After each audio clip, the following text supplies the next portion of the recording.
Check, check.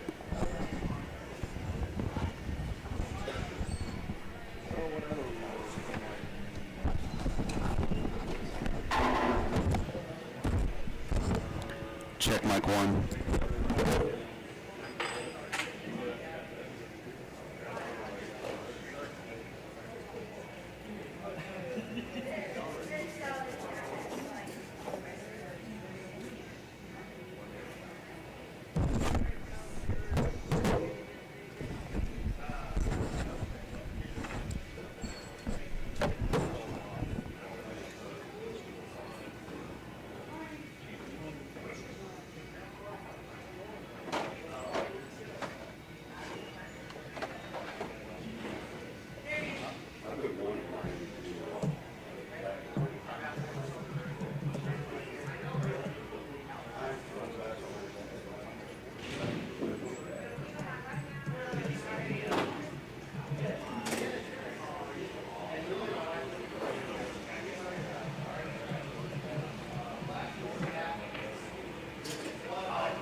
You should have Chris show you his skill. How you been? Good, man.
Money down on that?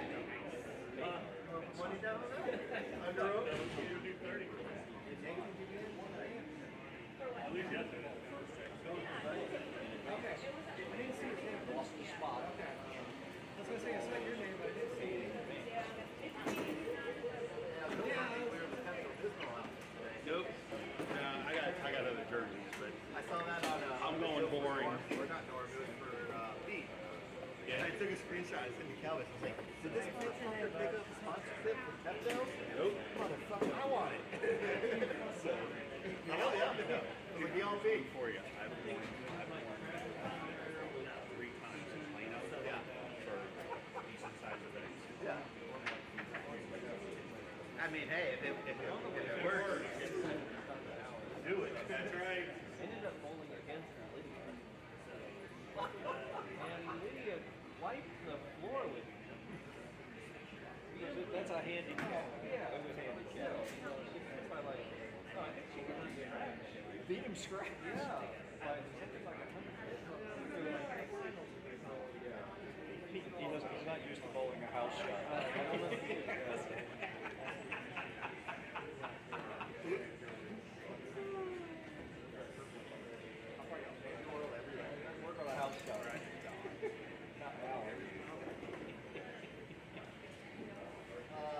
Chris, we're doing.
Maybe I can change mine. Well,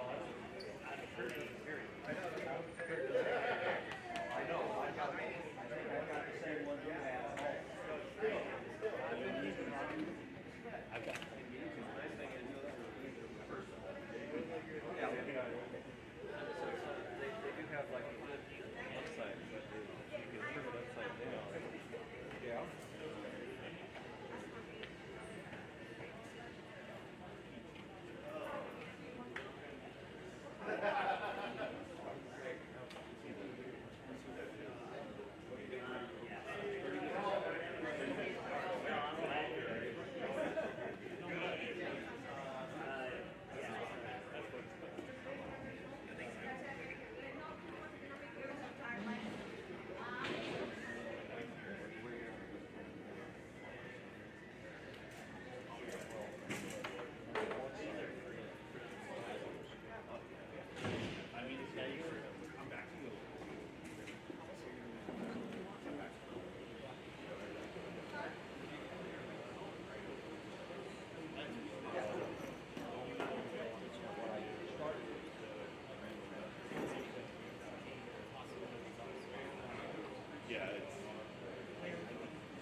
I would be gone for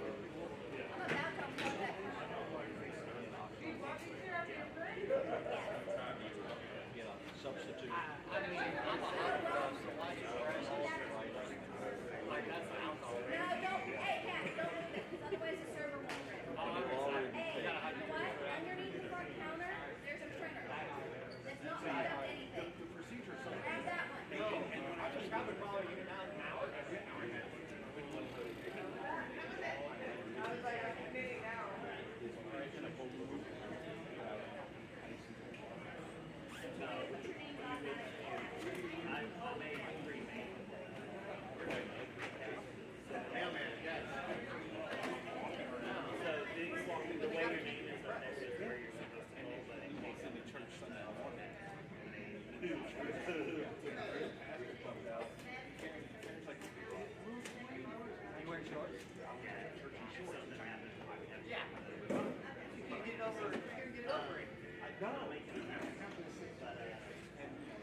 Old man. He knew I was talking to him. It's all that gray, I see. It's all that gray. Hold on, be right back. Man, you are getting gray too. Man, look, you gotta do something about that shit.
Dad, anything? Y'all are sick and I'm gonna blame this guy.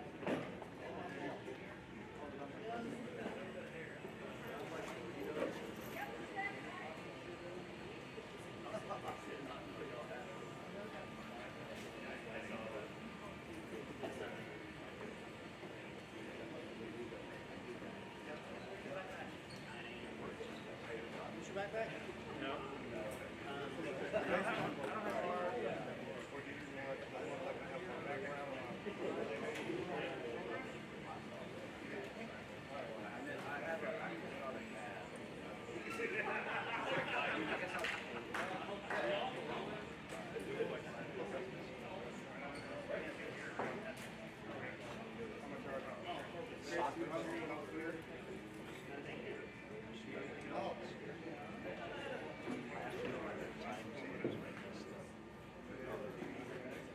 I didn't see it, but found out the coaches didn't go in and change their profiles. It defaults to East Coast. So guess what? I had a lot of games that I hadn't seen. It showed up at 10 o'clock on their schedule. So we had a bunch of teams showing up late. Some showed up on the right time, some showed up late. So we had to make up a bunch of games. They fixed it there.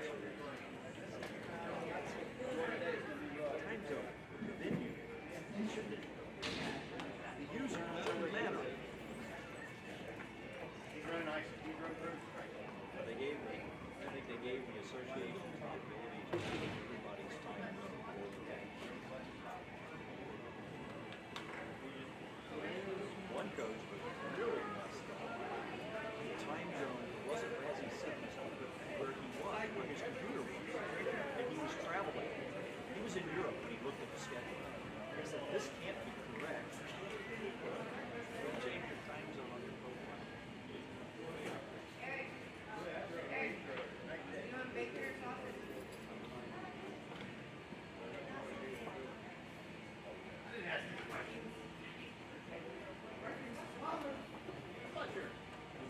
Bacon or sausage, sir? A little sausage. Sausage, please. Radio. Microphone.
potential bowlers. Also, just personally, I want to thank everybody for coming out. I appreciate it. It's a little bit more every year. Guys, anything that's known for anybody in the brother overall jersey, we'll do our best to help you out. And just a reminder, we do have some breakfast items this morning. We have little menus on the table if anything. Yes, so let us know. We'll take care of the best we can. We'd like to take care of everyone. Especially people like me. Alright guys, this tournament is put on by Perfect Strike with a big sponsorship from Platinum Ford, Adam Vinci. If you have not met him, he is standing to my right. Adam, throw your hand up. If you're ever looking for a vehicle, this man is the guy for me. Storm has also donated some bowling balls along with the tournament. We will be doing a raffle off on those. So bowlers, I'm going to put sheets on every table. That was the roster for the tournament. Whatever number is next to your name, that will be your number when I do the drawing.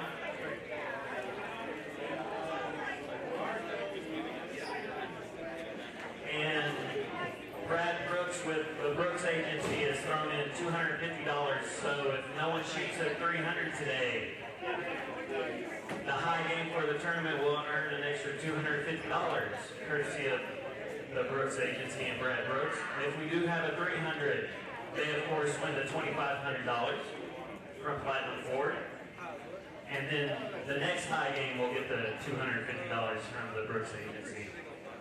So if you ever need insurance, give Brad Brooks a call. He's licensed in Arkansas and Texas.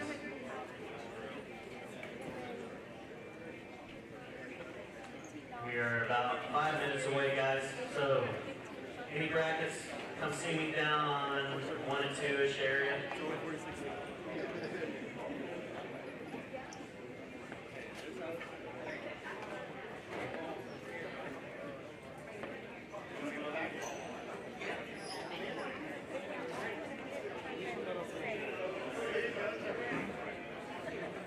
All right, bowlers, again, lane courtesy this year, as every year, is 1 lane.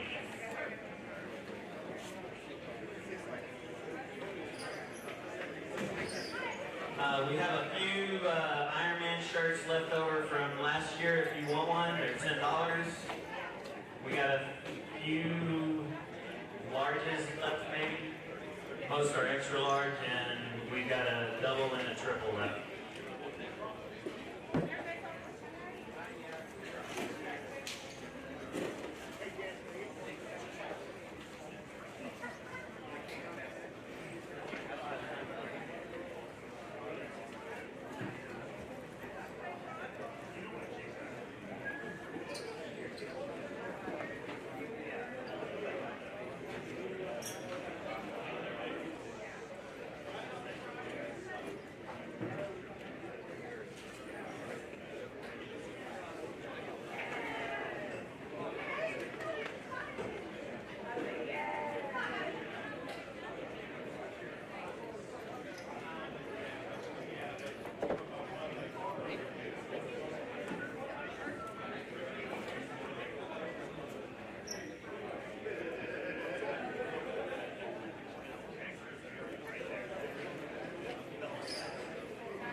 do encourage anyone, if you guys are in the area, to come by. It is quite impressive to watch some of these bowlers in person, much more so than when you see them on TV. It's just a different vibe. The amount of revolutions and stuff these guys can create nowadays is just kind of off the hook. Or on the hook, if you want a pun in there.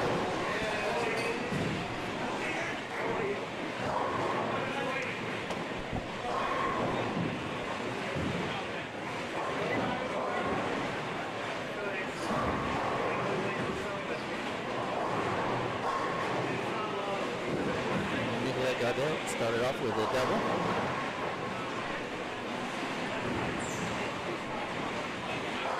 Let's find out she's throwing her old hard rubber bowling ball.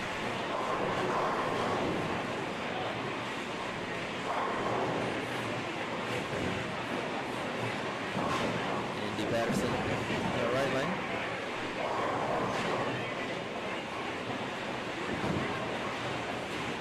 Always enjoy watching that young man ball. He's so smooth. Keith Lesko on lane 10, sparing the 3-6. He has bowled 10 games since knee surgery and decided to jump in with us. Not sure if that's smart, brave, or pure psycho. But we'll see. Keep an eye on him throughout the day, see how he's doing. May have to get him a bag of ice to break.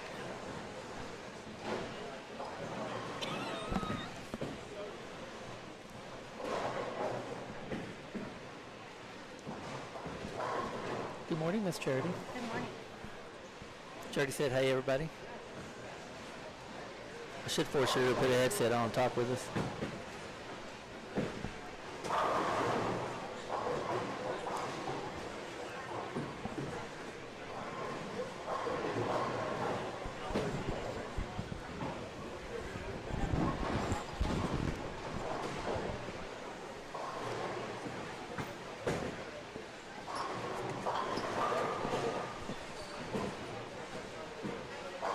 Hey, Brandon, just wanted to check. Are we getting good sound since you're out there watching?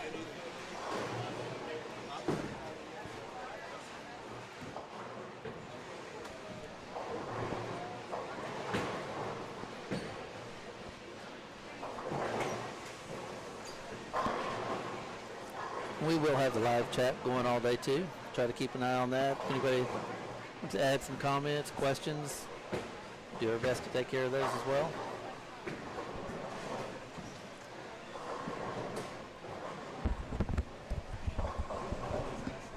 Oh, that's good. No, we do have sound. And welcome Chris Turner. Can't hear. Chris and I can't hear each other.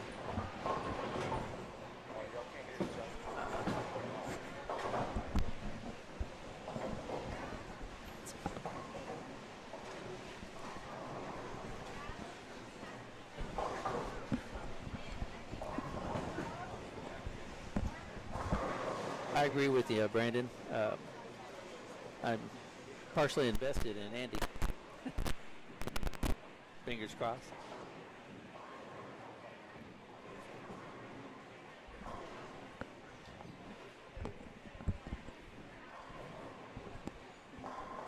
Can you hear anything yet there, CT? Nope.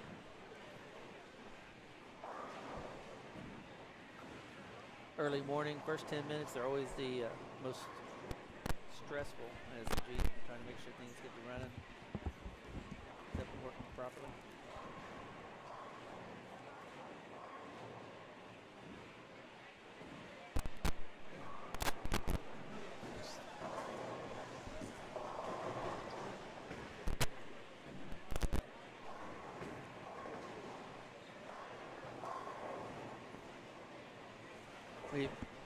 I think we've already had a comment of the tournament so far, but I want to wait for Chris to get wired up and join in. I'll tell you guys a little morning entertainment. Good morning. Hey, good morning, Chris. So I got to tell you, I think we've already had the comment of the tournament. Okay. Chris Martin's sitting down there walking in. Lesko comes up, starts talking to him. Hey, this should be interesting. This ought to be fun. Chris goes, yeah, I go, have you guys, I got Simonson on the other side of me. Nice to have two guys to make me look nice and calm. Yeah, I mean, we definitely have some talent sprinkled throughout the field, which is always good. Gives guys people to pace from, and gives these upper tier guys a challenge as well with the mix of talent from pair to pair. I'm really anxious to see some of the young guys this year, especially our local bowlers here. Brandon Ingram, Nolan Walters are bowling the field first time. Brandon's got such a beautiful release. Just he keeps things in front of him, he'll do well. Yeah, this center is definitely known for producing some young talent, and there's a couple of them. Yeah. Yep, Brandon is definitely there. Nolan is up and coming as well. And it's good to see the young guys mixing it up a little bit. This is the first place Anthony bowled, Simonson. That's right. That's right. He always brags about his name still being on the wall. Which we took down to paint. I got to hang that back up. we won't tell him.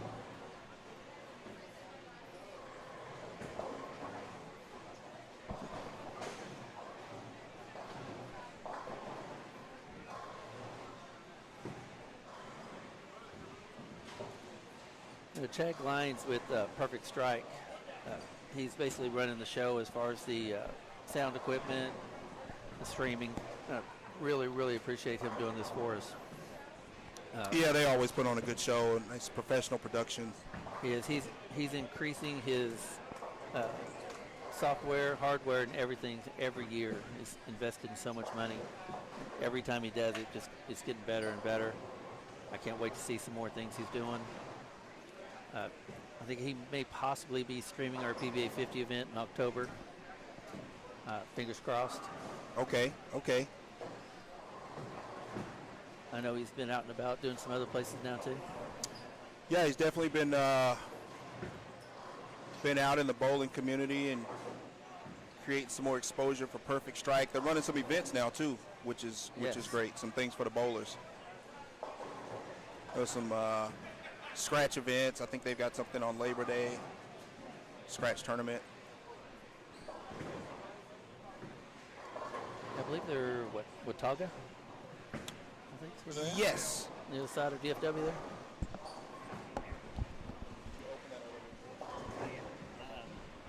Pharaoh told me to grab him. I'm just making sure he still wants him. If not, I'll do 2 and 2 on Chapman. Yeah, I need to get Marshall in. No, I'll get another one. I just.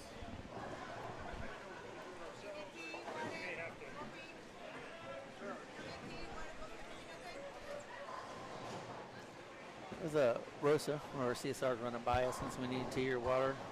Love her. She is amazing. She's just nonstop every day. I first started working here. I had, I don't know how many league bowlers threaten me with bodily harm if I got rid of her or anything. Well, that's key. You know as well as I do, man. That's key to running a good production is having the right people on board. So always an asset. Yeah, we've gotten pretty lucky here. Good core managers, a couple good mechanics that are really getting this place to where it should be, and I see things running smoothly. Speaking of, if everything runs really smoothly today, as a GM, that is my responsibility, and I get credit for that. If anything goes wrong, you'll start seeing some point. Hey, no, it wasn't me. Blame it on someone else. Well, it looks like right in front of us, Greg Wolf is starting off with the front three. He's seem to be lined up, but I think the true tell is going to be when that transition sets in. We'll see how some of these guys adjust. Yeah, I've been kind of anxious to see how he does today. He's been on fire the last few weeks.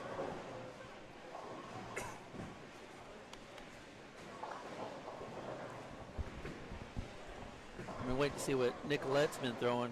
She's throwing that hard rubber or not. Her go-to. It's like a She may be throwing an obsession tour. is what it looks like, yeah. Yeah, it looks like an obsession tour. Looks like she floated that one a little bit left.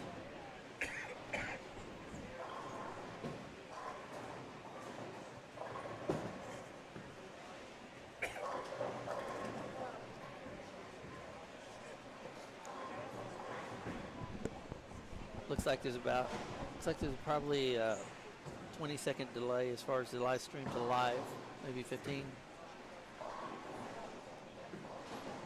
That's probably good.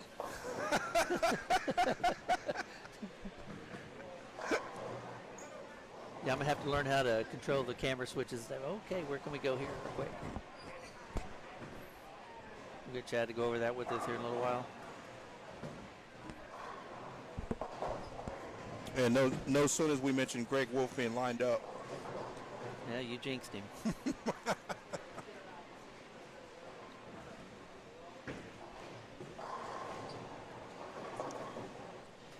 We had a lot of discussion online about the pattern and the changes that were made, but Yes. a few of the bowlers have come up after practice and said they think though it's fairly challenging, and Yeah, most of the This may guys be that I fair. talked to felt like it was the better decision. right. We want to make sure this is, the 16 toughest games overall in Texas, but we Right. also want to make sure it's still an, somewhat enjoyable experience. You don't want to just be completely shut out from shot one. Yeah, you don't want people miserable. I know the first year we had some people bowl the first block, not finish the first block, not come back the second block. It's like Yeah, this year I know a lot of them were expecting it. There's a few of our house bowlers that are, not the high-end tour players or anything. They were really disappointed. I really want to see it, so probably another week or so we'll get together and we'll put that out for them and let them test it out.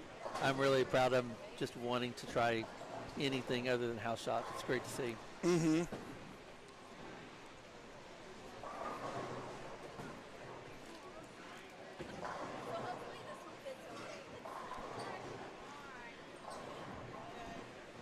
I will say I was creating the oil patterns. We were testing some things, and when that long pattern, it was touchy to say the least. I bowled for about an hour and a half. I had 3 different balls, a dull solid, a hybrid, and urethane, just to kind of test some areas. And bowled for an hour and a half, throwing it pretty good, and had 2 doubles. So I could have seen some people get upset with that. That may have been a bit rough. I was actually planning on tweaking it just a hair more, and before I realized that it got sent off to our insurance policy. So at that point I had to stop, and Right. then of course the lawyers, well, we won't say who. Oh, right. The insurance company that we dealt with last year, like I said, some things had changed on their end as far as insurance things that had gotten burned on, and they kind of wanted to change it. It wasn't really beneficial enough for us this year or the bowlers to go ahead and try to go through with the insurance policy this year. So thank you for, Platinum Ford, Adam Vinci, Stoney Burke. They said, we allocated money for the insurance policy already. Let's just give it to the bowlers. So different side ways of winning it. They still have a 2,500, I believe, is the 300 pot. Right. If no one shoots it, then they're going to take 500 here, 500 there, 500. Yeah, I think high block. Right. A High block. 4-game Yep, top, yep. 4-game last.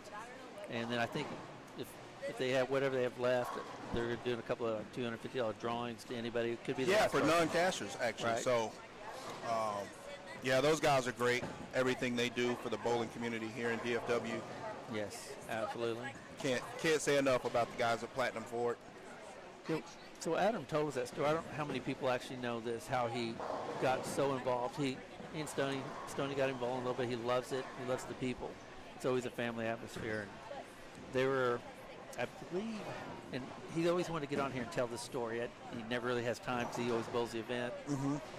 He was, I think, at Plano, which we know, large center, and they had a tournament going on, full house, and somebody walked up. He had helped a couple of guys get cars, and he introduced someone. Hi, how are you? And said, well, oh wait, I know you're the guy that sells cars to bowlers.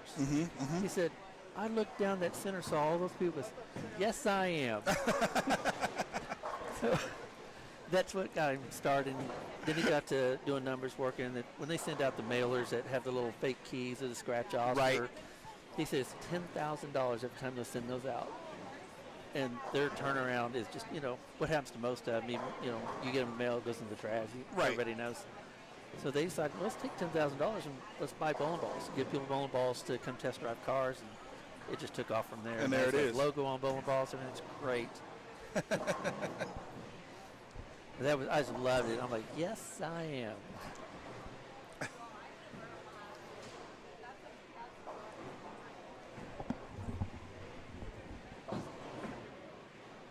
Also, thank you to Anthony Simonson last night, doing some final tweaks, helping us doing some spotting tongs and adjustments, make sure all the pin racks, everything are good.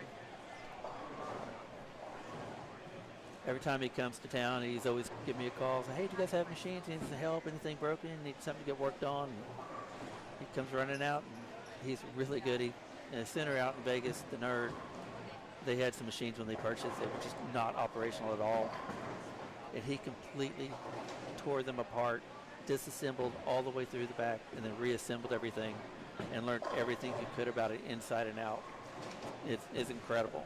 His knowledge of these now is just, top notch. And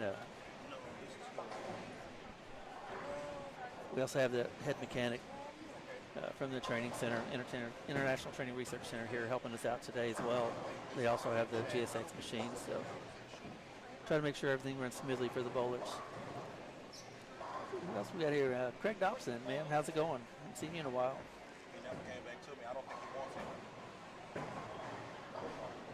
Yeah, I think Craig, he is one of the good ones and really good mechanic.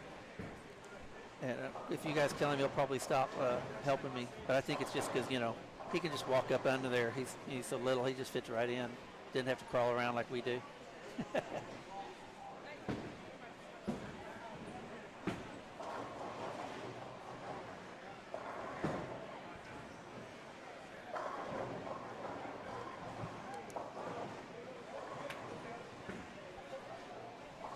Yeah, Craig, the Peterson Classic is just legendary. I mean, if we can even just get a reputation of having something similar to that, that would be ultimate. I would love that. I'm waiting on Chad Lines. He's actually paying the center at the moment, which, I won't interrupt that. He's running some checks around to a few people. He handles all the camera changing, different angles, stuff like that. Once he gets back over, he'll show us and teach us how to move some things around. We'll flip around on different cameras.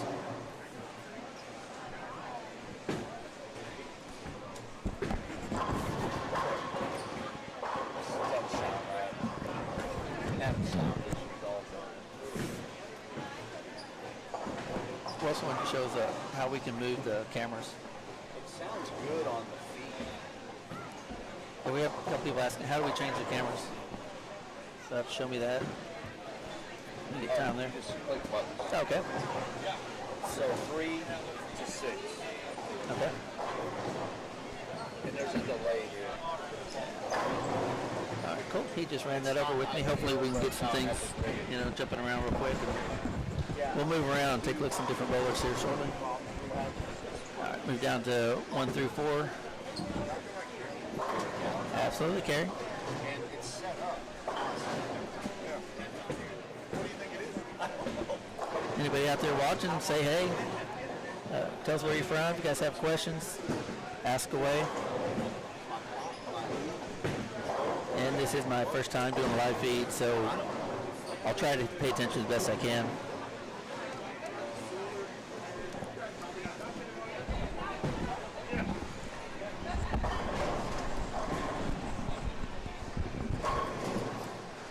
That is an interesting side bit. Craig Dawson just posted, and he's talking about Simonson again. He said he'd be the first player in 64 years history of the PBA who has won 2 majors in the same year and not.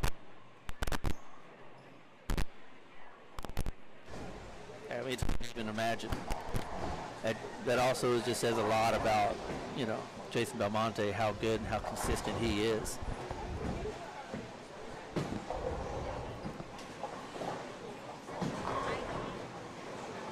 Thank you, Big E. I appreciate that. Yeah, after a while, maybe I'll change some voices around. I'll pretend I'll be somebody else. Maybe to a deeper, something, crazy like that.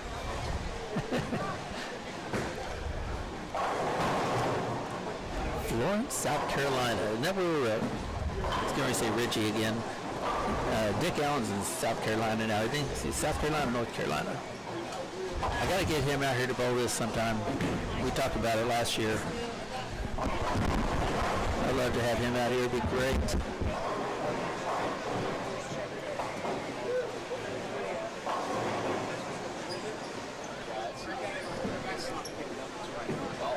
Yeah, Craig, you want to stop by, hop on, say hey to everybody? You're welcome.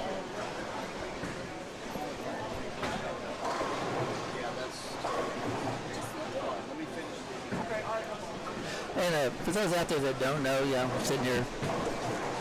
My true job is just to make the place look good. I always have to get one of those jokes in. So I'm on the wrong side of the camera. That's right, Kyle Guppy's out in North Carolina. That's what we need to do is get Kyle out here and have Guppy sit down with me. I'll work on that next year. Guppy and I go way back, so that'd be some fun.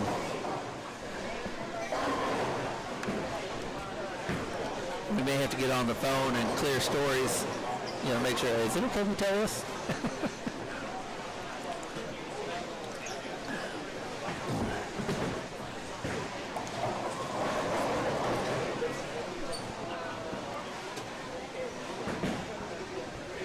Well, thank you, Craig. I appreciate that, man.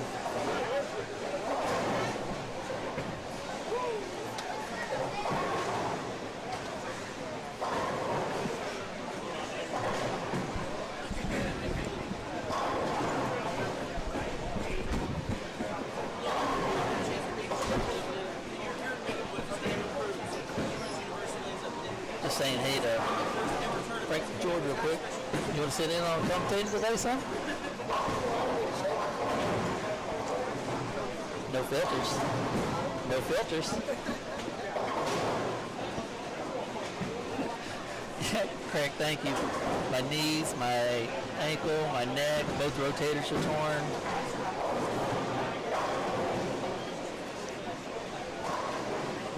I'm amazed I can still walk, let alone bowl.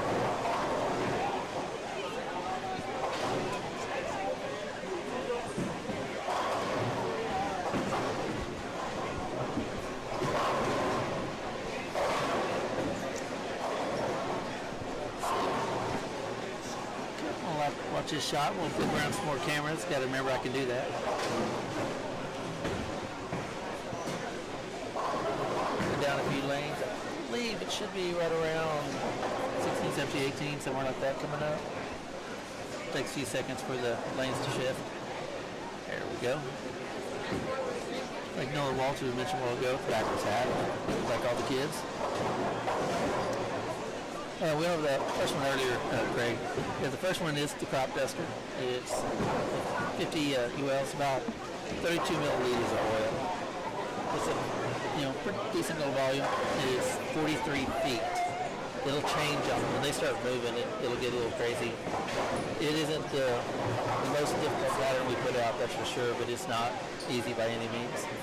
It's about I think it's about a 2:6 to 1 ratio. It has just a little bit of misroom, but it'll play with them once they start changing lanes and such. Especially when you start following somebody that tried to do your thing or decided not to. Somebody just do a scud for a little while. It's always fun to see. There's Noah Walters up now. I was talking about him. It's one of our local kids, just became an adult. Pretty good shot right there. Shout out to Joe Finling, our pro shop operator here. He's an amazing coach. He's worked with these kids, and as long as they listen, boy, they'll put up some scores on you. Well, he worked with Brandon Walters a while back, and man, his release just got crazy good. Now they just have to learn about lane play now, and keep their cool, of course, as most kids.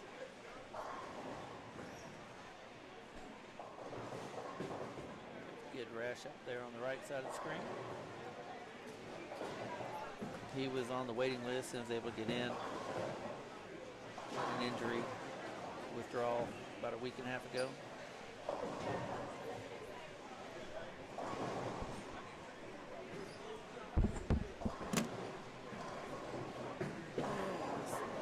Up on the lane right there in the center, Mr. Anthony Lavery Spaller, ALS. Superstar. 6 gap. He's throwing swag. New swag effort.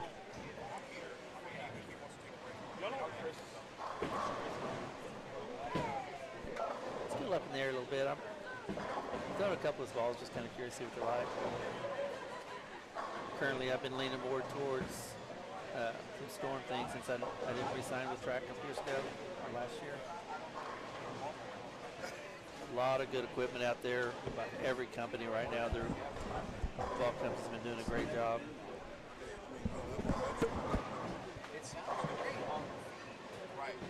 That reality line from Storm Global, man, that's something else.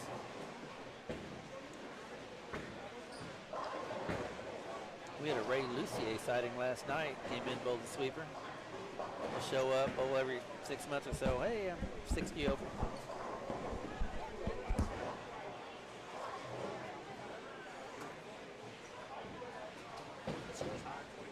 Yeah, Craig, I agree. Joe is absolutely the business over there. I've never seen anybody that can fit someone as well as he can, and coach, drill everything all together, the whole package. He sure fixed mine. A little bit of tweak in the fit, and suddenly just the ball comes out so much cleaner. And I know he took some time out doing a little bit of medical study to study the tendons and joints and stuff in the hand and the arm to be able to help people that have injuries or getting older, things like that, to get better fit for them.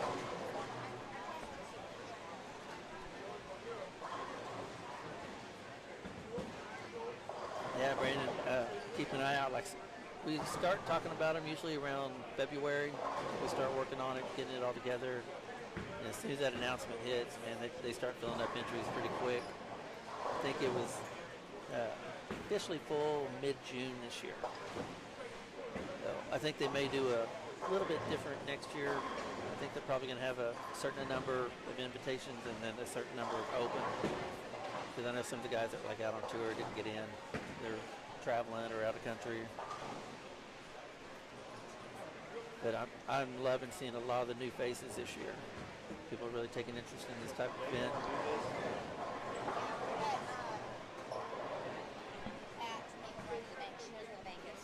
Even the event itself started, by the way, Chris and I were just in league bowling, talking, Chris Lucas, and we're looking through some Facebook things, and somebody posted up, and they had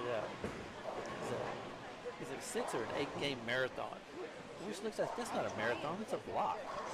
And, we 90s, 2000s, we're doing 16 and 20 game marathons. They kept calling anything they put out there a marathon. It was driving us nuts. So I said, no, let's put out a marathon again. Chris Lucas does it. He's going to try to do as good as he can. So. I believe so. I'm not sure of the location where they're going to post them yet. I will get that from Jack Lines when they start posting, once they get some games going out. And we'll definitely try to start running them. Hopefully I can get a screen, and we'll talk about the standing stuff as they go as well.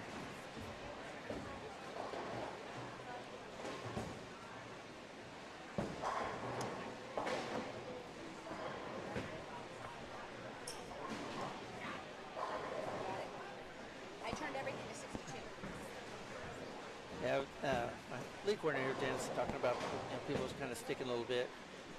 It is a very humid weekend. They were talking about on the news night before last, and I just wanted to cry. I said, no, why this weekend? When it gets humid, this building approaches start getting a little tacky and things like that. I learned a little trick. I think it was Belmonte that told me this one day when they're a little tacky. Kind of prop your foot up over the blower, it dries your shoe off just a little bit. If I start doing that, honestly, I hardly ever have trouble. And it's important for me with my bad knees.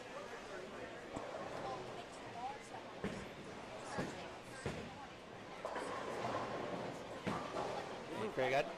We did one up at Planet, I don't know, 10 years ago with Jeff Hatt.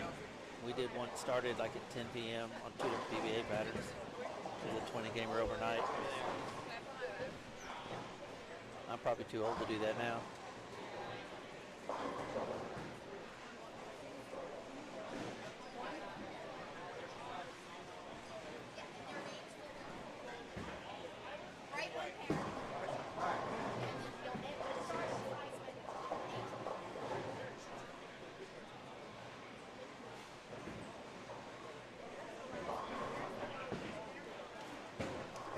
Yeah, kind of a personal note. I also want to send a little shout out to our owner, Corky, and business development manager, Stephen Causey, and Scott Porter.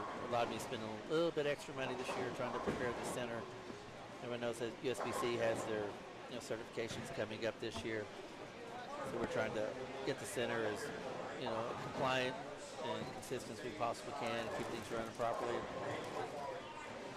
It's a tough thing to do. Parts are expensive. Things are back ordered everywhere you go now. So, but I appreciate them, doing what we can to make this as good a center as we possibly can get it.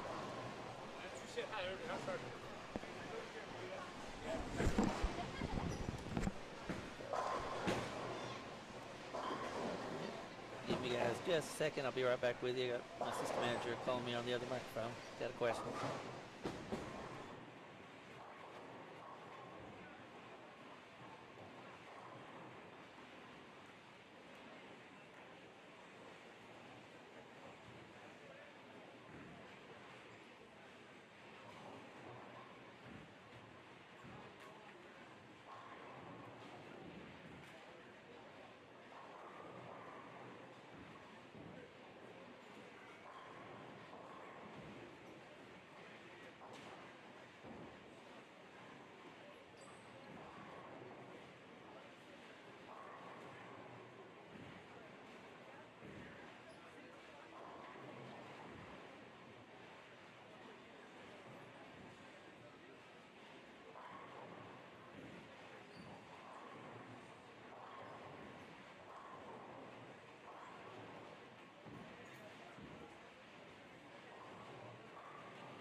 And I am back.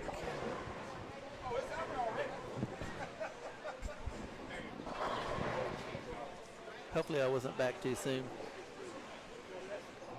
And started talking before I turned the mic on. That'd have been embarrassing.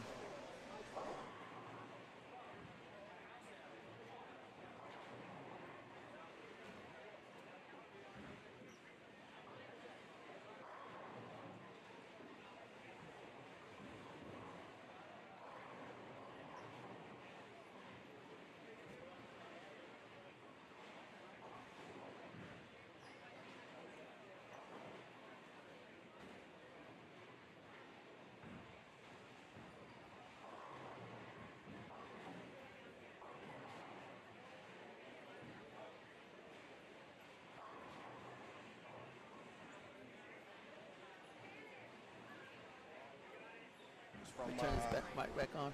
So the question that they're having, they were talking about water and stuff, and how much is it? We were talking about cost of parts and everything. So over the last couple of years, post-COVID, things have gotten so expensive. Our foam cups, big time. Oh my God, it's crazy. So we went out and purchased bottles of water and everything for them to buy I see today. you got the liters, which is They always get the little ones and a couple swigs and you're done. So we don't buy full liter bottles. Right. I'm only charging $2 too. That's a steal. Yeah, we're trying to make sure they get through it. Can't survive. beat that at Costco. So we'll get some scores after game one. We'll kind of give everybody an idea how the pattern's playing. I know I saw a 236 from Robert Albright. I saw 247 from Nathan Bohr. Man, that dude is so smooth. He won our first Ironman, by the way. Yeah, when it was, we're still working the kinks out. Yeah. Well, he's been hot lately. I mean, he's Yeah. Arguably, one of the hottest bowlers in He's North probably Texas. one of the most underrated bowlers on tour. Yeah, he's Nathan's just steady. He's He super smooth. won Texas Masters this year. Yeah. And made a run at New Mexico Open. Shot a big set at USBC Open Championships. I think 8:15 or so. Probably biggest accomplishment is able to marry Maria Jose. Yeah, I mean, that's his biggest bowling accomplishment for sure.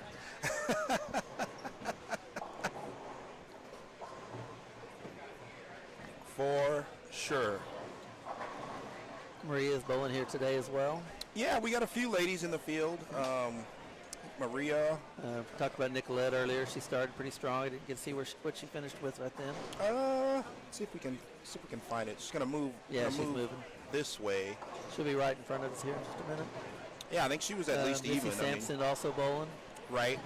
One of our locals that there's a husband and wife that bowl here league. They average like 180. So they bowl every one of these. They want the experience. They want to bowl with these people, high-end players. But it's fearless. I love to see it. Oh yeah. Karen Hoyle, she bowls a lot of the Yeah. local stuff as well. Very consistent. She's doesn't do a lot to the ball. Just lets it come off her hand. Take care of Right. it. And a lot of times, we've said it time and time again, straighter is greater. Yeah. That's good because the older I get, the straighter the ball's going for me. So it's magically working. I don't know what's happening. Did you fix it? Oh, maybe it's a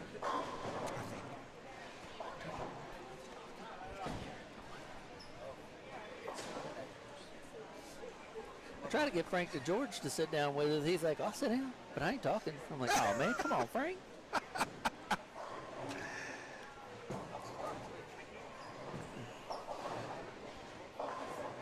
Maybe I entice him with a beverage and he'll sit down later. Water, of course. Right, of course. Yeah, I see Eric Jones, the big first game. What did Eric shoot? Well, I see plus 54, but is the 7 already in? I think he went 47. Looks like he may have gone 247. Game 1 out the gate. Yeah, I see a lot of them. They really need, they want to get that big game early. Yeah, When they I start agree. Hitting that transition and moving, and things can turn a little ugly. And I think that's going to be the key. Is the bowlers that are able to stay ahead of the transition from pair to pair. I think that's really going to be the key to who's able to stay above water, so to speak. Well, yes, sir, Mr. Kenny Corley. That is Keblush. How's it going, man?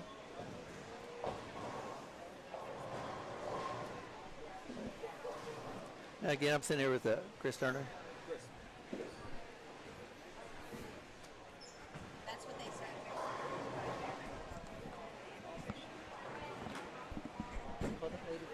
I did. She doesn't have them. They're all the rain. They're on jobs. I already checked.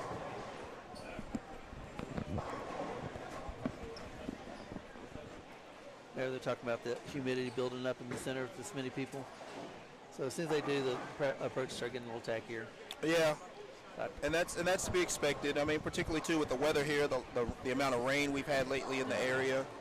Yeah, I was talking about that earlier. I saw the weatherman coming on. He said, "No, the weekend's gonna be extremely humid." I'm like, "Oh, perfect." Great. So we're actually already reaching out, possibly trying to rent some fans to blow down the approach from the ends. We had them out last year. It worked really well. I didn't get to see Andy score. Of course, I'm also old and half blind. I can't see that far from here. As soon as we get some printouts, we'll go through them for you.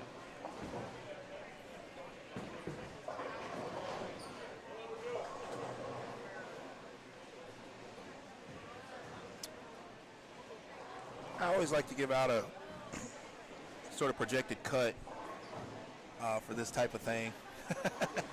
Maybe it's a little early I'll now. say that's gutsy to put our projection cut on this early.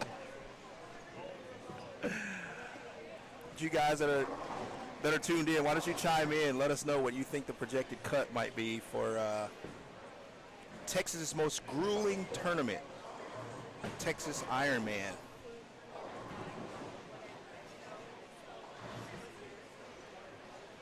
It's like 5 and 6 there. Some naming shit is not getting their lane started. Timothy Kreitz and Michael Holman on there, so who knows what happened.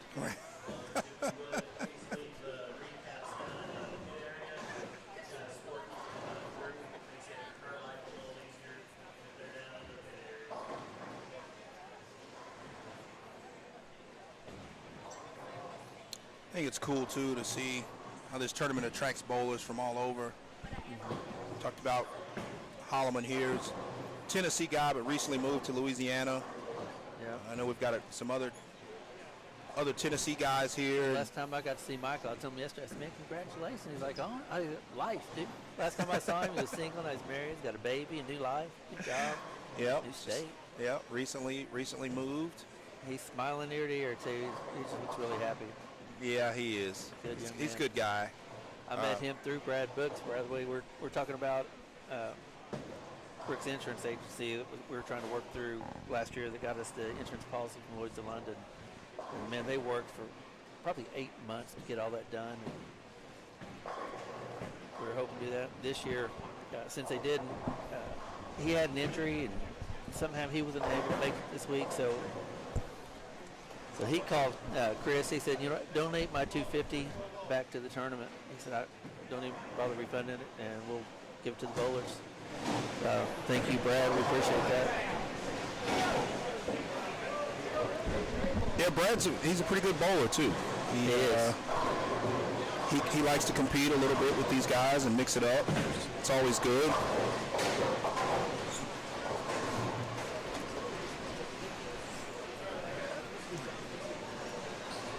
So here in a little while, I think Dio Bernard's heading our way too. We'll take a look. He's been bowling amazing. He's been shot, great. man. He just finds it somehow and just repeats it. Yeah, his kids been winning, started winning at an early age, and I think he and his dad won the big doubles tournament last Sunday. Yep. But he's another one, you know, we talked about Nathan earlier. He's another one that's just quiet, just kind of gets it done on the lanes and goes about his way. A couple years ago, he was getting it done. He didn't look as good as he does now. He looked rough getting there, a little, you know, awkward. Where he's real stable now. That's kind of scary. Mm-hmm. Absolutely.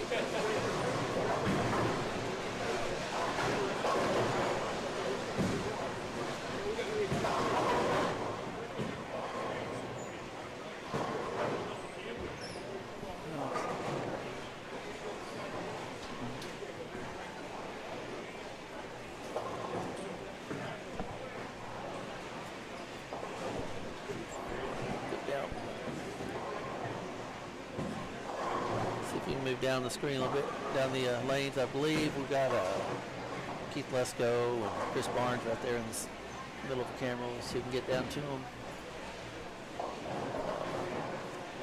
And there's Adam Vincent right in the middle of the screen.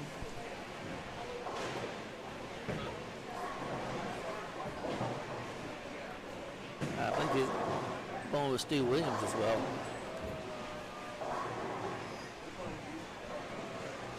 Adam improved this past year. He's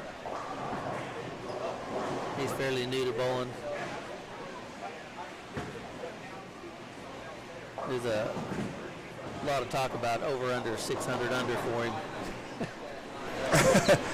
Yeah, I definitely got in on that actually.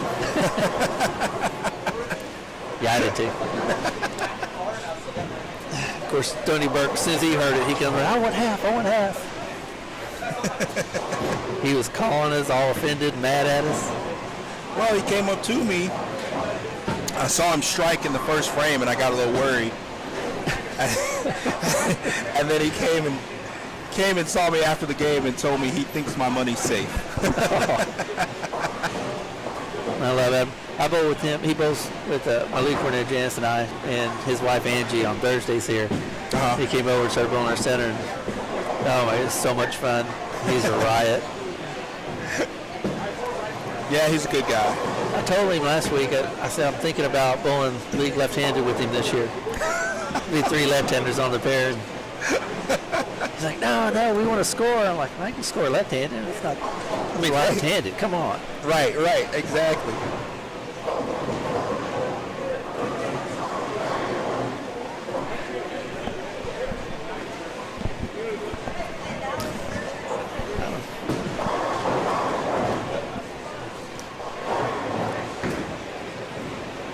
Titanium. Yeah. Michael's not a bad pick for this, I'll tell you. The way Anthony's throwing the ball right now, it's hard to count Simo down. I don't know. We were talking about that yesterday, who we really were looking at, could repeat. I could see Nathan out here on the patterns, how they play and shape, that his ball roll, kind of takes some of the craziness out.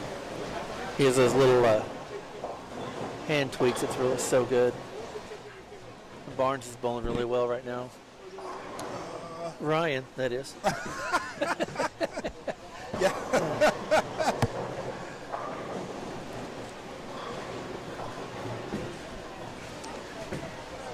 Speaking of up and coming talent.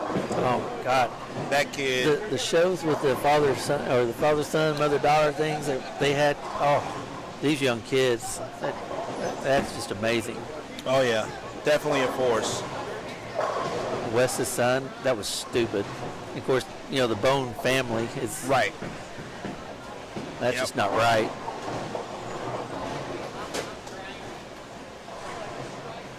Check the text.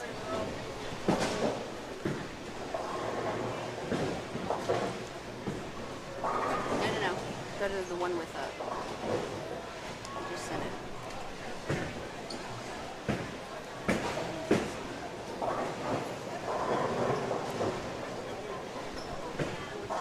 Sent how many?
Like Richard Brown, one of our newer bowlers as well, up on the right lane, the teal shirt.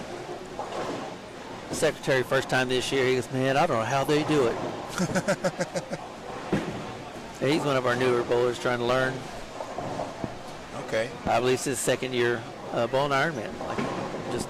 Yeah, I'm not they too familiar want with to experience. Great.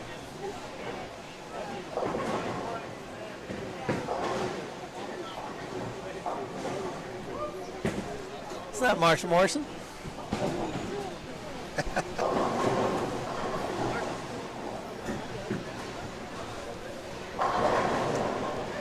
Marshall actually has a really good shot on these types of patterns. He's probably one of the rare bowlers I've ever seen that can loft the ball up the boards so easily and still get 450 revs on it. Oh, 100%. And his ball roll just matches up with multiple shapes, patterns, lengths. He always seems comfortable and at home, no matter the pattern.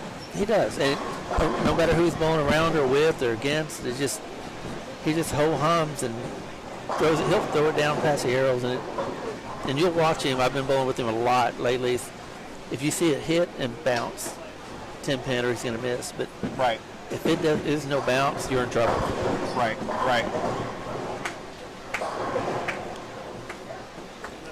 He'll be up here in the orange shirt on the right, so you guys take a look at him. Those two Williams on the left.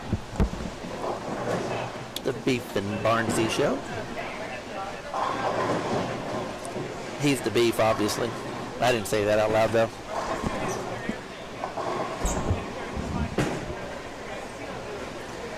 Yeah, Sarah, Sorolla is bowling. I couldn't resist that. I will see if I can find out where he's located, and we'll take a look at him in a few minutes.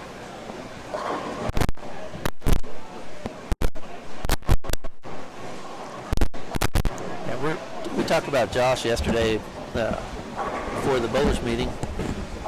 He's one of the guys that he's been really kind of tearing it up around Houston area.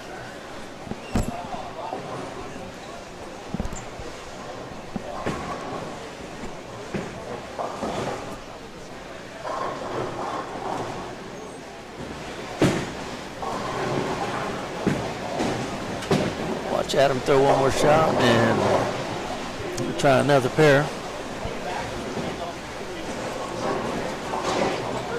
Oh, nice shot, Adam.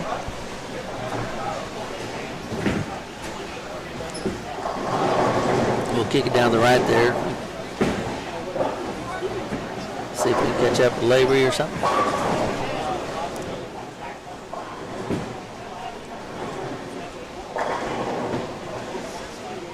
It's Keith Gessler, one of our local players. He works real hard on his game.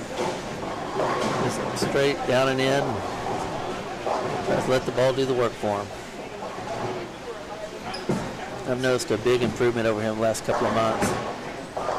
And again, he's, getting work with Joe. Speaking of it, last year, Simonson flew in from Vegas to get a little help with Joe. He was getting frustrated on shows and everything. And to say someone was having a struggling year because they couldn't win, but they're on every show there is, that's crazy.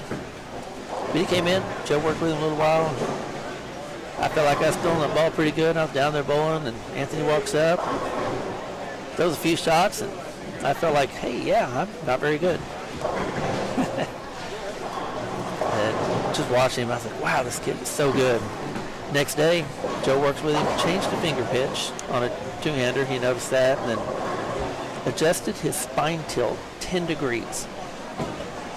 I mean, that one was what blew me away. Like, who notices a 10-degree spine tilt? That's a few handful in the world can see that. And Simon had been on fire ever since. From that first day to the second day, it looked like a totally different bowler.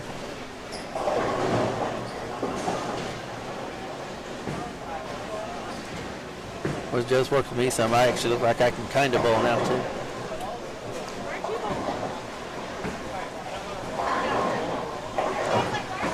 And there was a bowlers meeting, Titanium.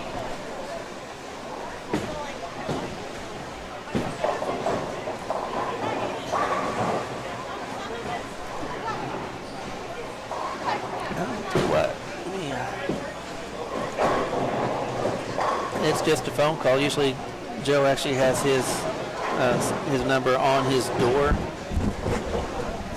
So I'll type it out for you guys. You want to get in contact with the man?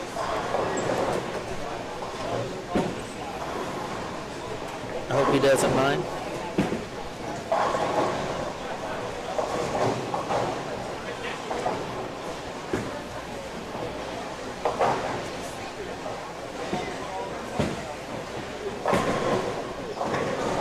But he does a lot of lessons by appointment, things like that.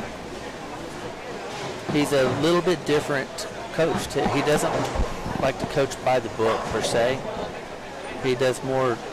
I've never really seen a lot of coaches that can do that well, but he gets the best out of each bowler individually and what is best for their personal game, their body style, their release, their swing.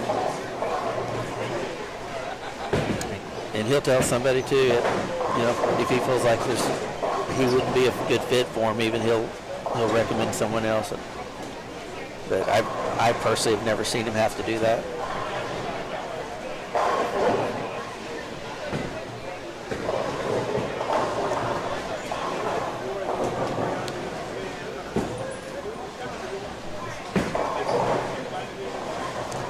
was Stony Burt down there in the orange and black, I believe. So we can catch him on the next shot.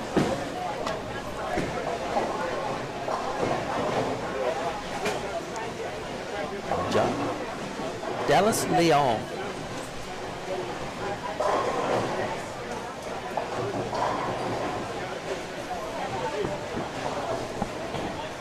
I saw Keith taking that, going through the 6-pin slot there. That's the second person I've seen do that for the first ball. Great shot by Nathan Board. A.J. Chapman down the right lane there. In the blue, F9 jersey. DJ Coop.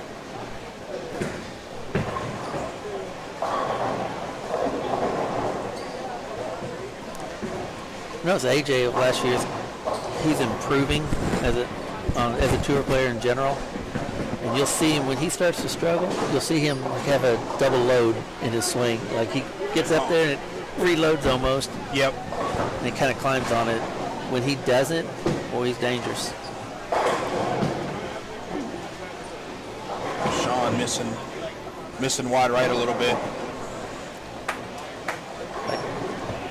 There's Josh Sorello right there in the center in the black motive shirt. There's Dallas Leon. He cashes every year in this tournament. He's another guy that's just solid. He came in a day early. I mean, get some games in, 5 or 6 games here. Get his body loose from the travel. That was a great shot by Josh. Yeah.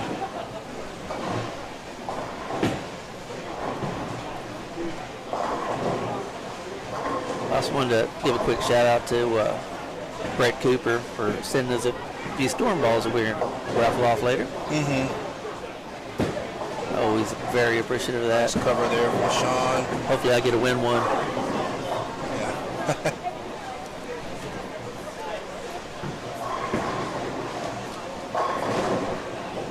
Yeah, don't tell my landlord I'm spending balls on ball ticket. Ain't money on ball tickets. Pay rent still. Johnny Arriaga. Oh.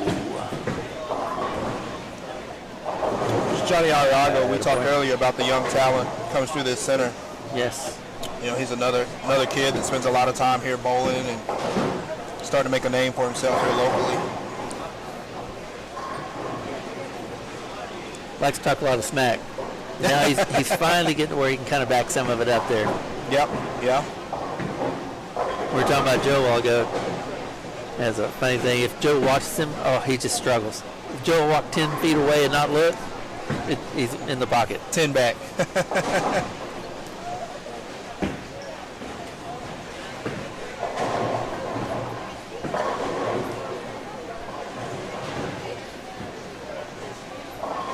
Great shot by Dallas.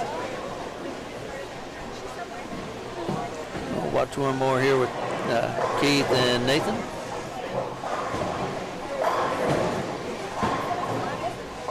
James Reed's way down the right, trying the second year, I believe. The Ironman. Pure silk.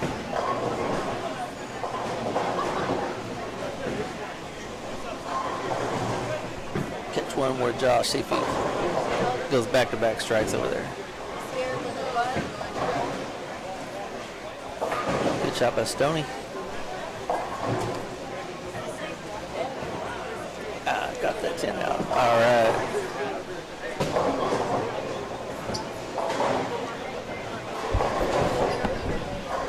He's probably going to change screens right before Sean throws it.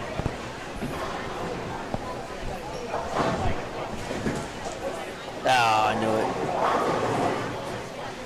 It's not an instantaneous change. It's a delayed.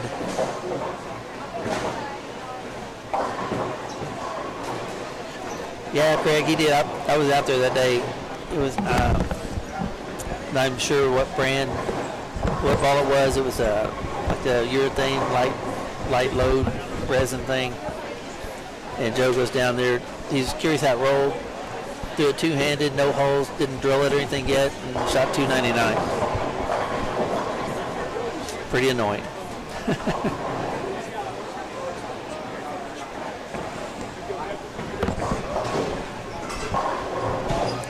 You think Samstown plays like Rowlett? Probably just trying to be like us, that's all. What's his last name? Are you asking about Joe? It's Joe Findling, Findling.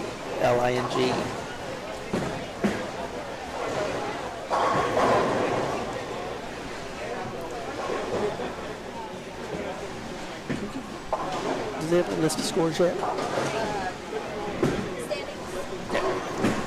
Yeah. Ask Chrissy, see if she'll run down and get us some scores. We'll go over a little bit.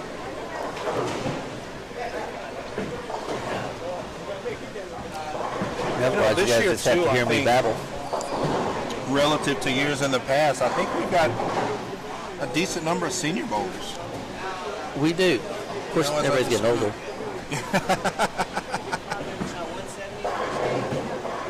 Coach one walk past right there, Jerry Kralik. He's a K&H Insurance down in Waxahachie. He does a lot of support for bowling down around the south part of Dallas. Little sponsors and stuff. I think he sponsors a couple of leagues.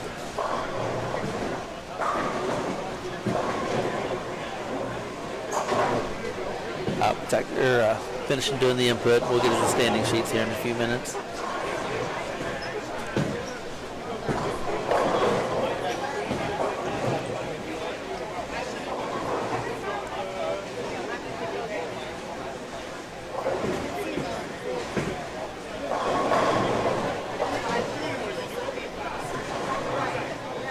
I don't know, Craig. It's got to be more than one dig at Barnes.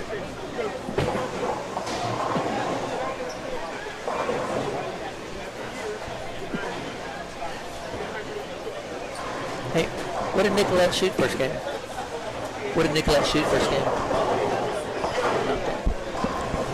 Asking Nicolette's husband what she shot. She ended up with a 207 first game.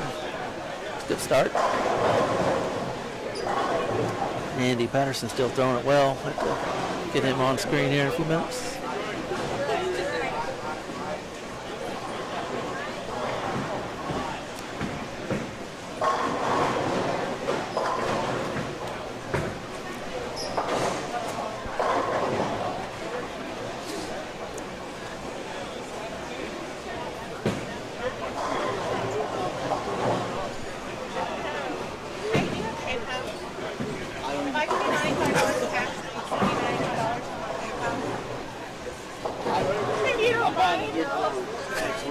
It's just my last name, first name,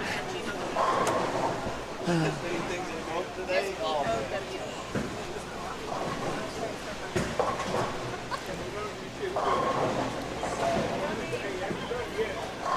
the only thing about when people pay with their nails, pay for cash for nails. I'm like, oh, I don't want to make some noise. I can't just work from home. Yeah. Can you pay for this? Yeah. I'm like, oh, okay, fine.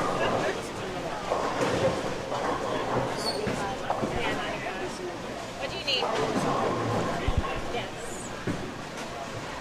You don't want to hear what I have to say. You lost some weight. I've been 2 weeks working 30 feet underground. Why did you do that? Huh? Why would you do that? So bad every time we go to this screen. It's always Adam up. So, oh, seeing Adam, that's depressing there. It's a nice little 7 count. 157 for Adam Kinsey.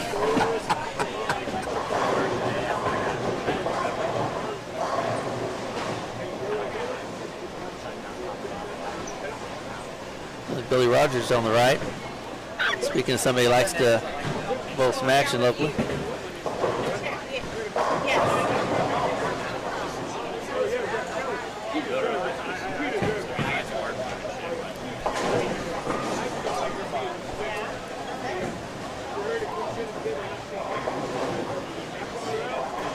Well, that's hard to do.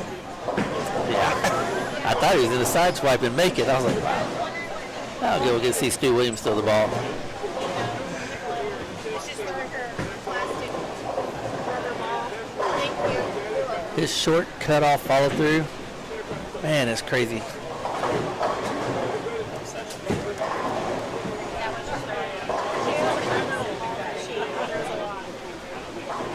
okay. Farrell paid me too. Yeah. Oh, Fort Bend State. Why the beach?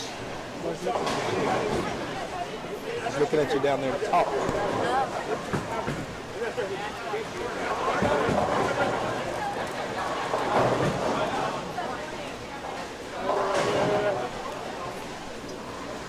No, Farrell. She needed money Here, PayPal left. or something? Somebody paid her in cash. Yeah. And she asked me to send it PayPal to her account. So it'd be in instead there? of Yeah. cash. Yeah.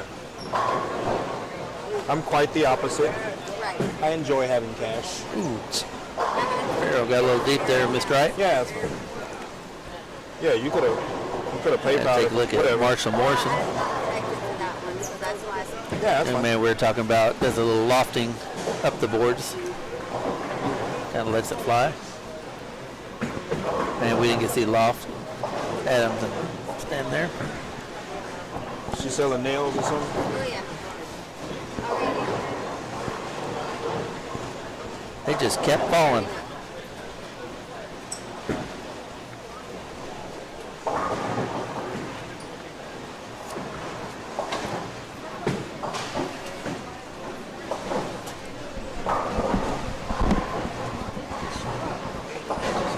Adam? Oh. It's to, no, he didn't. He just shot a spare. Wait, I'm looking.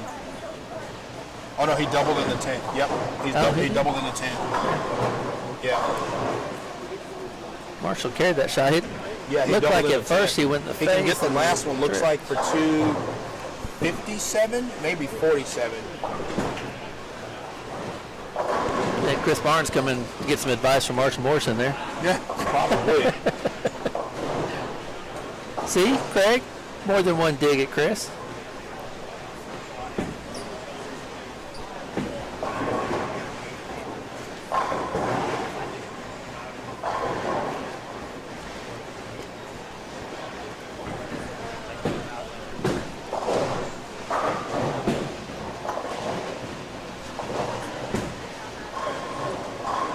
As Chris gets it done, we're going to put them on Facebook.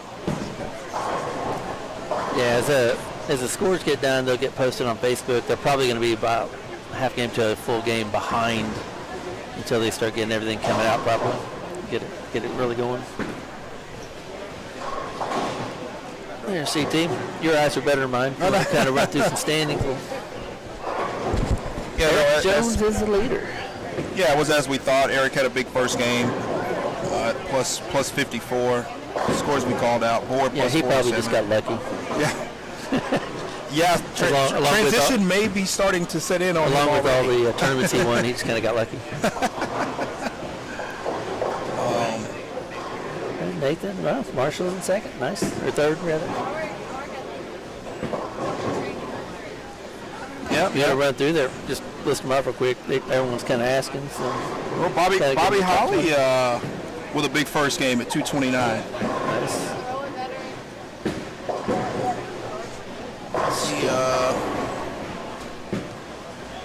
We'll just run down top 20 after one. Eric Jones at 254.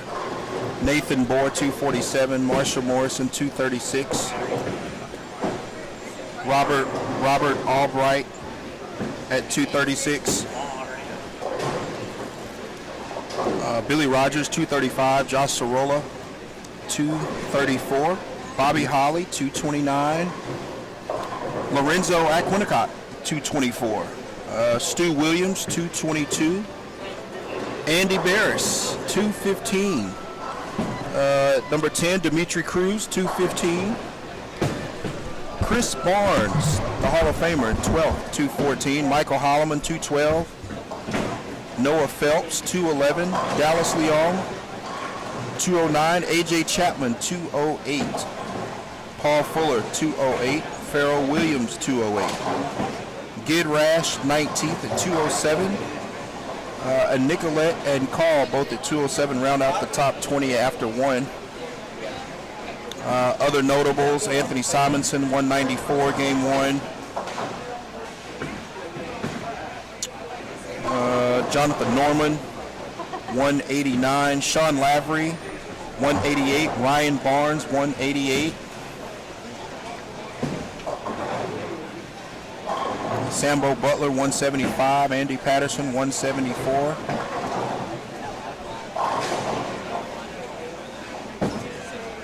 Adam Vinci is on pace. 139 game one. He is on pace for sure. Dio Bernard, 163 game one. Maria Jose Rodriguez, 174. What's going on, Craig Dobson? How are you? He's lined up. Money's on Billy Rogers or Marshall Morrison. Can't go wrong with either one of those guys, Craig. Marshall with a 236 game one, and Billy right behind him, 235.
Cruz, pulling steady, can punch out for 229. He's got the first one in the 10th. So solid game on this batter.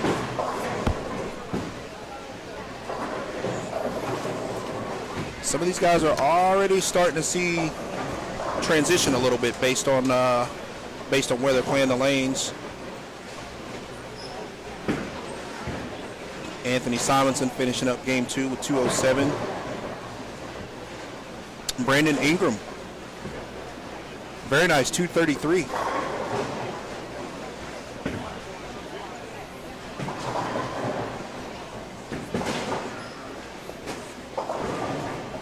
you want to let the viewers know John Lavery is withdrawing? We heard his back. So.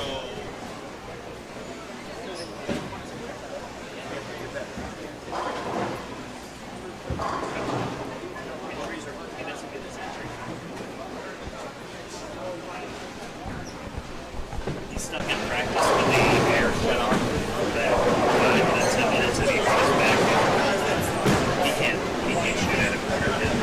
Okay, well, I've just been told that Sean Lavery is withdrawing from the tournament. For those of you keeping up with Sean. He's stuck in practice and tweaked his back a little bit, and so we always got to look out for the best interest of the bowlers, and so he thinks it's best at this point that he bow out. So Sean Lavery is withdrawing from the tournament. Right on. Going two-handed back. Mr. James Reed, always a pleasure to see him.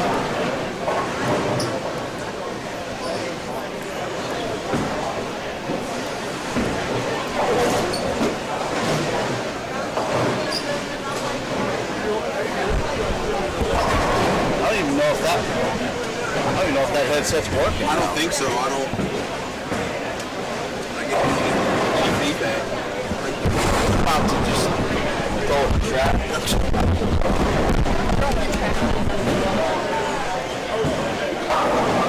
Just in case you guys didn't catch it the first time, just got word that Sean Lavery is withdrawing from the tournament. He tweaked his back a little bit, and so definitely got to look out for his best interests, and so he's gonna bow out rather than risk doing anything. Those of you that are in tune with the progress of Sean Lavery's spar, he is withdrawing from the tournament. It's unfortunate because Sean, again, is one of those guys that lately has just been super hot. He's been on fire.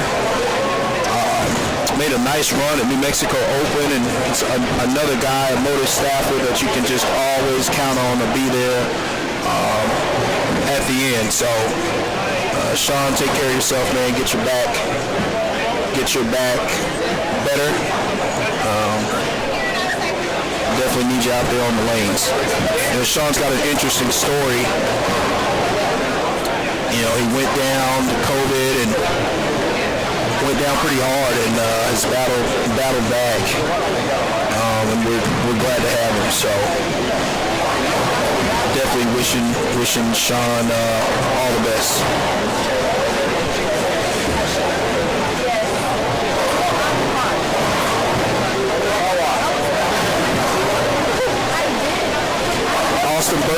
Austin Bertrand is here. A recent transplant from Louisiana. He's now another talent that's moved to the DFW area.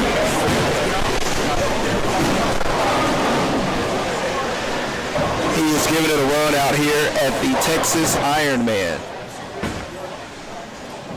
Brought to you by Perfect Strike, Platinum Ford. We mentioned earlier everything that Chad is doing to make this broadcast the best that it can be. We appreciate that. And can never say enough about the guys at Platinum Ford. They just continue to find ways to make bowling better here in the area, and we definitely appreciate that. If you guys are in the market for a new vehicle, please get in touch with Adam Vinci, Stony Burke over at Platinum Ford.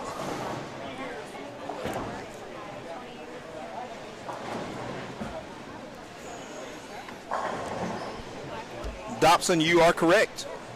Sean Lavery has made the 8-10 split on television. I was actually watching that live on television when Sean converted to 8-10.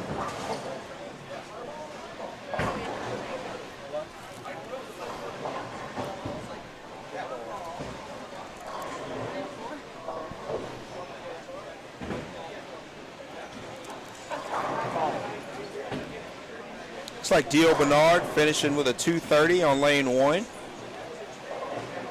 It's a nice bounce back after, I believe he was in the 180s, 170s that first game. He was at 163, so 230 is a nice bounce back. Get him close to plus. Not quite, get him close to plus. Guys are finishing up game two and transitioning. The move is one pair to the right. One pair to the right is the move today. Dimitri Cruz at plus 40. Robert Albright, plus 44 after 2. Okay, who's plus? Nathan and who else? What the fuck is happening? I know. This is after one. Damn. Yeah. I mean, I just can't start. Okay, but I can't start. See Daniel Cruz, another guy with an interesting story. Glad to have Daniel back and moving around. He was down a little bit, been battling some health issues. His son stepped up. Daniel had a successful kidney transplant and went through some difficulties and has since bounced back. So it's very nice to see Daniel Cruz, one of our local proprietors, 2 centers, University Lanes and 10 Pin. It's very nice to see Daniel Cruz up and around and about. Guy who loves being around the sport. Always supports his boys. Dimitri, we talked about him earlier. Young talent here in the Dallas area. Kid that's always on the scene. Another one that's not afraid of action. Welcomes the challenge.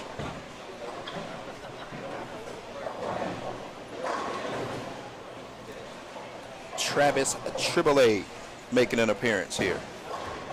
He also bowled the Ironman Mini last night. Ironman Mini was How you doing, brother? doing all right. hosted by my team last night. It's a 4-game sweeper. Ran a variation of the long pattern. The shape was similar to the long pattern today. We tweaked it a little bit, but a similar shape. Anthony Simonson came out on top last night at plus 121, edging out Michael Holloman, who was plus 120.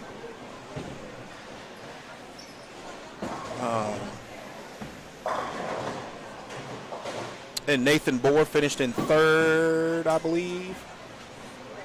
And Ray Lucier, Rambo Ray, finished in 4th. Oh,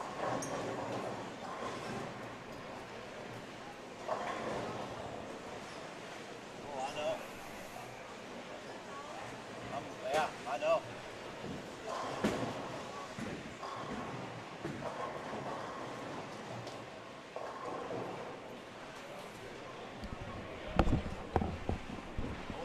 It's this board. Yeah, I don't know. They're super hot, so it's real high. And every time I turn it down to where it should be, it drops.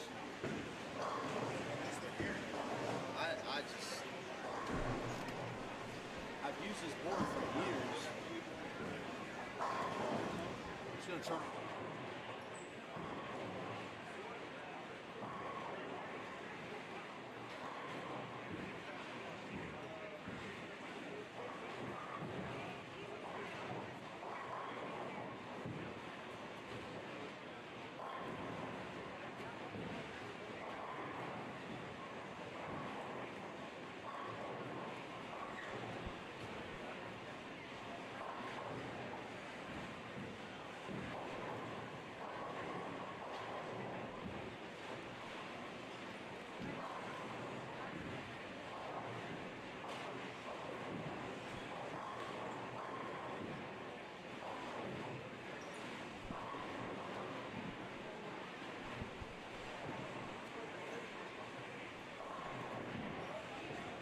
That's all right. I couldn't agree more, Craig.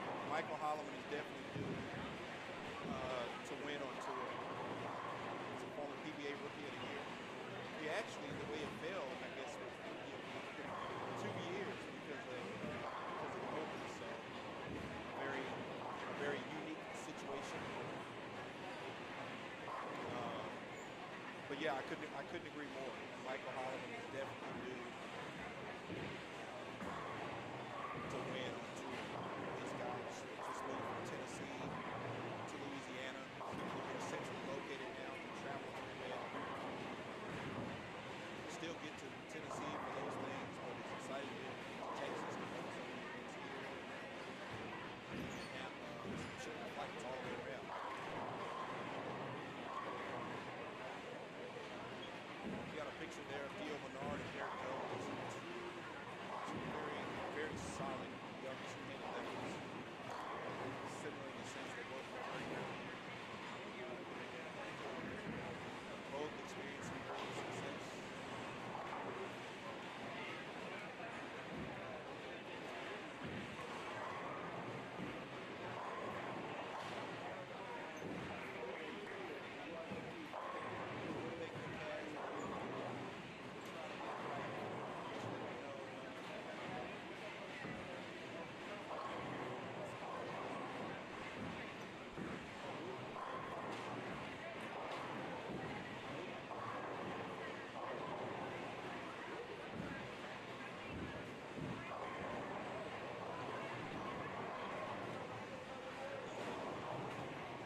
while we work on that, we'll let you enjoy some of the bowling here. It's a full house with quite a few spectators in the building as well, which is always good. These guys look back and see the support. Always a good thing.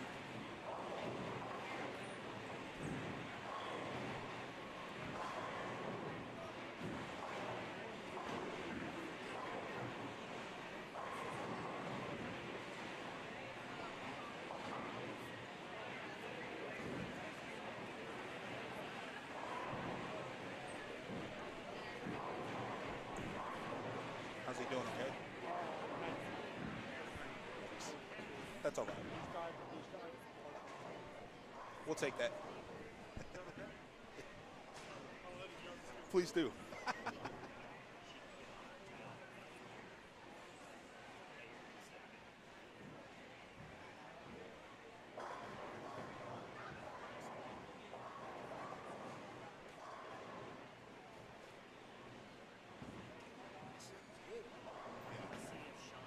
Okay, good.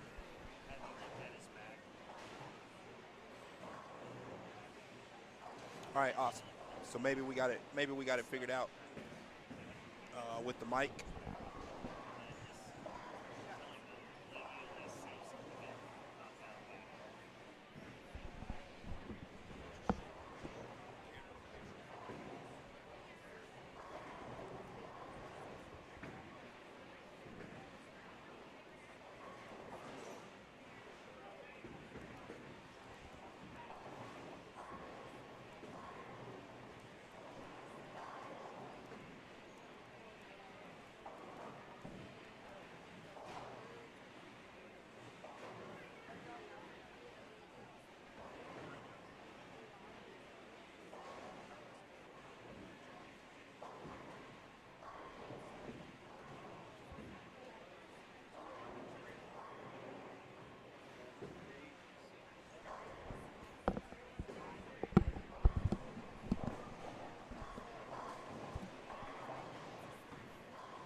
Here's your score update after 2.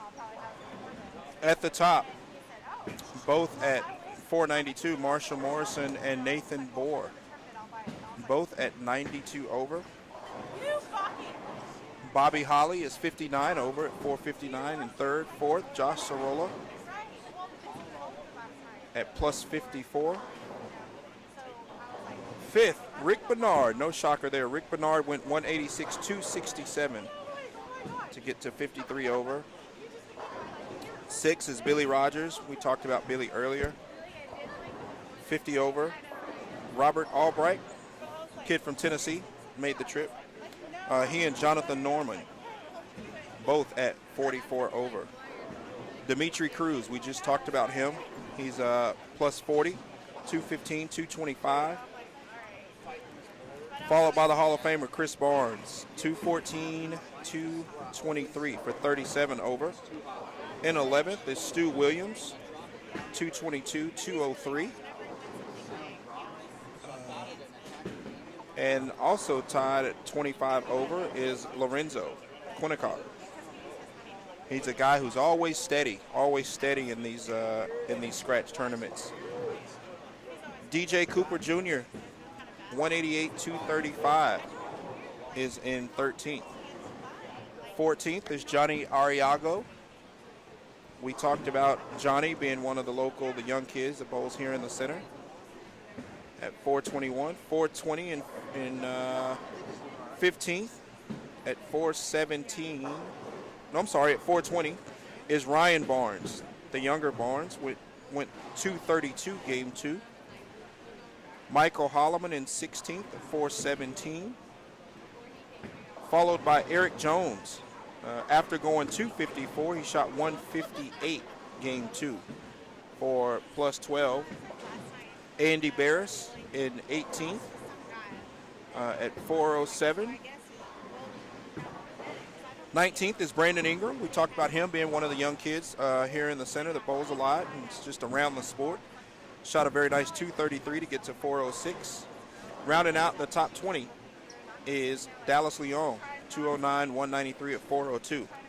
Just out of the top 20, 21st is Anthony Simonson at 401. Donald Davis Jr. at 400. Andy Patterson at 399. AJ Chapman also at 399, and Nolan Walters at 398 are your top 25.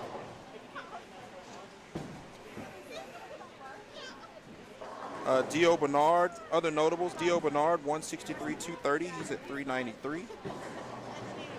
Farrell Williams, after going 208, shot 166. He's at 374. Maria, 174, 194 is at 368. We mentioned Sean Lavery withdrawing from the tournament. I think he's going to have his back looked at. Adam Vinci is still on pace. He's still on pace, 139, 137. So, again, those of you that had side action with Adam right now, you're looking real good. Really good right now.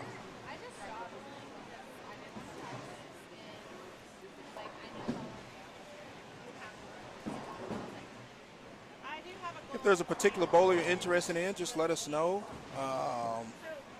Matt, Anthony Lavery got off to a slow start. Went 130 the first game and then followed that with 178, so he's definitely moving in the right direction. He is at 308 after 2, so we'll continue to watch Anthony Lavery's progress. He definitely gave the field a head start, so we'll see him make his move throughout.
Yeah, Cassandra said we have perfect sound now. We'll see. What about for CT? Check. Cass, let me know if you can hear me.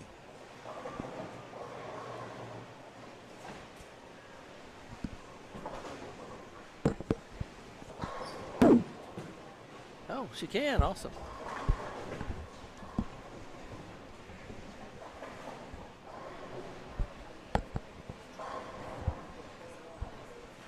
Perfect.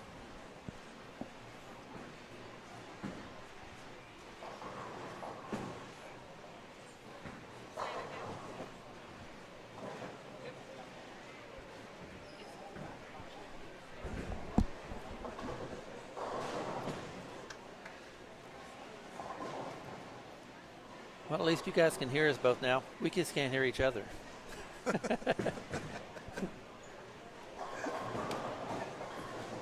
What he says probably isn't important anyway, so.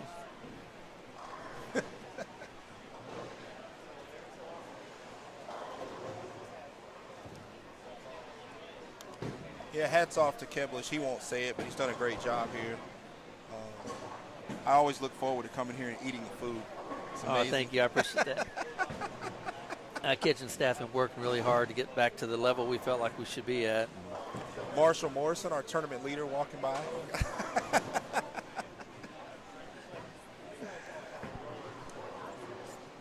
You know, we talked about Marshall earlier and his ball roll matching up and him literally being right at home. And, you know, it's showing in his scores.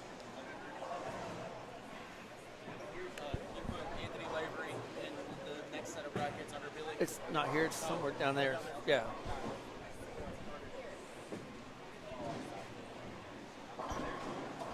Yeah, we do a lot of things, but one thing we don't do here in the broadcast booth is run brackets, which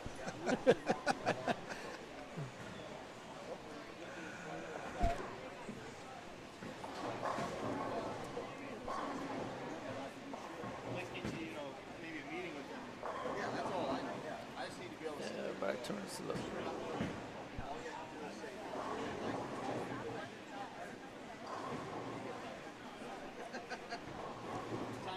Looks like Josh Cirola after 2 games is at 454, plus 54. Brian Viator is minus 15, hanging in there. Hey, Jess, welcome. Michael. Hi, Jessica. Michael right Congrats now. on the baby. I won't tell you what Michael has right now, Jess. Just stay tuned.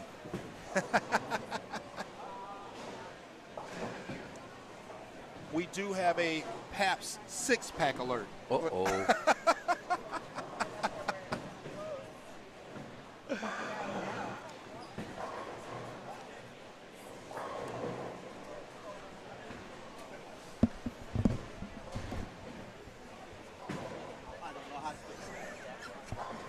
It's set up right.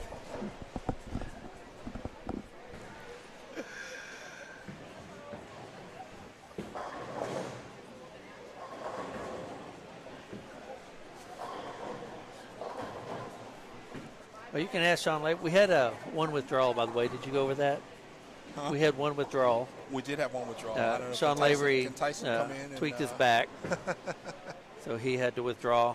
Hopefully, get him, take care of him, get him feeling a little bit better. Tyson, you are a bit late to the party.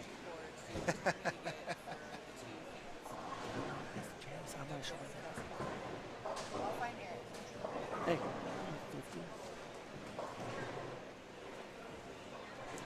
And that is exactly why I didn't want to say Jess.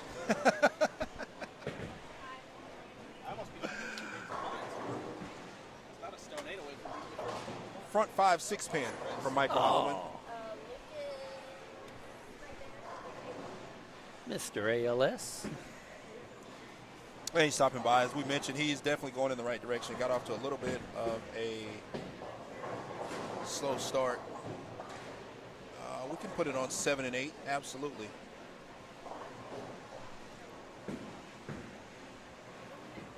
Hey, good morning, Trey.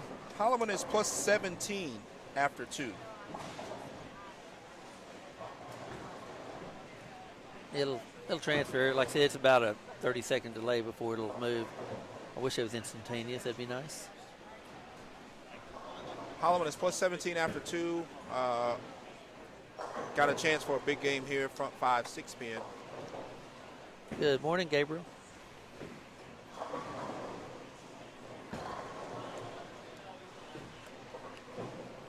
You got to come out bowl this sometime, man.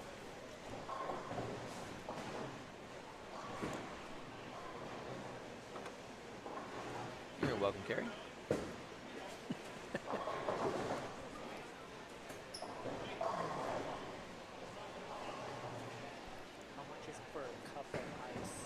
Just as we've been watching, 3 and 4 seem to be a fairly rough pair of the first 2 games. We'll see how it goes this game. Dio Bernard and Viator and Travis Triboulet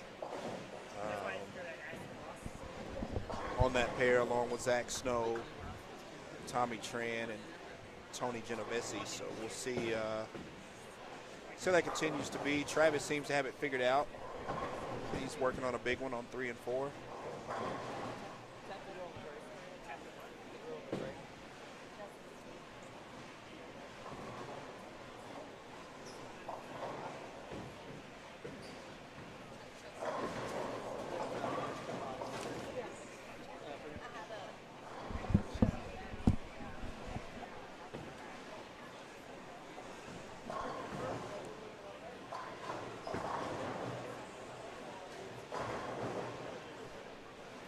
A&M, Gabriel, taking your son to A&M. Man, really? You don't like him? What's up with that?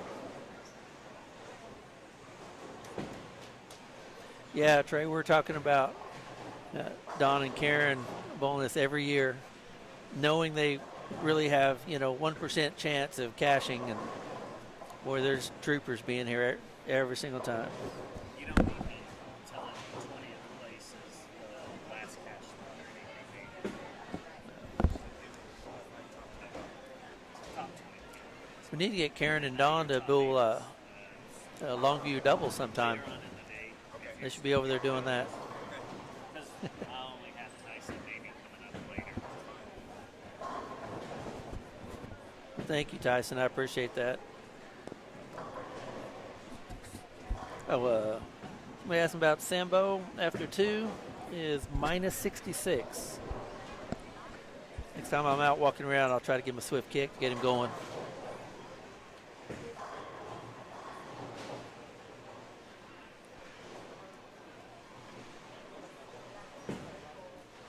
Tyson, I hope your phonetics finale went well last night.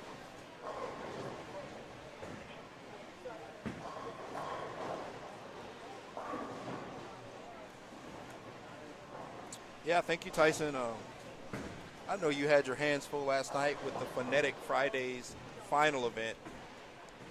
Whoever would have thunk it, but Friday nights is alive and kicking at Plano Super Bowl. Yeah, it's nuts. Yeah, I think it's Friday's 100 changed plus bowlers, man. Ever week. since COVID. Yeah. Because of COVID, Friday nights have changed for a lot of people. Tyson came up with that phonetics idea. It's a great little tournament format. Does little things here and there, changes things. It's pretty fun. Our center here was always dead on Friday night because of high school football in Texas. Right. Everybody's at the course. stadium. And when COVID hit, we're like, you know what? They're limited stadium.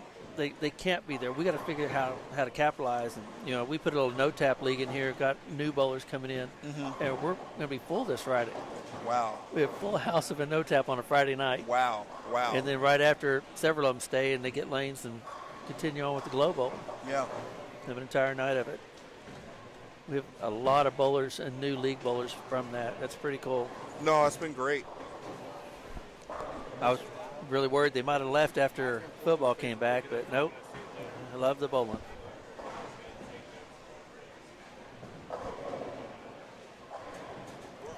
Carrie, Carl Williams' stepmom. He said he just went forward through the face and picked it up. He's on 9 and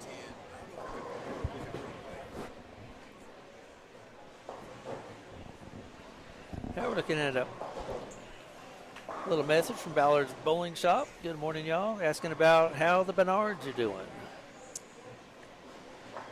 Dio is but -7 after 2. And Big Daddy, +53. Rick's bowling well.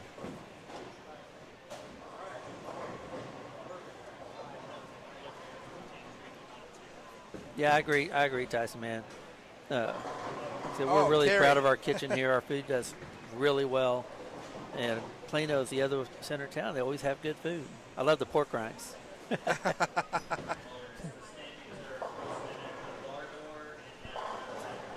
Well, Kerry Colton, welcome. Glad to have you. Carl is bowling well. It's nice of him to make the trip in from Tennessee.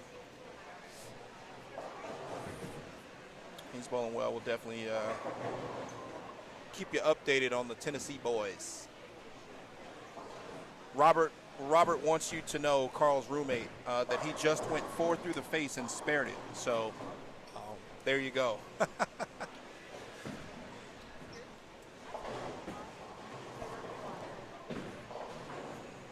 I did offer to finish the tournament for Sean. They pretty much ignored me. He probably thought his blind would do better, and he's probably right. he was probably right.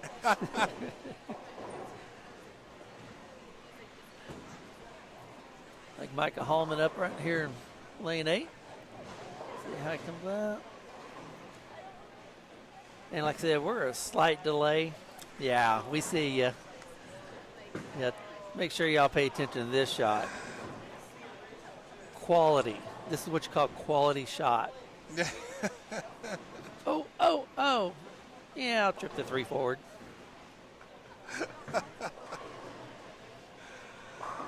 Oh, it's nice to see the guys having fun. I mean, as grueling of a tournament as this is, it's still a good atmosphere. It's a good environment. It's fun.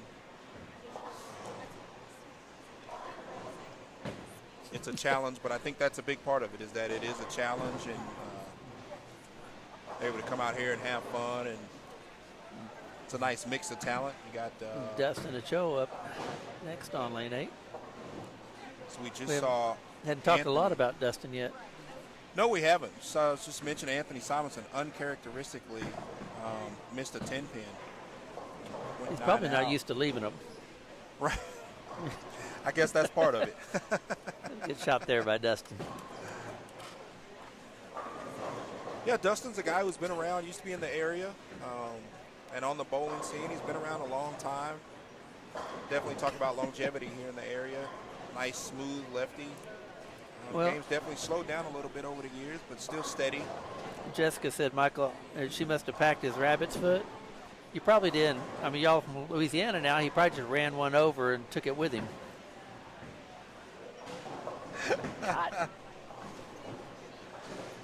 Cotton Swab, my Morning, man. Dusty. What's happening, brother? Oh, thank you for the support, Kerry. Appreciate that. Advertisement is key.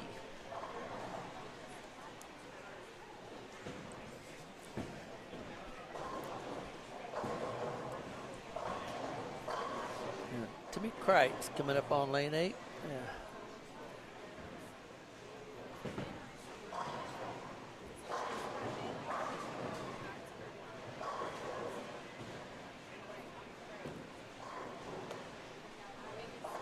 Looks like lane 8's being pretty nice to him. That pair is handling that lane well. So it's running down the high end. Take a look, see what's going on.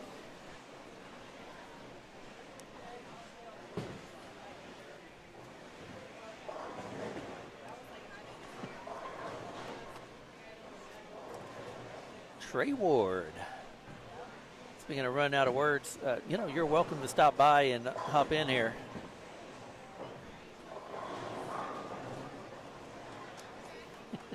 Trey, you're definitely right. It is a long day at the office. Yeah, we're looking at it the other day.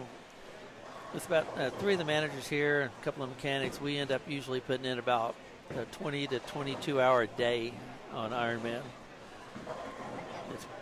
It's pretty exhausting.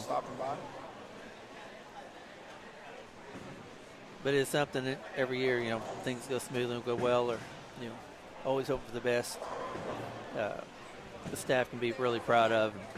I do appreciate the staff here. They're incredible.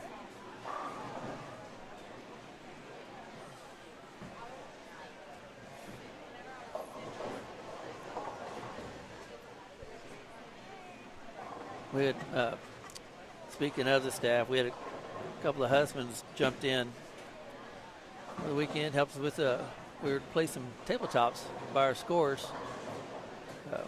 Open play folk kept, leaning on them, jumping on them, and cracked tables. And so we went and cut new ones, put them out, and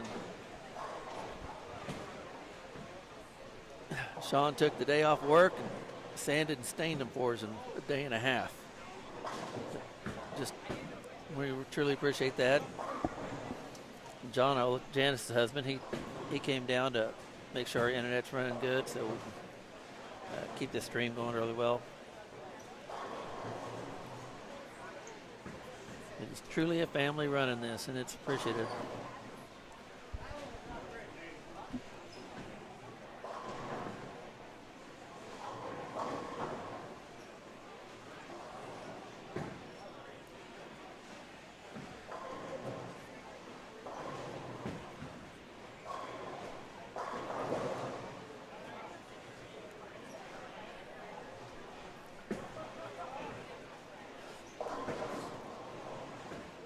Yeah, Jessica, I probably am right. I usually am.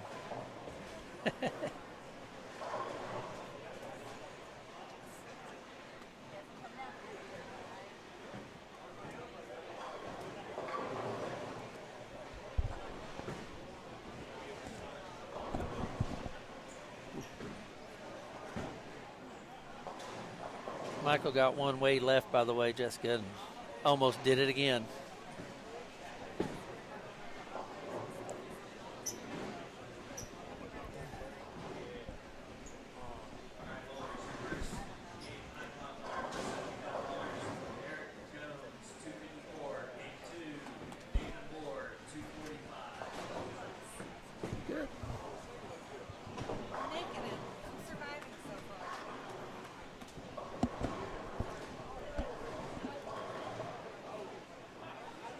We'll leave it on this view for a few minutes, and so we can catch Ryan Barnes throwing a shot. He's sitting there taking it easy at the moment.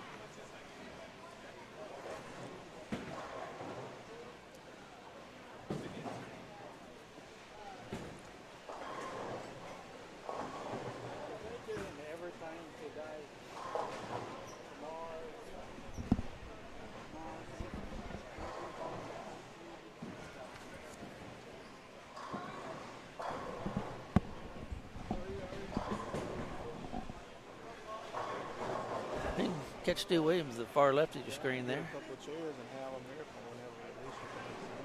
And flush.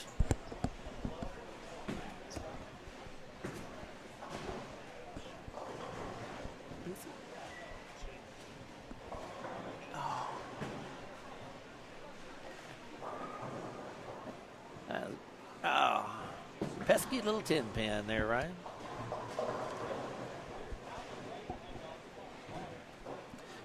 We were joking about Ryan last night. He's got Chris teaching him last few years, as much as he knows about bowling.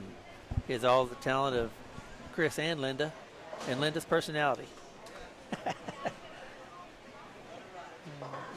He's a good young man.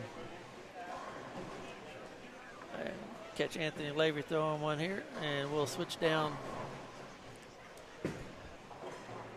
Scooch over a couple of pairs and see what we got.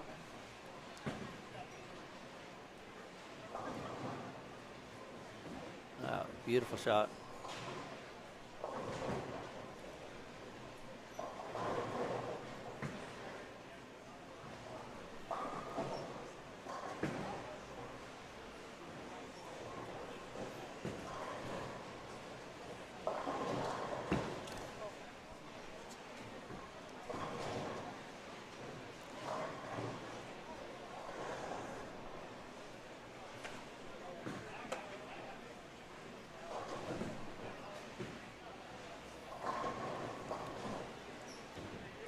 I think Keith Lesko's still upright, so knee surgery holding well. We'll slide back down to the low end, catch the end of that game, and see Chris throw a shot here first before we go. Cody Udoff. Setting the balls down, getting ready.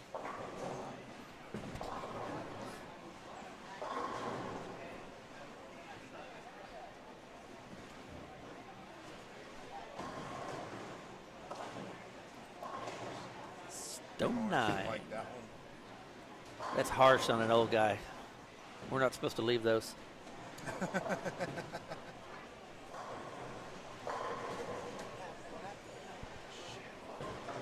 Looks like we lost the feed for a second.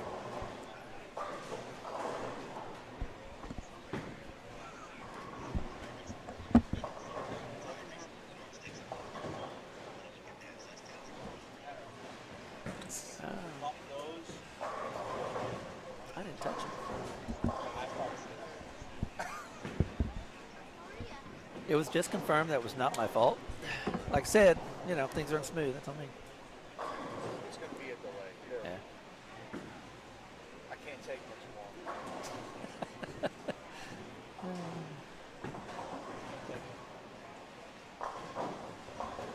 One more.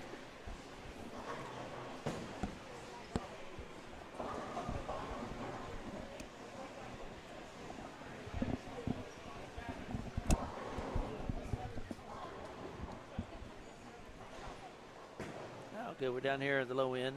Things got run again. AJ Chapman on far left. And the bluish purple. And the spiky hair. Dio Bernard directly in front of us. Dad sneaking up to watch a little. Uh-oh. He didn't miss a lot of those. I don't know that I've Simon ever missed seen. a 10. Dio's missed a 7. AJ? I don't know that I've ever seen Dio miss a spare. shoot back up at a 7 pin like that. I think that was back up. I couldn't tell if it was back up or he's going straight at it. He seemed uncomfortable. Yeah, he really didn't look like he was, No.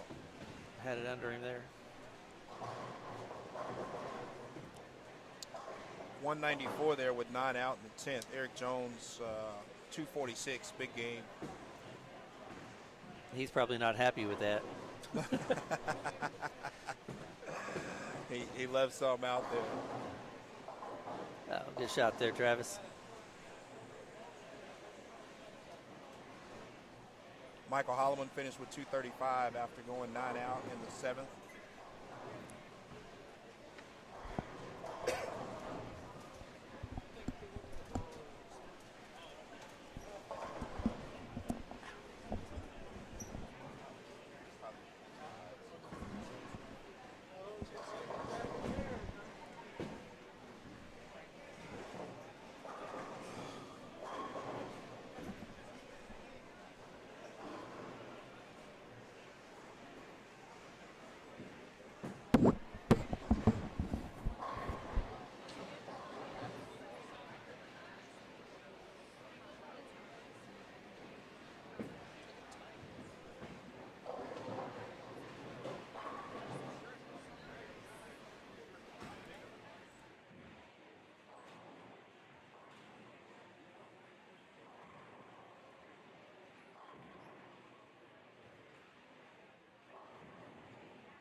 Hey, good morning, Jeannie.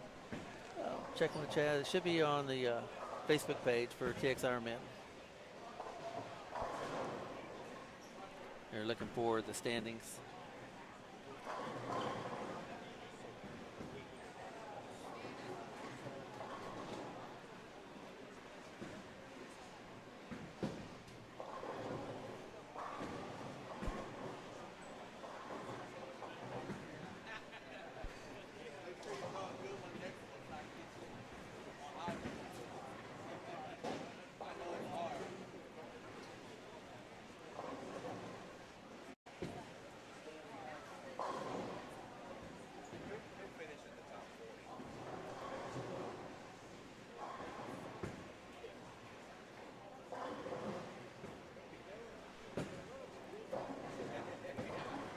Yeah, man, huge shout out to Chad Glines for helping us put this on like this. The primary sponsor, Perfect Strike. Genesis Back and Neck. Yeah, I agree. He's helping me out. I have a 3 compacted vertebrae in my neck. He's trying to keep me from having to have surgery. Going through decompression right now in the middle of it.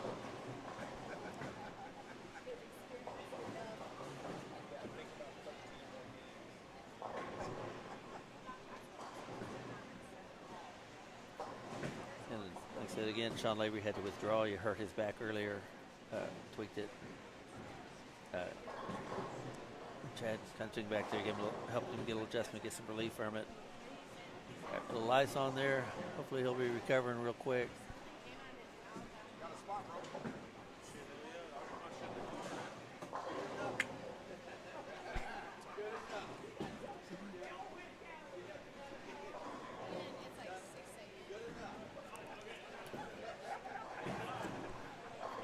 Get rash.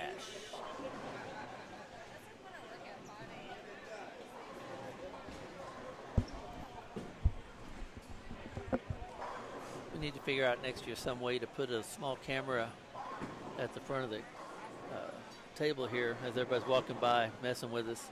Yeah. Show proof that we're mistreated. Yep. We'll try to get, we know it's a little bit delay on that. We'll try to get a score update.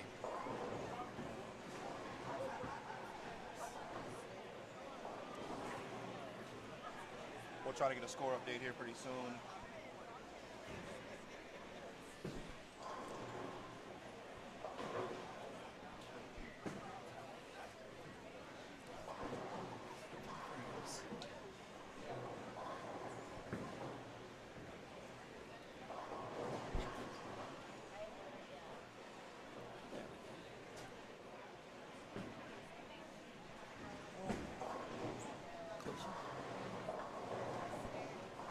We're up now. Better. Yeah. Better.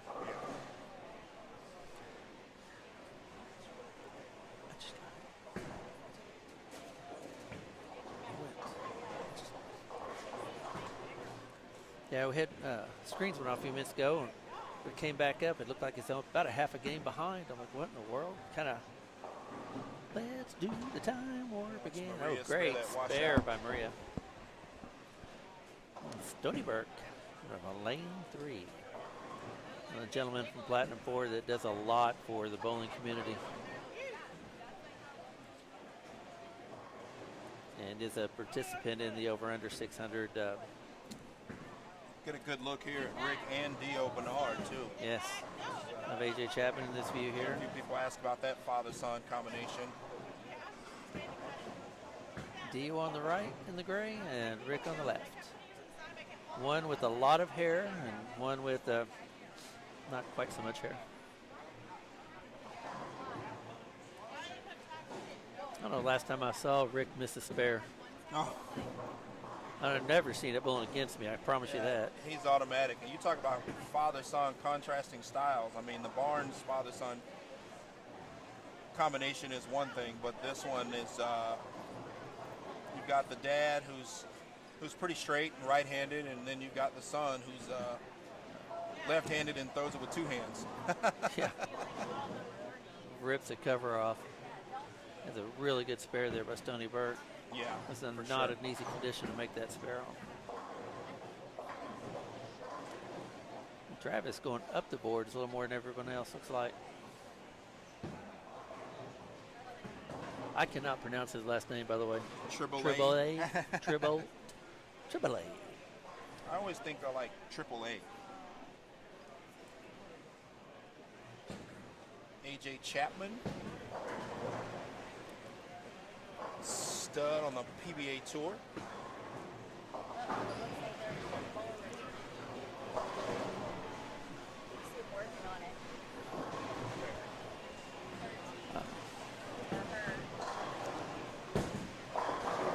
AJ thought that shot was good off his hand. You see now the hook starting to develop in the back ends. Yeah. Oh, looks like a 3, 4, 6, 7. Thought we had a ball return issue down there. Young lady had to go down the gutter cap. It was not. It was a cricket. She walked in accompanying both ends. And, of course, the soft sole, so she turned him outside so he don't kill him.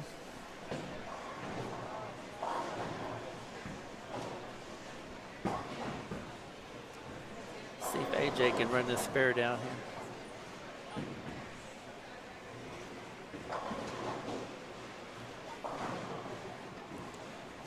But you kind of see what we were talking about earlier with AJ, that previous shot. Kind of almost had a little extra load in it. Mm-hmm. Yeah. Instead of just kind of letting it fall into his swing. And again, we talked a little bit about 3 and 4 being a dangerous pair early on. Yes. We'll see how it shapes up for Maria and AJ. Again, AJ thought that shot was really good off his hand, and it checked up on him in the back. And Maria washed out on lane 4, her first shot. So. And lane 3, yanking and she left. got up on 3 behind AJ and got the exact same ball reaction. And same again, leave. She thought it was a good shot, and it hooked on the back end, and she left a 3, 4, 6, 7. So David Shaw got that little left off his hand, one of our seniors. Almost got away with it. Left a 5-pin. See how mean these people are, how many hands are in the air. It's like they're respecting their elder.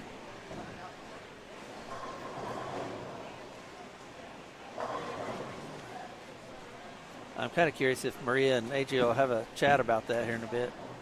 yeah, again, I think the transition is going to be interesting in how these players attack it.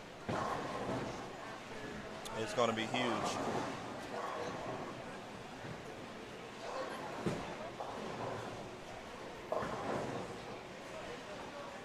Well, he was stressed out about that 5, wasn't he?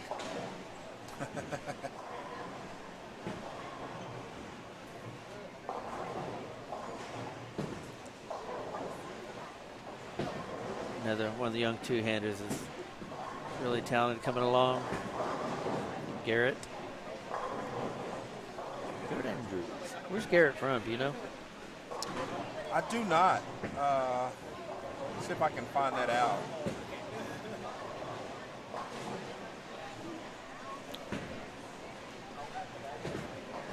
Pretty good shot there with Stoney, leaving just a 10.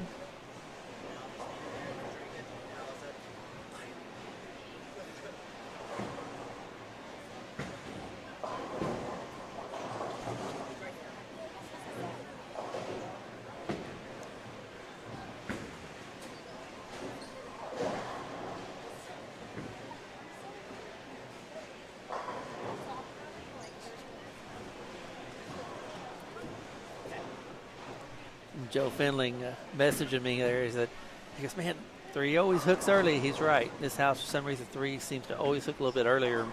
4's a little tighter. He said, tell Maria. Yep. And that's exactly what we've seen, Joe, thus far, man. We've seen that. We've seen them play out just that way. Again, Maria got up. She washed out on 4. And after seeing AJ's ball check up on 3, got up and left the exact same split. So definitely playing consistent with your observation.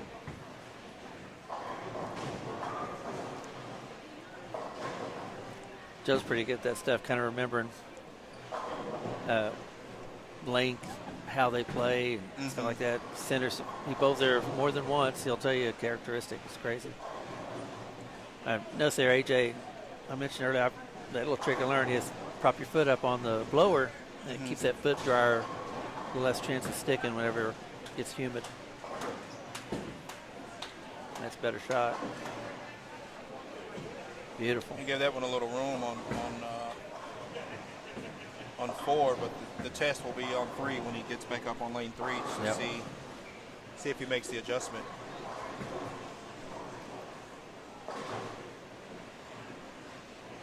Dio Bernard started with the front 4 this game.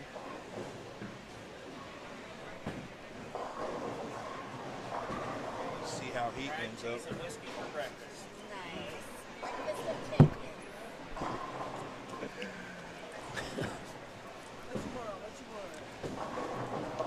Come by and said, fried cheese and whiskey for breakfast.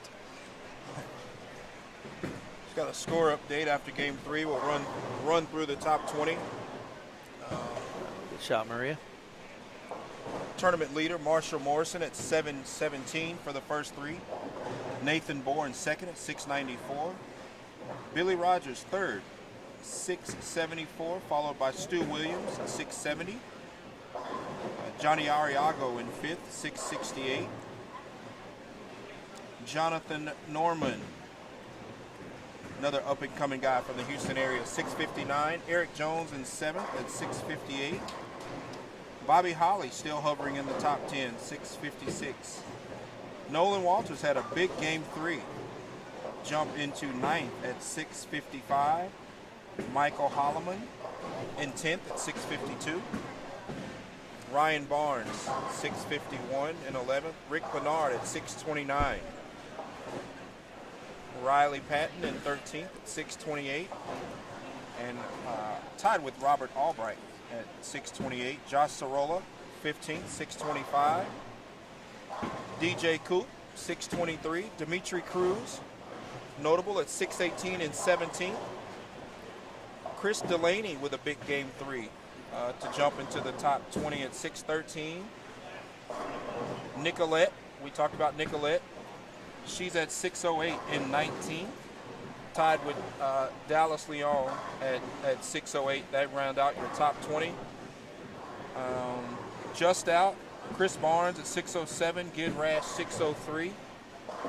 AJ Chapman at 598. And Anthony Simonson, 587. Dio Bernard, we mentioned him. He's at 587, but off to a good start this game. Potentially shoot a big one. Farrell Williams at minus 30, 570 in the hunt. Anthony Lavery, we talked about how he spotted the field the first game, is making a move, now up at 566. And remember, he started 130, 170, so he's at 566 after 3. Maria's at 551. Other notables, Brian Viator, we had people asking about him. He's at 545. Sambo Butler at 531, minus 69. So he's been pretty consistent across the board. Keith Lesko is 519. So around in the mid 50s in the field. Looks like we saw some movement from Jason Marquez. He may have shot a big one. He moved up a little bit. And the one person I'm interested in, Adam Vinci. He's on pace. He's still on pace. Kind of hanging in there. Minus 170 for 3. So Adam is definitely on good pace.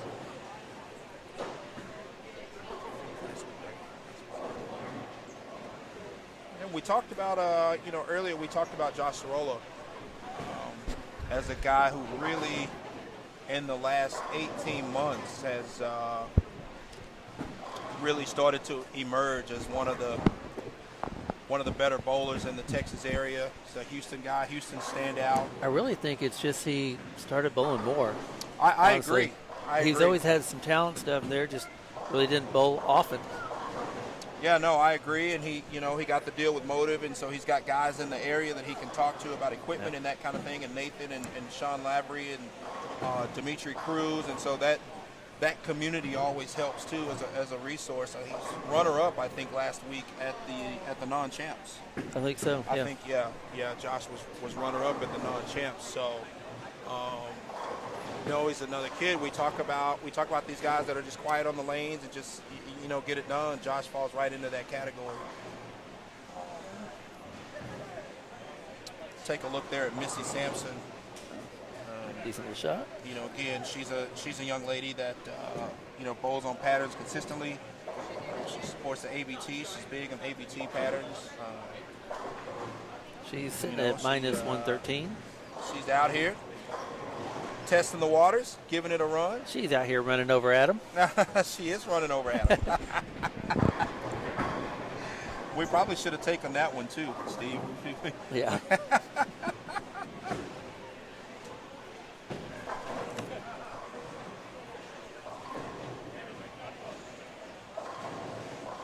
She is her other half, spare. Randy Hawks on the left side of the screen. She's hot on his tail. He's minus 64. Yep.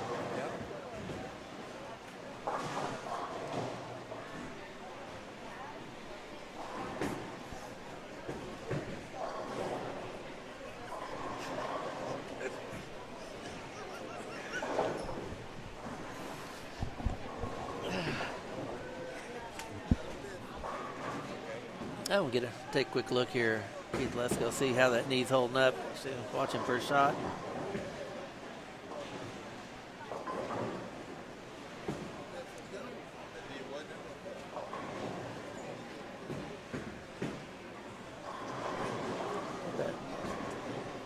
Yeah, you can kind of tell. Watch him. He can't quite get down into the knee bend just yet as much as he normally would.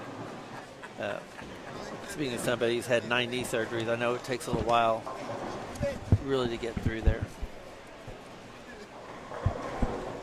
The doctor will tell you, oh, you're back bowling in 4 weeks, but no, not competitively, not truly competitively anyway.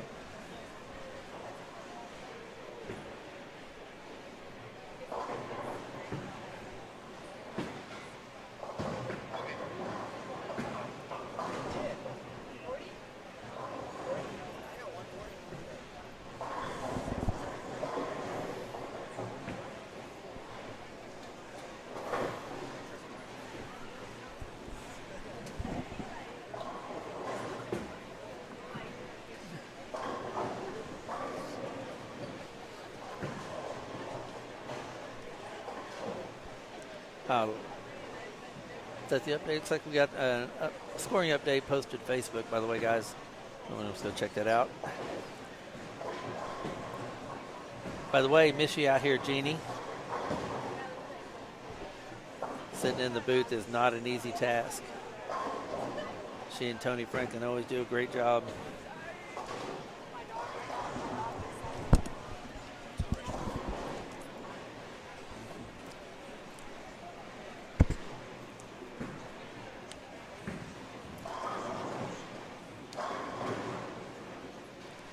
Speaking of Jeannie, she does a lot for the community. You see every so often, some of our staff walk past and the Rowlett Bolorama jerseys. Thank you, Jeannie, for those. She helped me put those together. Really good quality. Love them. Chameleon jerseys. Also runs the bowling news. Kind of busy. So. Realtors as well, I believe.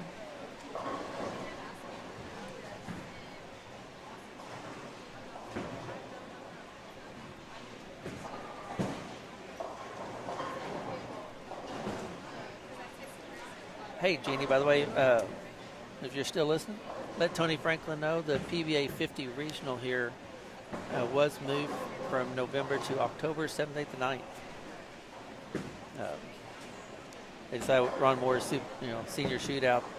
Some of the flights had got changed. A lot of the guys weren't going to be able to get back in time for the regional, so Tony Lanning reached out and we discussed it and decided to move it to that date. It's also the exact same weekend which I hated as the SASBA. the non-champs down Red Bear Lanes in Duncanville.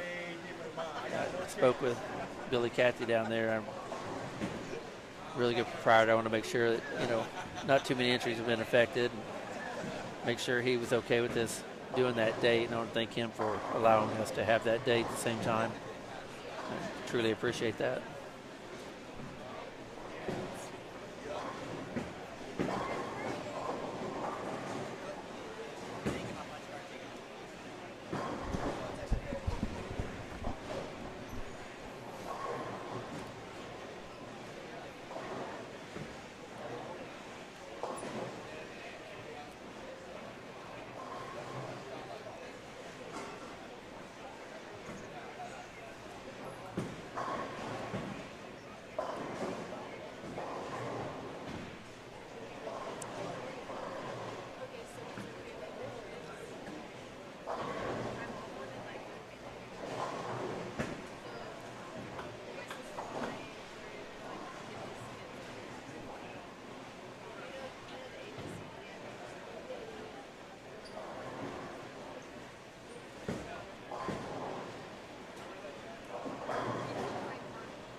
So I got him to the last two spots on the other big board, and I told her, I said, I'll pick one.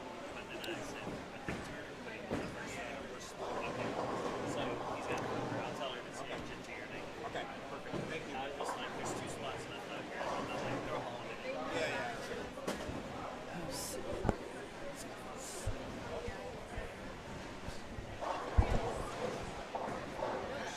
Yeah, let's jump down to the high end for a little while and take a look, see what's going on.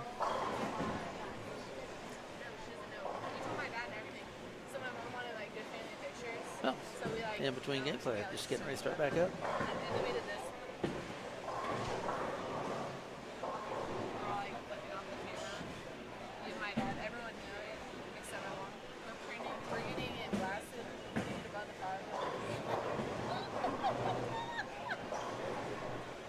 She knows now, though, right? Your mom's. Oh.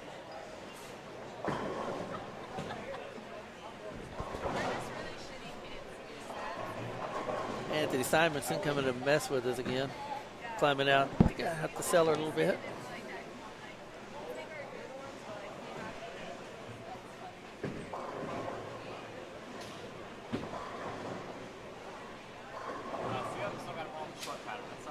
Oh, yeah.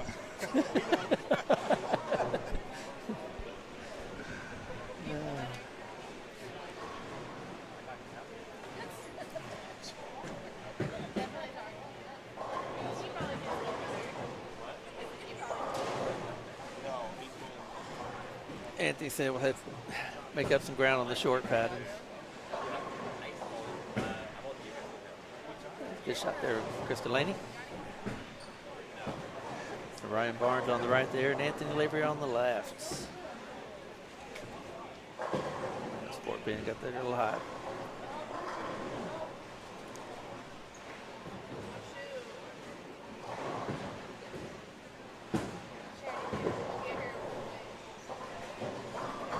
Looks like the lanes are definitely breaking down across the center now.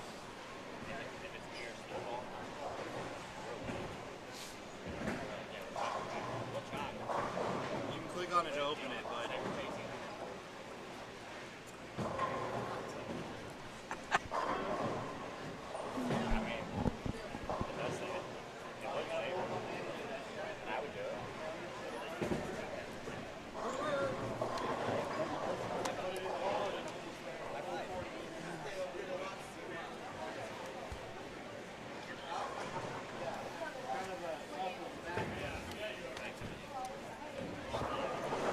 Jonathan Norman on the far right, lane 25.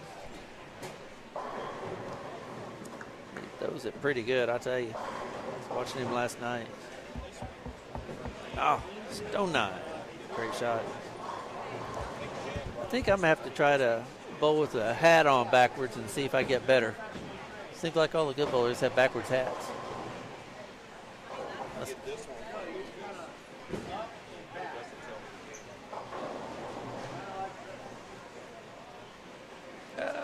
Wiggle it. There's a 4-pin, courtesy of brand new pins.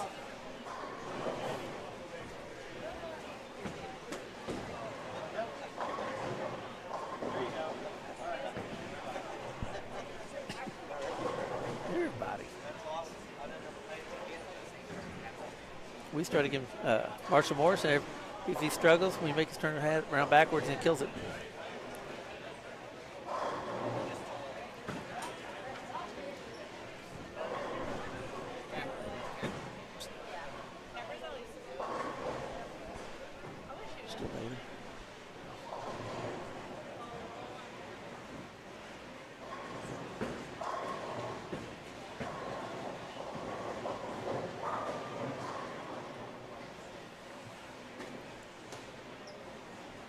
Josh Sorolla right on cue, working on 260 this game.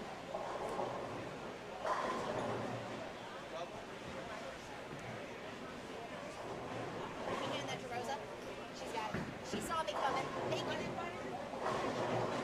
What's the easiest way to make my flight on Southwest? I Go to the web browser. Yep. Is the 8:30 flight back? Tomorrow night. Tomorrow night.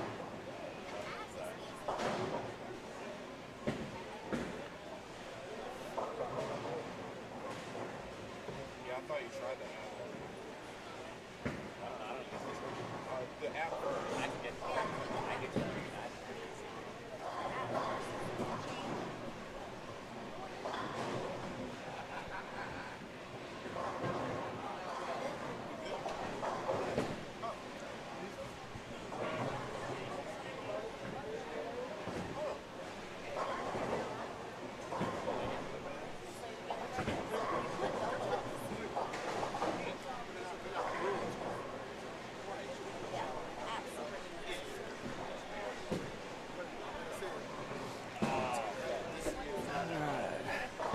Sorry for the delay. Had to. I always get CSRs. Had a spill down lane 7. We're trying to get them cleaned up as quickly as we can. One of the bowlers tipped over the water.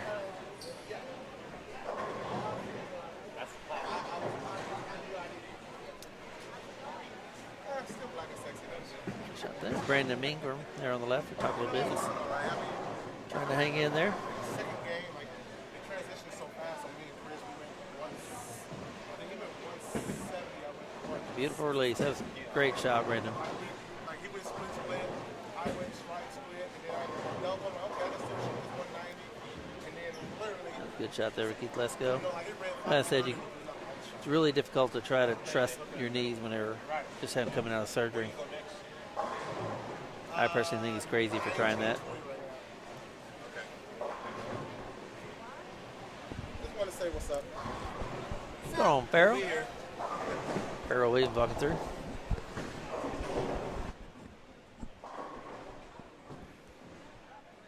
We had a couple people talking about the oil patterns in the names. I don't think I ever told you what kind of hit me, how this came about. No, I was wondering. Crop Duster and Silent Killer. We were bowling the Swiss Trios up in Wichita a few years ago when they still let you change the names. And one of our teammates, James Quinteri out of Oklahoma City, had doing something up by the counter, and he just kind of quietly let one go on Silent Killer. He started walking off, and as he walked off, he turned, he noticed somebody walking. Francois Lavoie walks up, his kind of back straight up, his head popped up, like, he goes run over to me. He goes, "Oh man, oh my god, oh my god, oh my god!" I'm like, "What?" He goes, I didn't mean to. I accidentally crop dusted Francois Lavoie." I died laughing. So of course our next team name was, our anchor just crop dusted Frankie Lavoie. ... Sorry. But I was practicing on the long pattern. I was working on these, and I said, "Man, that carry down kind of lingers," and it just, oh man! And of course, from there it had to be done. I like it. So shout out to Frankie. We miss seeing you here. Hope y'all bowling well down Panama.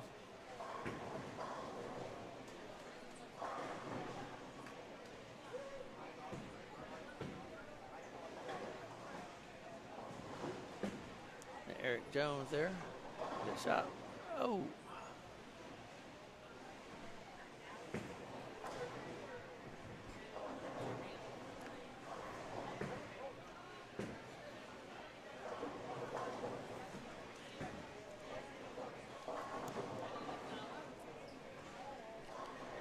There's Sambo Butler right there in the middle of the screen with his one and only fan.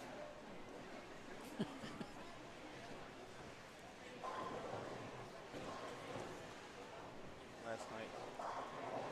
I'm sure Sambo's got a few more than one fan.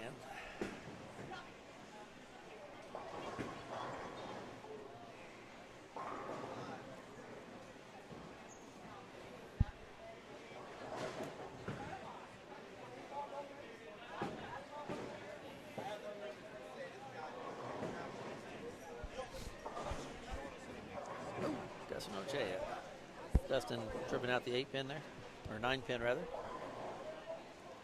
Micah McCracken making a 310 look easy.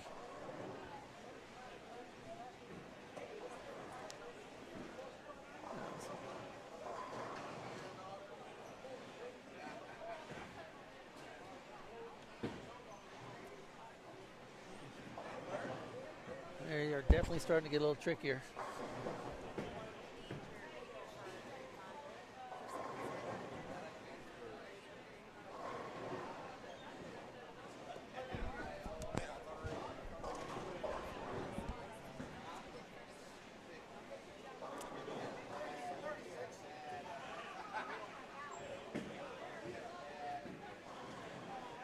Jerry almost caught a break there.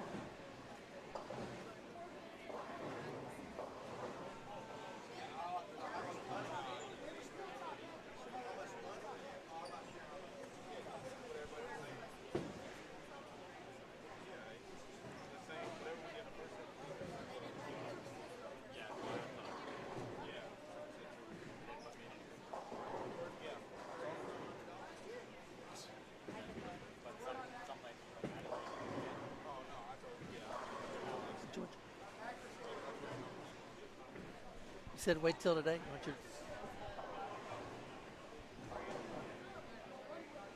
We'll be here. Simonson up here visiting our table again. Still can't get him to put a headset on though.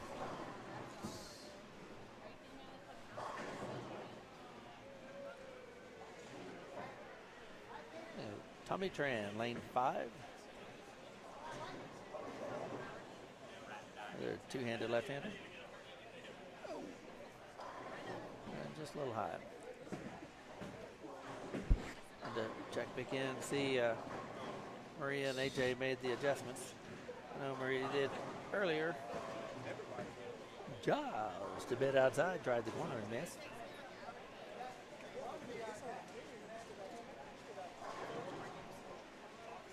Great shot by Viator and Stoney. Uh-oh.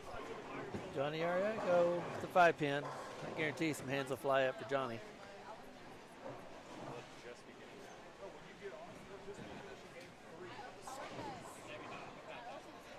Of course, I threw my hand up too, and Dallas Young happened to see me and just smiles and waves.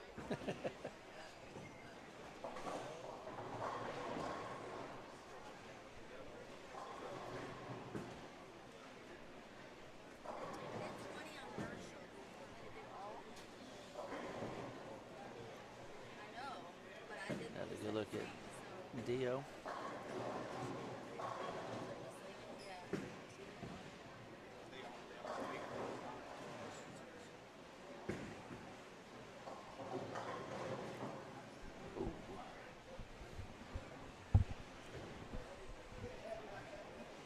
Great shot there, Stoney.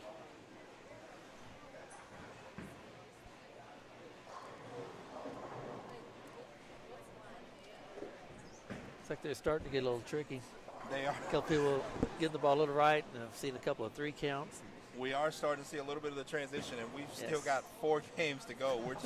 We're just halfway through this block, and they're starting to get tricky. We're starting to see a few less smiles.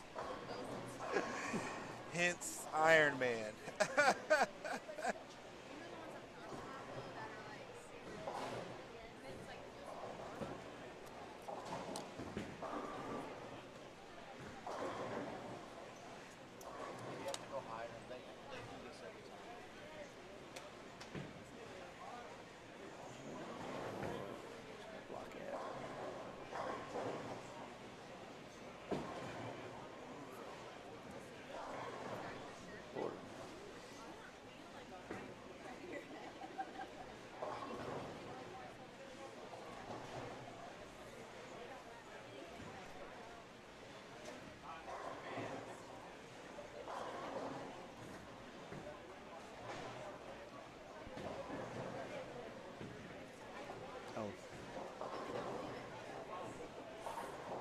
wanted to remove some spam in our little feed here. Like somebody's trying to date me all of a sudden. Thank you, Amanda. I appreciate that. I still crack up whenever I think about the pattern name, how it got there. What's that? He said it happens every year.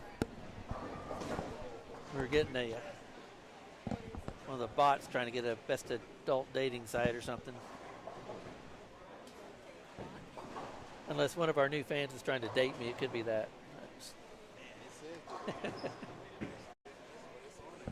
But they've been reported and removed, so I'll try to keep an eye on it.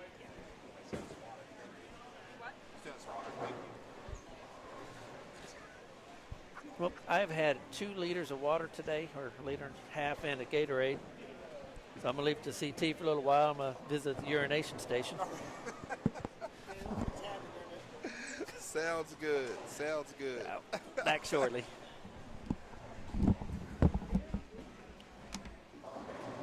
Just to recap, our top 20 after 3, Marshall Morrison, tournament leader at 717, plus 117.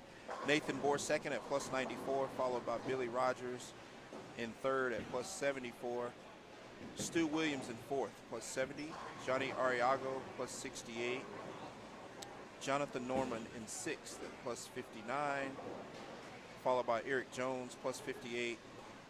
Bobby Holly, plus 56. Nolan Walters, plus 55. And Michael Holloman rounding out the top 10 at plus 52. Ryan Barnes, plus 51. And then falls off quite a bit to Rick Bernard in 12th at plus 29. Riley Patton and Robert Albright, plus 28. Josh Sorolo, we talked about briefly, plus 25.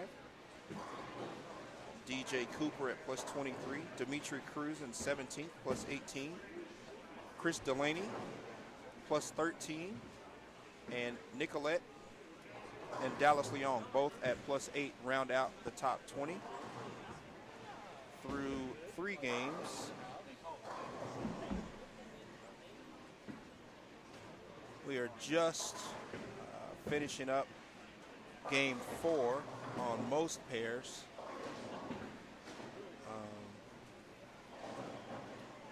Should have score update for you here in a little bit.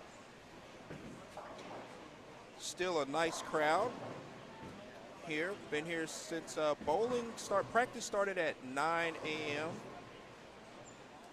for 15 minutes, and tournament started right at 9:15. We had a few announcements this morning. Tournament started right at 9:15. We've had some people ask about side action. We've got high game pots, brackets, and a couple of big boards running. So definite side action for the bowlers.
We are 3 hours in. Just making the turn here. We've got Stony Berg, AJ Chapman, Dallas Leon on camera view.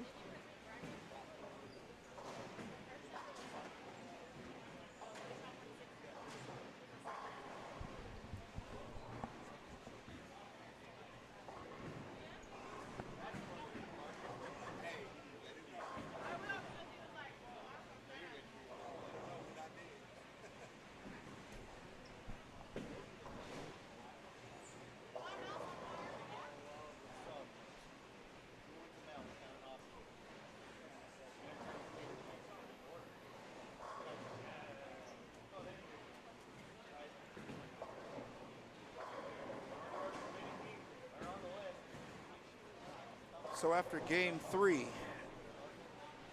your cut, the top 20 after game 3 is +8. That'd be Nicolette and Dallas, both at +8 after game 3.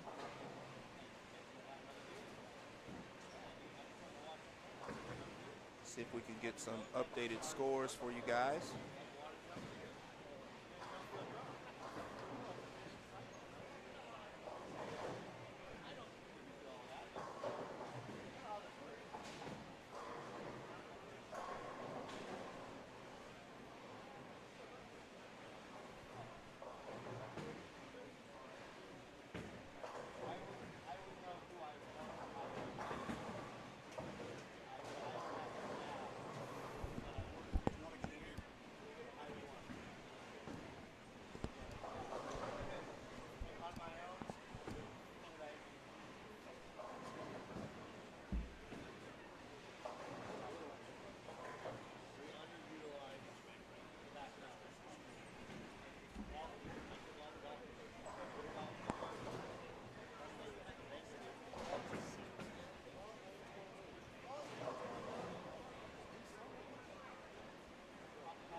All right, we've got updates for you after game 4. Things changed a little bit at the top. New leader, Ryan Barnes, after going 280 game 4, is at +131. Nathan Bohr is in second at +109, followed by Stu Williams, +96. Fourth place, Bobby Holly. He's been right in that top 8 all day. Bobby Holly in fourth. Marshall Morrison dropped a little bit. Marshall had a bad game 4, but is still in contention at +85.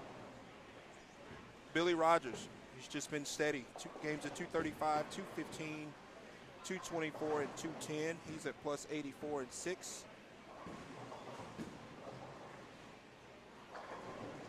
Jonathan Norman is in 7th at plus 81.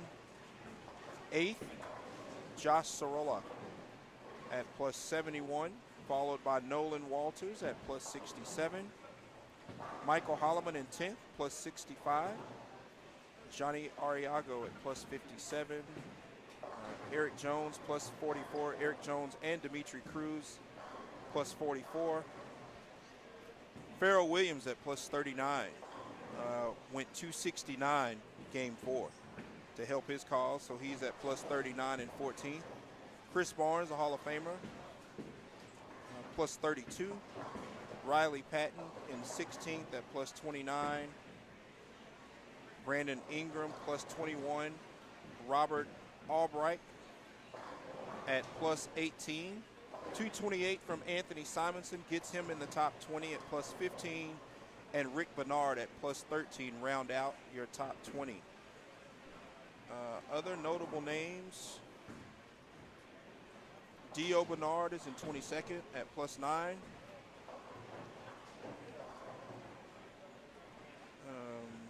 Let's see, DJ Coop, followed by Donald Davis. Dallas Leon is at plus 2 and 26. Gid Rash making a nice run. He's at minus 2 and 28th. Micah McCracken, 247 game 4, gets him to minus 46 at 36. Again, your top 20 cut is plus 13. And Stony Burke is at minus 58.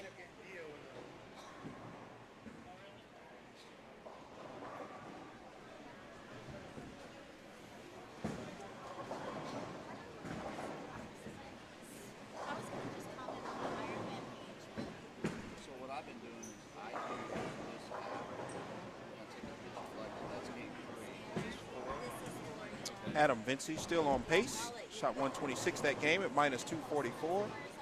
Those of you that are interested in Adam's progress or lack thereof. Anthony Lavery. Had some people ask about Anthony Lavery. He's at minus 56.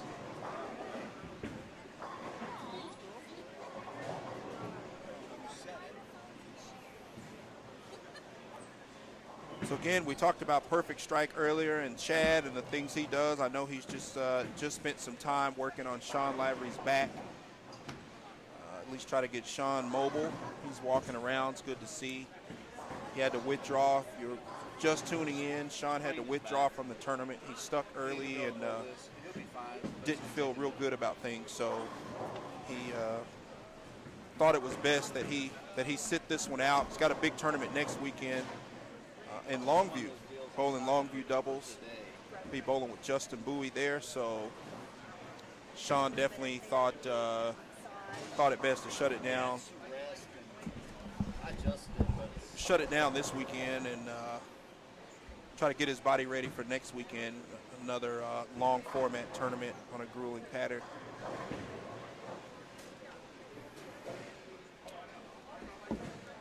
So in front of us, we've got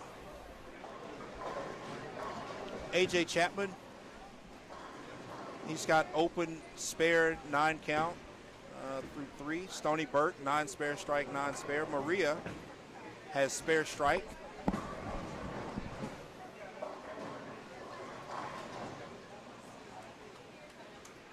And just to the left, you've got Rick Bernard. He's got a spare double. Dallas has got strike, open, spare. Josh Sorolla, we mentioned him in contention. He's got spare to start this game. See if we can take a look further down.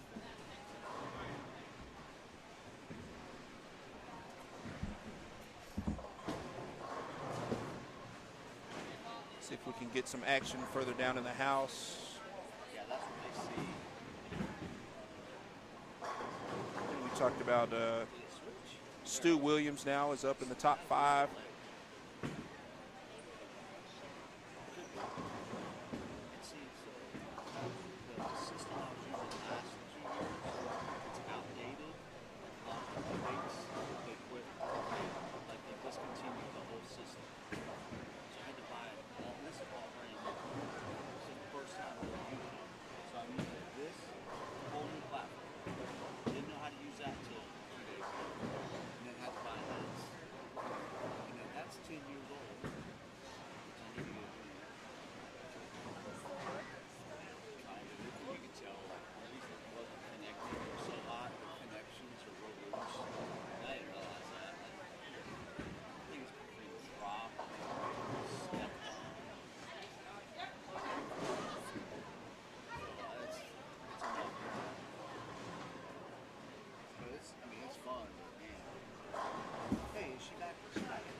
have started at 6 o'clock if I could have, without being an alcoholic. But I'll just get it on my tabs. I'll be good.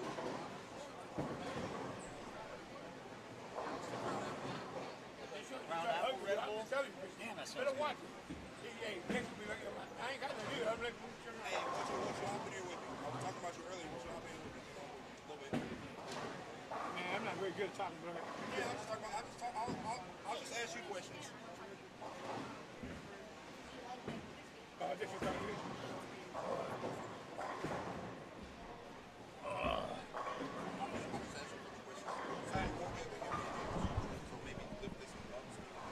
Okay, this one, which one? Okay, this one? All right. Like that? All right, so I got Daniel Cruz with me. We talked a little bit earlier just about his story and how glad we are to see him back, and you know how much he loves following his kids, and we talked about you know, his son giving him a kidney and the battles he's had.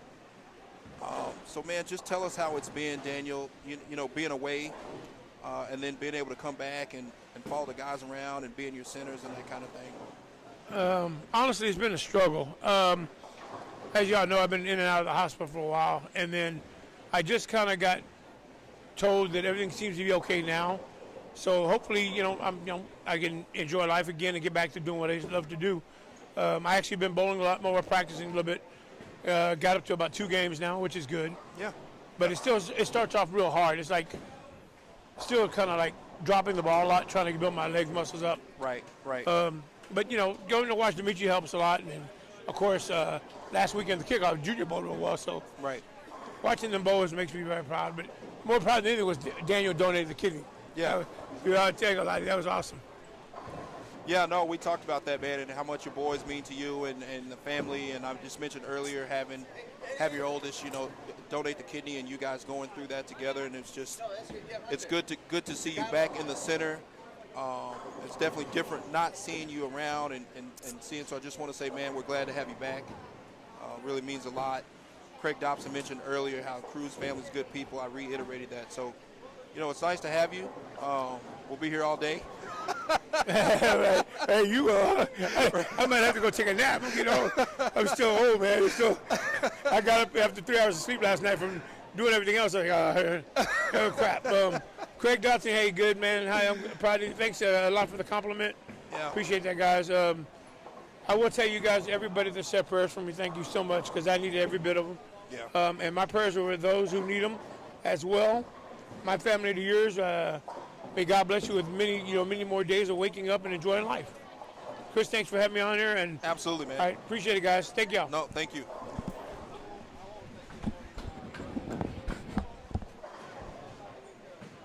Yeah, absolutely. Hey, Heather, checking in. Welcome to the party that is called the Texas Ironman. We are in Game 5, midway through Game 5. We have the rest of this game. It's an 8-game block.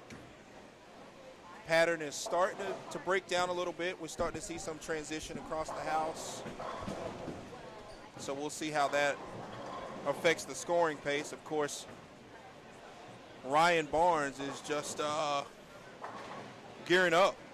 Started with 188 on the very fresh and then went 232, 231, 280. So we will see how he continues to manage this pattern. Cully says it looks easy. I'm sure it does from where you are, sir. Cully, it ain't that hard. They just, not good,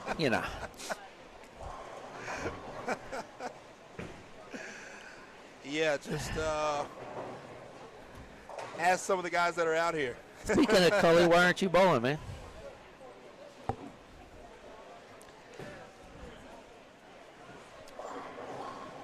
Yeah, Ryan he's definitely killing it.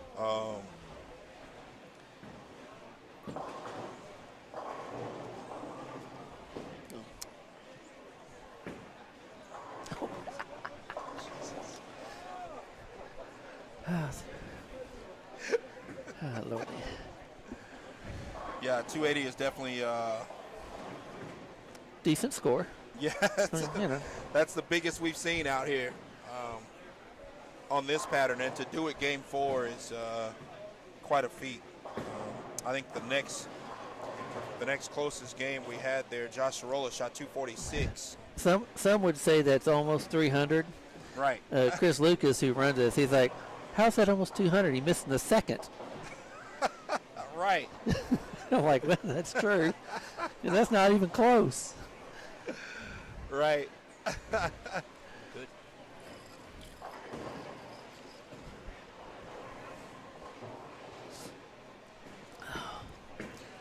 We'll probably have another guest here after a while. Kerry walking around. Used to do landman for the PBA. Right. Yep. He hated to see high scores, so he's pretty pleased walking around here. He said he might help me out, work with me next year, doing some patterns. Like, cool. Absolutely. Definitely take it. Kerry's on the fly. He would watch, and you're getting in practice, and this is great. You got a great look. You get 3 in a row. Put the ball down, hide it. Don't throw a ball in that area again, or that shot will not be there tomorrow.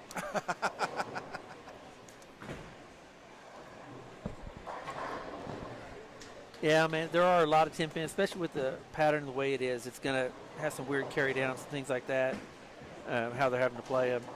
And then, of course, being me and the nice guy I am, I put in brand new pins Sunday.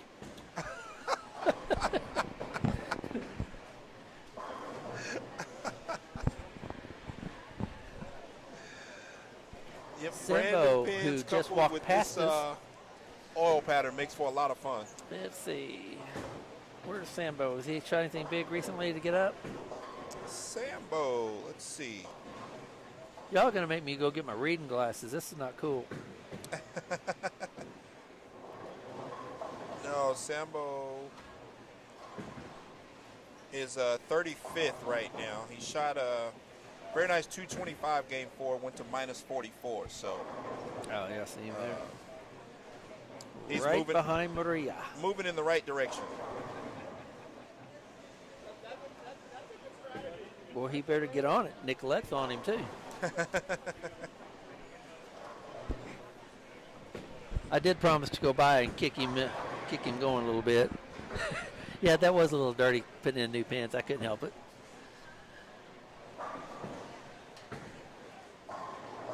Lee Lords, man, how you doing?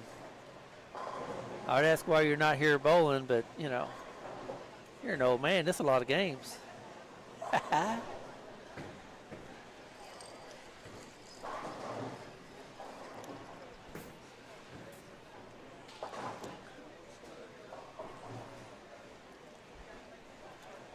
Lee, I put out the message earlier, told Jeannie, let Tony Franklin know. We moved our regional here from November and moved it to October 7th, 8th, and 9th. Just give you a heads up. That way it'll count for this year's points list for the PBA. The dates that we had bumped up to Ron Moore's senior shootout. We talked about that in Terrell. So we did get that date changed. It's October 7th, 8th, and 9th now.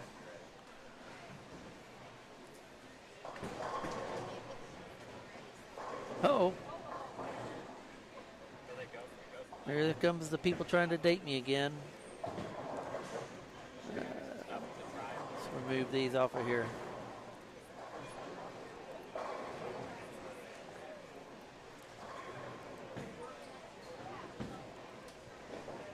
Unless any of you want me to leave the new adult dating site on there, let me know.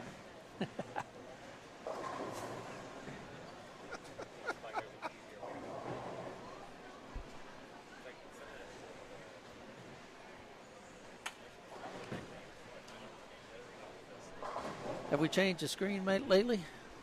Have you gone anywhere? Yeah, I just went down. We'll get it. Let's see if we can get it down to 9 and 10. All right. Got Eric Jones stringing Actually, him that's too far. on 9 and 10. I think that's where they are, isn't it? Where Leska's at?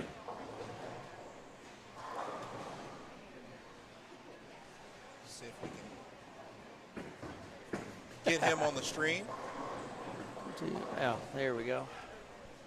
I found him. He'll pop up here in just a few seconds.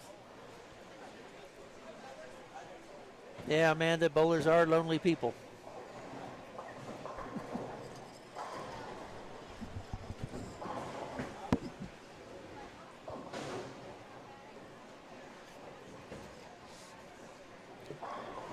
By the way, I do want to give a little shout out to my wife Dana for putting up with me over the last month, trying to prepare for all this.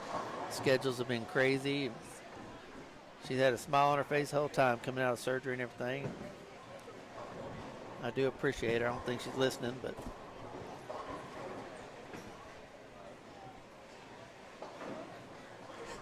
no kidding, Betty.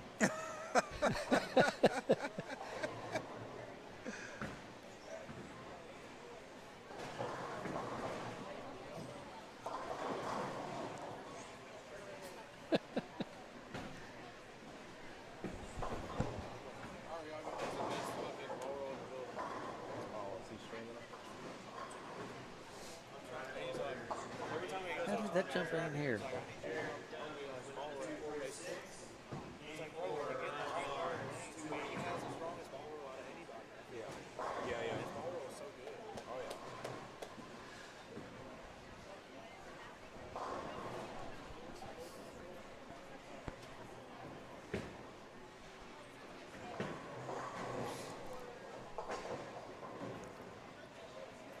Now, see, Lee, we asked people for some predictions earlier, and nobody wants to like, hey, I'll throw some out there. I know I'm not gutsy enough for it. I predict they're going to keep getting harder. Well, except for maybe Ryan and, yeah. Nathan was, I honestly, if we had the original patterns that we had first posted, I think Nathan would have been my pick. I think he may have moved like way out to the twig, go straight up one with a really soft hand, and probably would have had the advantage. And these patterns are kind of getting in a little bit left, and I think some of the first pattern, especially the big hand guys, will probably do better. Later, Nathan's probably going to make a big move on the short. Yeah, I think the short pattern is going to be the great equalizer, so to speak. I think we'll see some of the higher caliber guys maybe rise to the top a little bit. We'll see, but the shorter pattern will definitely tell us a lot.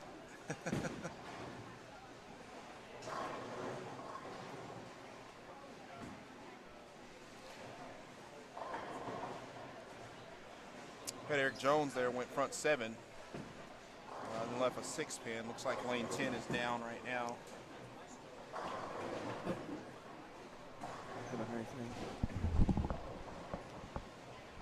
Mechanic blackout on 10, blackout on 10.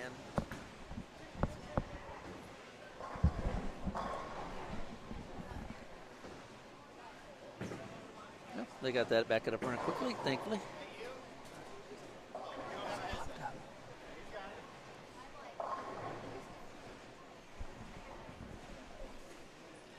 You got to give me 12 seconds, not just 4. Hey, is this yours? You seem to drop it. It's right here on the floor.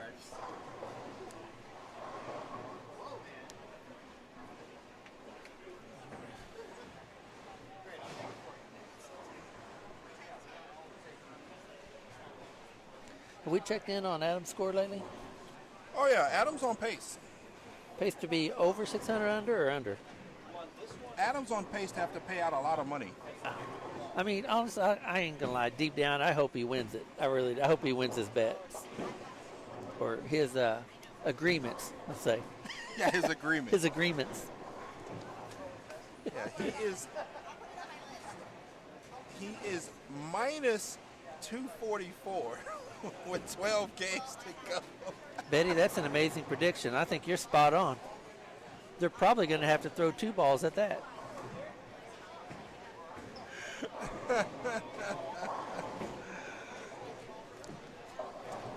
I think we need Betty and Amanda to come sit in the booth. Right.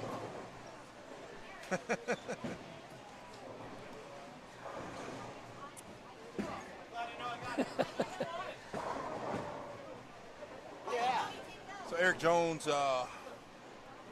after going front 7, it's back-to-back 9 spare. Still got 268 left this game. That was a good shot there by Andy Patterson. Hey, have we checked on Andy Wall? How's he doing? We haven't. I count him here at 38th. I could see Andy doing really well in the short as well. I mean, he may make a big move. Yeah, it looks like he 145 game 3 set him back a little bit, but he bounced back with 206. So minus 50 is not definitely not terrible. He gets on short. Seems like he gets that soft hand. He might make a big move. Yeah. Yep.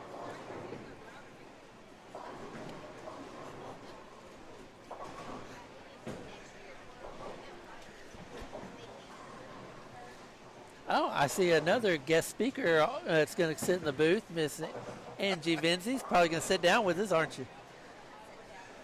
We've spoken so much about your husband. Speaking of Miss Angie Vince, by the way, sweetest lady you'll ever meet. Bowls League with us. By the end of the year, you want to hear some smack talking. Talk about somebody coming out of their shell. I tell you what.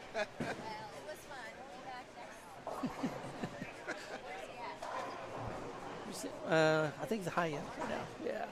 Yeah. Her last night, or next to last night, she leaves a 5-pin. Of course, you see hands up in there. Mm-hmm. She turns out, she's like, get him up. It's his tab. And she goes in and she threw it in the gutter like 2.5 feet past the foul line and points at him. He bought 27 shots. Wow. I appreciated the bar sales too. Oh, absolutely.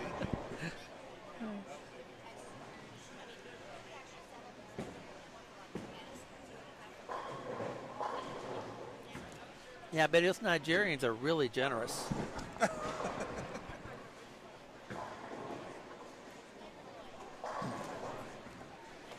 Yeah, Betty, they tell me I have a face for radio.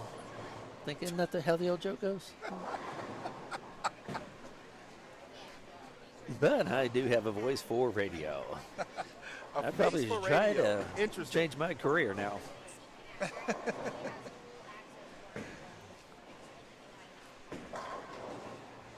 Well, so we know you have a career after bowling because you have a face for radio.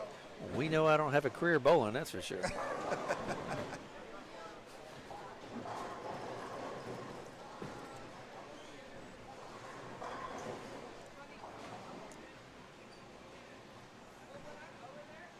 Oh, wiggle. Brandon couldn't quite get that one to fall. He's in that window where he's trying to make moves. He's nervous. He's doing well. He's trying to keep himself settled. 100%. We see that with a lot of the younger guys, especially this caliber tournament. I saw Anthony Simonson giving him some encouragement a while ago.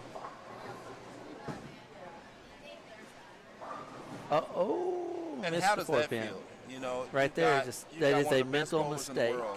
Yeah. Coming over, giving you a pat on the back. Yeah. It probably made him more nervous. Right.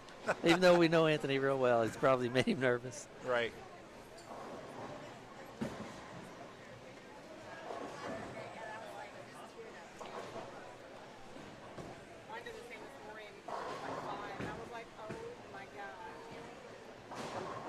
Okay, I can't let this slide anymore. Anybody else want to have a comment on Randy's shorts? I can't let this just go. You know, Randy is generally a guy that he always really matching and sharp. He coordinates. But here, I'm not really sure what happened. I love the jersey, though. It's nice. It is nice. It is nice. I mean, I probably could pull those shorts off. He just can't do it. Too scrawny or something. I don't know. Right. Randy's a big man. I hope you don't hear this. He will squash me with one thumb. Randy is a specimen.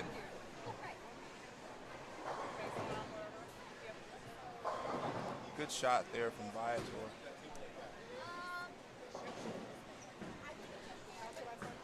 Yeah, I didn't want to give him the brick house compliment. I really didn't.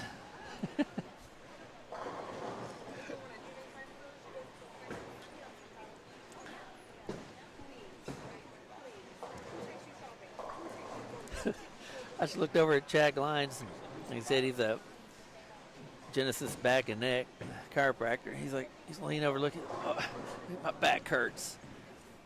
Too bad he didn't know anybody, huh? His wife is also a chiropractor, by the way. I did not know that. Uh-huh. Well, we tuned in to Eric Jones, who started with the front seven, went 9 spare, and opened in the 10th for 245, which even brutal. at this point is a great game. Yes. Dio Bernard at his left, 225. So the lefties chime in as Michael Holloman goes 177.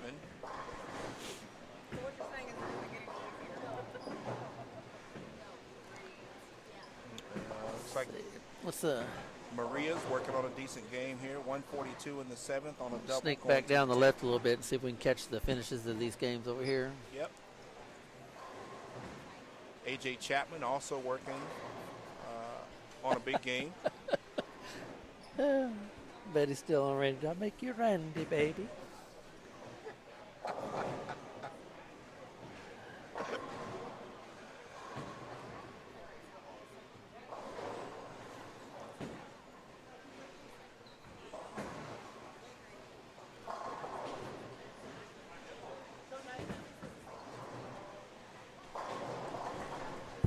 Here we go again, Simonson. Huh?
All right, we got bowlers finishing up game 5.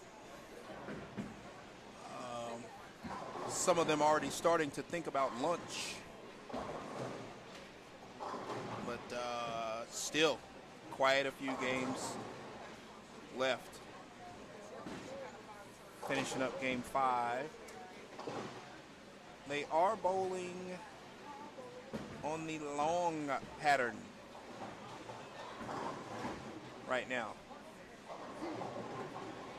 This is the longer of the two patterns. 43 feet. Short pattern is 35. 35 feet, 34 mils. So, Amanda, you're right. Thinking about lunch for more than one reason. but certainly has been a long morning already with a couple more games to go in this block.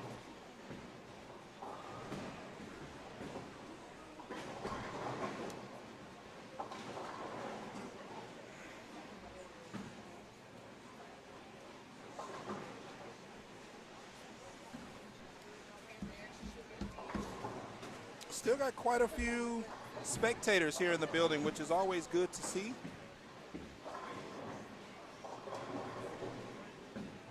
Pretty much a full house here at Rowlett Bowlerama. 78 bowlers in the field. A local lunch suggestion, Trey Autry asked. Right here at the bowl, Trey.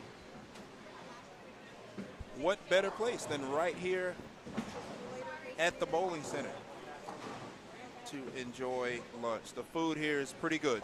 Had breakfast tacos this morning, and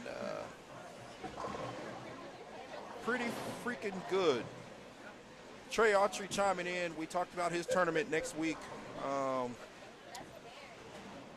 featuring some spectacular doubles teams. Talent from all over the country will be in Longview next weekend. Bowling, the annual, Trey, what is the 25th? How many annual Longview doubles tournaments is this? Next weekend at Oil Bowl, Trey runs a great event. Barbecue is always good. I would certainly recommend making the trek to Longview next weekend. See some high caliber bowling on a very, very grueling pattern. 23, this is the 23rd annual Longview doubles tournaments. We mentioned earlier about Sean Lavery tweaking his back and having to drop out here. He's slated to bowl with Justin Bowie next weekend, so we'll see how that plays out. Hopefully Sean can get his feet under him and get his back in good shape, because it is definitely a long pattern. It's a double elimination doubles tournament.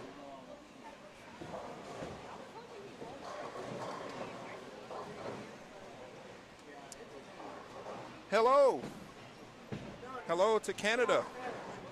Thank you for tuning in. I know last year's field featured one Francois Lavoie, who had a prior commitment and was not able to make it, but Raymond Lucier, who hails from Canada, bowled the Ironman mini sweeper last night and finished in 4th on a very strong field. So Canada well represented.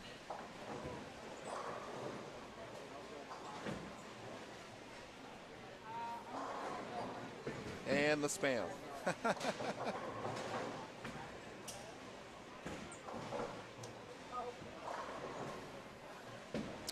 Again, so as bowlers finish up game 5, should have a score and update for you shortly.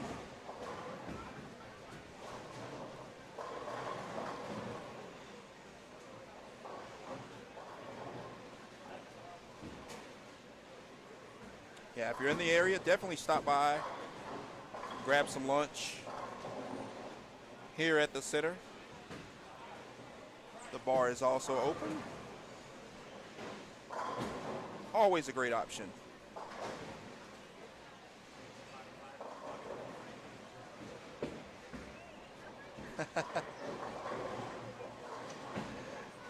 Yeah, I met Chris last night. Martinez.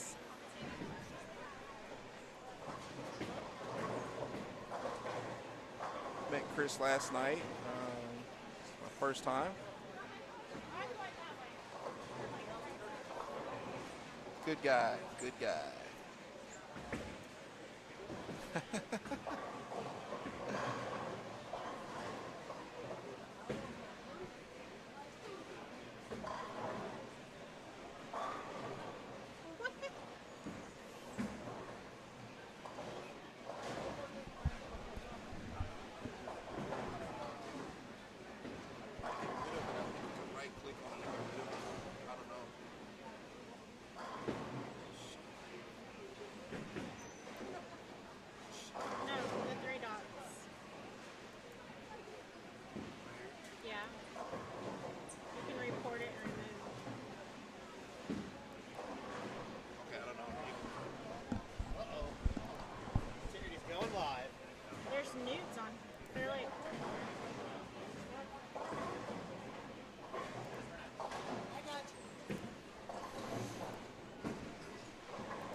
see if we can catch some action on the high end of the center. See what's happening down there. Give you some updates on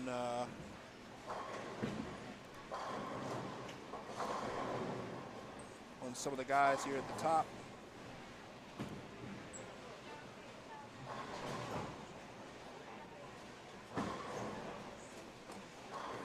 You're taking the nudes off.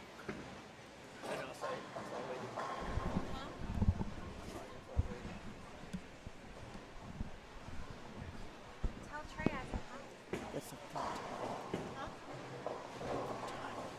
Yeah, Trey makes a good point. It's not it's, you know, a lot of this tournament is mental.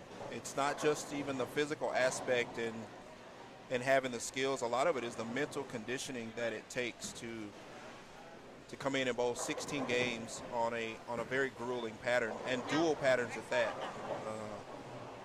Makes it even more challenging. Just when you think you have it figured out, it's either time to move to another pair or move to another pattern.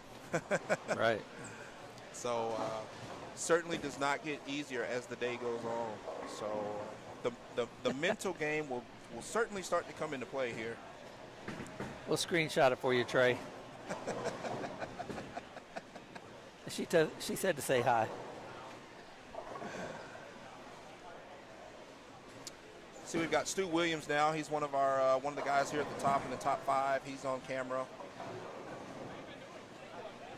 We'll watch Stu a little bit, along with Adam Vinci, who's not one of the tournament leaders. Poor Adam.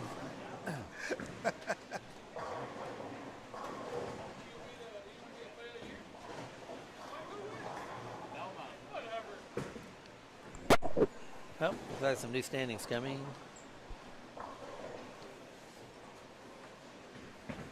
More movement at the top.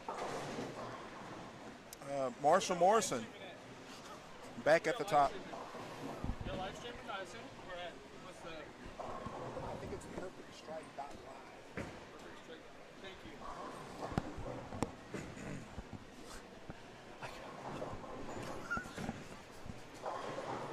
Marshall Morrison at the top at this is through game 5 at plus 131, followed closely by Bobby Holly at plus 129. Billy Rogers moves into third at plus 126. Stu Williams fourth, plus 122, 9 pins off the lead, followed by Ryan Barnes at plus 115. Ryan had the lead for one game after shooting 280. Man, that top 5-6 is tight. Yeah, it is close, tight. Very it is close. tight. You've got 6th Johnny Ariago, actually really 7th Nathan Bohr at plus 100, and the first place is plus 131. So it's a grind there at the top. Jonathan Norman in 8th at 93 over. Eric Jones plus 89. Dimitri Cruz makes a big jump, plus 79. Farrell Williams an even bigger jump, plus 76 in 11th. And then quite a huge drop in 12th. Josh Sorolla at plus 55. Nolan Walters at plus 47. Michael Holloman at plus 42. And a big move from 20th to 15th, Anthony Simonson, plus 41. You knew it wouldn't be long before he jumped into that top 20. Rick Bernard, plus 36, followed by his son, Dio Bernard, at plus 34. Riley Patton, plus 28. Chris Barnes, plus 24. And Robert Albright, rounding out your top 20 at plus 16. Notables just out of the cut there at the top 20. A.J. Chapman is at minus 15. DJ Cooper Jr. minus 23. Brandon Ingram minus 25. Sambo Butler at minus 28. Again, top 20 cut is plus 16. Maria Jose now on the first page at minus 31. Nicolette, we've had a few people ask about Nicolette. She's at minus 34. And Anthony Lavery making a big move. We mentioned that he spotted the field that first game, but certainly would be moving in the right direction, and he is at minus 36 after 5. Another notable, I have to mention that Adam Vinci has now gone behind Karen Hoyle for the red leader. Absolutely. Just where we like to see him. Atta girl, Karen. For Get those past of him. us with interest, Adam Vinci, thank you. Put your foot on his neck, Karen. You got this.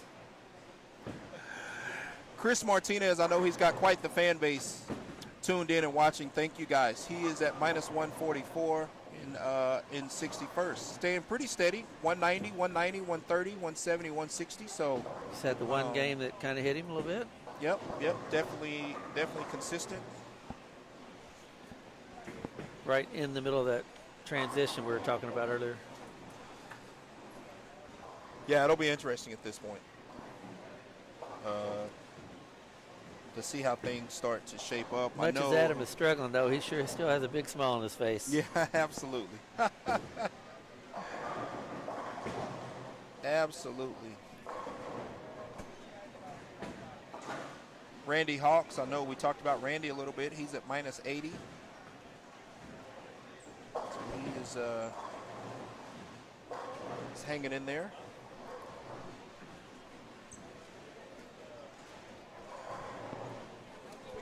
Again, top 20 right now after 5 is plus 16. Just there, so that's the number.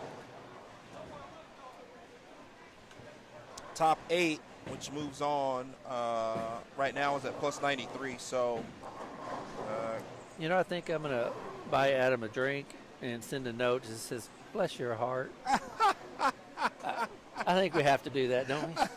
Makes sense. I'm in. I'm in.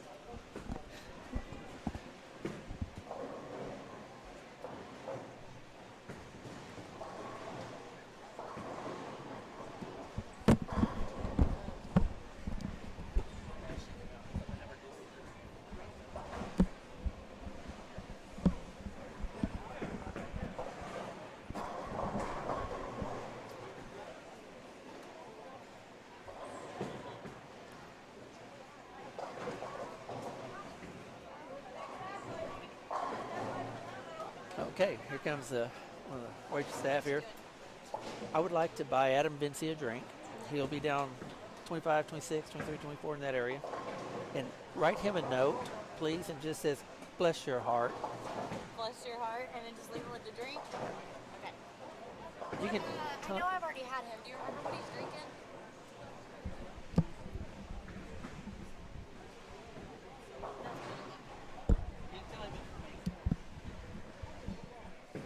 All right, we got a drink heading his way. Can't wait to see that response.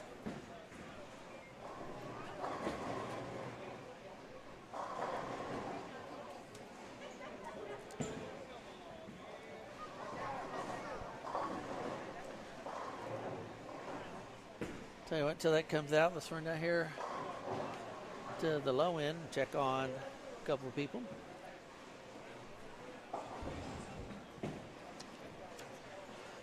Yeah, I agree, Trey, man. Adam and Stoney are the absolute best. They're just killing bowling.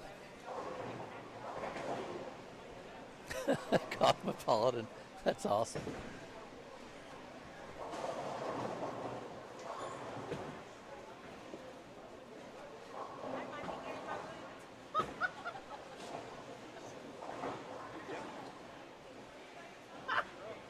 Yeah, it doesn't look like Stoney's having the greatest day yet. Find out where he's at on the standings. Front page, at least. I hope. Yeah, there he is. Stoney's sitting at 49th. And he is minus 80. That's not too bad. Hanging in there. Pretty good for an old guy.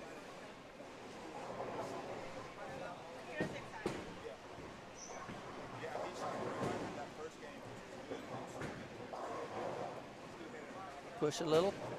Good shot, Josh Cirolo.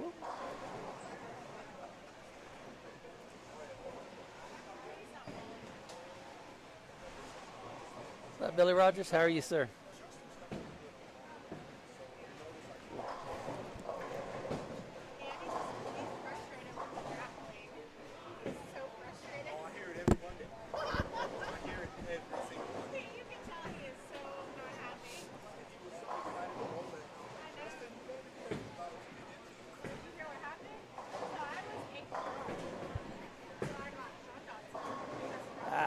Adam.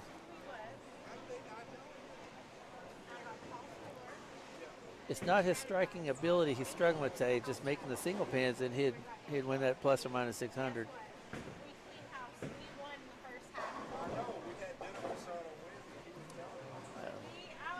Nice little carry there for Chris Barnes. The standings should be on the Facebook page for TX Ironman.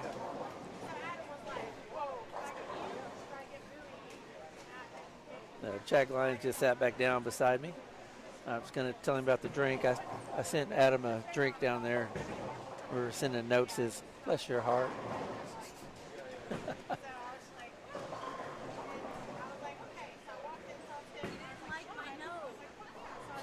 Apparently he didn't like the note. What was it for me?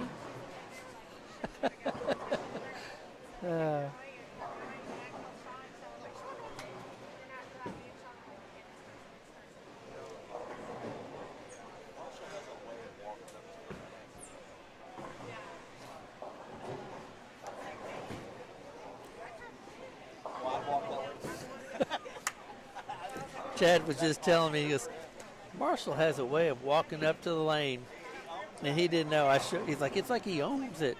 So I showed him the standings where he's leading. He goes, he didn't know that. He goes, I'd walk like that too.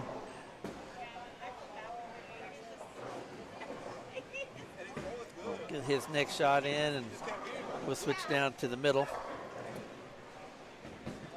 Folks we haven't got to see in a bit.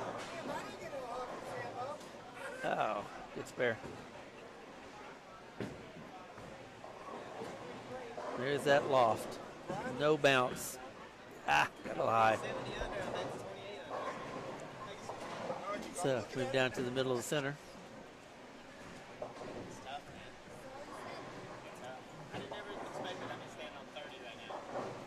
I didn't know you could count to 30. Sambo's standing on 30. Of course, he's left-handed, so he's complaining. There's Stoney. Just in time to see him throw a shot right here.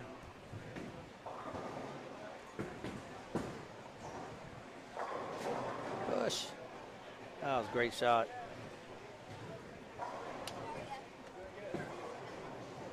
Tell you what, when he gets on, he can make things look pretty easy.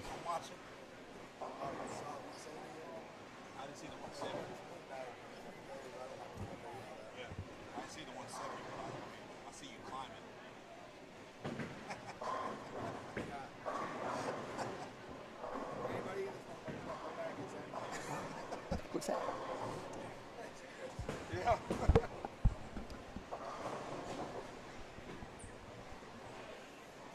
Still good. I'm good. That was, man, Dallas Leong, another great shot. Those are so good. Where's Dallas in the standings? I think he had a game that kind of stumbled. That's a good question. There he is right there, sitting in 40th. Plus 52. Still right there. Or plus 40. Yeah, 52. Plenty of time to make a move.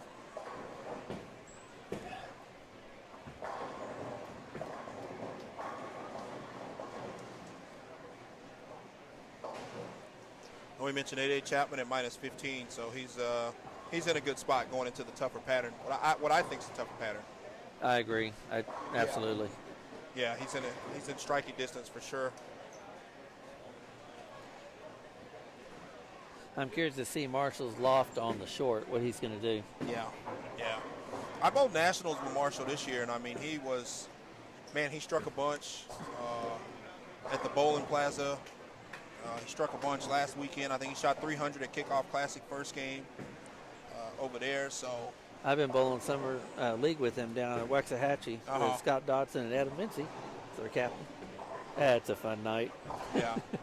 But man, he just complaining all year. I just don't know. I just don't throw a good, averaging 230 something, like 240. I'm like, yeah, you should probably quit. Right. It seems to be the sign of the really, the high-end player, the next tier bowler that no matter how good they are, it's not good enough. And when it is, that's when they start declining. They've lost their care and their drive. Right. I remember Sean Swanson, before he passed, man, everybody was like, he just walked around, I hate bowling, this is stupid. Oh, I just constantly hated it. Right. Leader. You see the Lavery's like that too. Sean will be walking around where he's just frustrated. I can't repeat a shot. And end of the day, you look up, he's in like second and third. Like, yeah, I wish I could not repeat a shot like that. Yeah, I mean, those guys are just so hard on themselves, They are. Always demanding more. And, definitely their biggest critics. Yeah, yeah. We watch them like, wow, I missed it. Oh, I turned my hand up to hair too far. They know that extra, Oh, absolutely. Slight little bit of tilt adjustment they did not mean to make.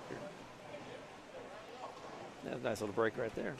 Yeah, I see a good shot from Dio Bernard, leaves the A-pin. We've seen that a lot, a lot.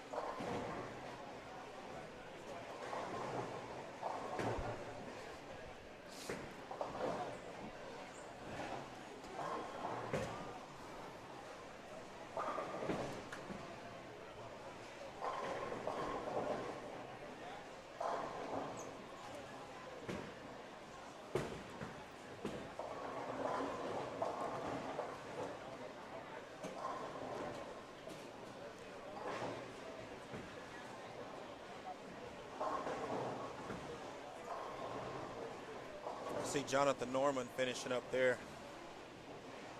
The 168 on 1 and 2, and Ryan Barnes 167. Looks like Gid Rash has got 197, maybe high on the pair there on 1 and 2. So definitely seeing the transition start to affect some of these guys. Oh, the beautiful shot there by A.J. Chapman. You can see you can see his whole demeanor. His body's more relaxed. He's really coming through the ball well right now. He's probably That's the thing about AJ. Move. You can always tell from his body language how he's bowling. Oh yeah. And he's obviously at his best when he's that. When he's more relaxed and not fighting himself on the lanes. He's definitely a lot better. But you can always tell from AJ's body language. He's going to let you know what kind of day he's having on the lanes. It's a really good day. He's fighting to keep from smiling after he throws it well. You can tell.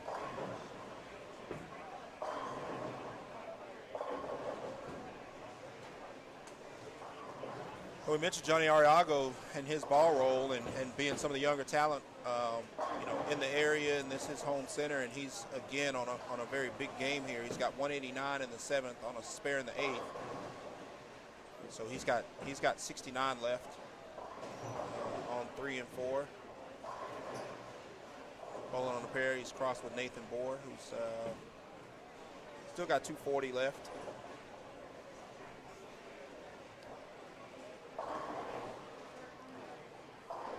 Guys are finishing up game 6.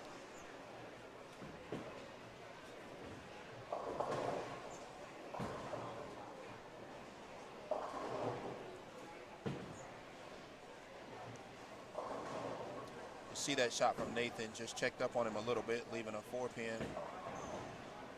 And again, that's what we've seen on 3 and 4, is 4 being the tighter of the two, 3 hooking quite a bit. We saw Maria and AJ on that pair earlier, and we talked about the reaction, the difference in the reaction on 3 and 4, and we just saw it there with Nathan. It's a strange characteristic for the center too, where 3 and 4 being that different, and 1 and 2 doesn't necessarily have that drastic of difference. Mm-hmm. Usually you'd see the low end centers when they burn pairs. We have been working hard over the last year and a half where they don't just burn the end pair, they move it around, burn the middle, burn here. But 3 and 4 for some reason has a drastic characteristic difference on those two. And to be honest, I always forget about when I'm bowling. I'm like, oh yeah, after I make the mistake. Right.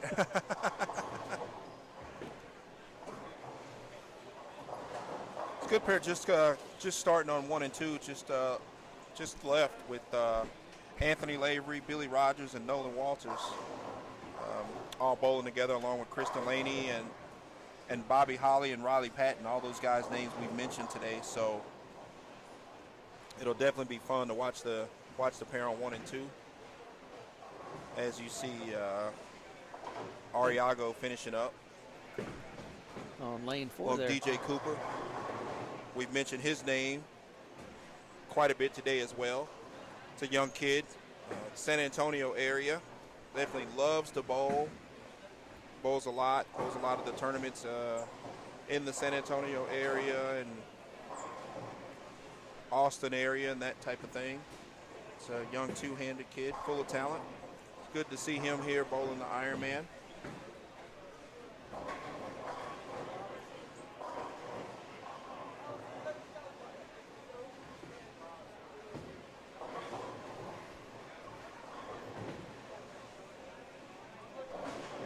It's a good shot from Mel Richards.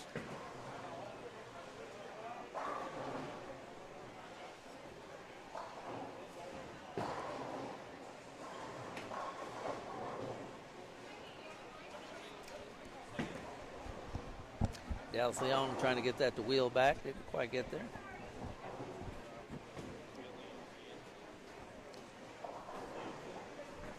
Let me know some Dallas every now and then. He has such natural ball speed. Sometimes he had a little bit of trouble kind of dialing it back to get the ball to make the corner. So much hand, though, usually gets there.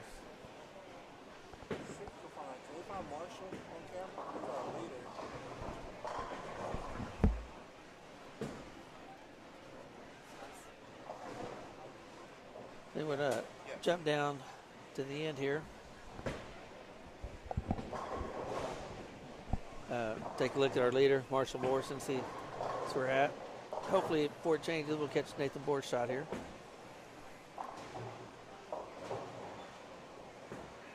Beautiful. High flush.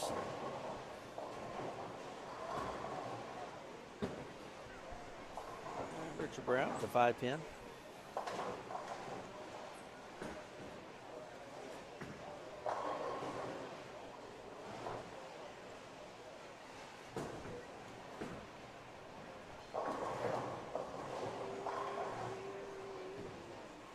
So Farrell Williams, we haven't talked a lot about Farrell, but Farrell's a guy, the last few weeks, I think it started, with the win. He had a win at Broken Arrow with Royce Rusher. They won the member guest SASBA. Yeah. And which one's the senior? Yep, they won the member guest SASBA. Then Farrell made a nice run at New Mexico Open. I think he was actually first out of match play there at New Mexico Open. He's recently been throwing some new equipment, so learning the equipment and that type of thing. But former Team USA member. Yep. Farrell Williams in the field. I think Farrell told me yesterday he's 41 now. I think he's got 9 more years for her. He hit SASBA. Yeah. He. So it should be, when I hit, get in my 60s, he'll be a good 50 partner. Yeah, he celebrated a birthday, I think, in May. Like I'll still be walking then. But yeah, Farrell is a guy, you talk about longevity. He's been around a while. He's been around a long time and has always remained relevant. He's always, which is tough, for a lot of guys to adjust the game and to the equipment and these new oil patterns and new types of oil and everything. But Farrell spends a lot of time working on his game. He does some work with the Bermuda national team, so stays active there, overseas. And I know he and his wife, they have a pro shop in the Oklahoma area, Royal Flush. So they're doing big things in the Oklahoma area. And again, hats off to those two. And, Farrell Williams, definitely a force to be reckoned with anytime Farrell is in the building.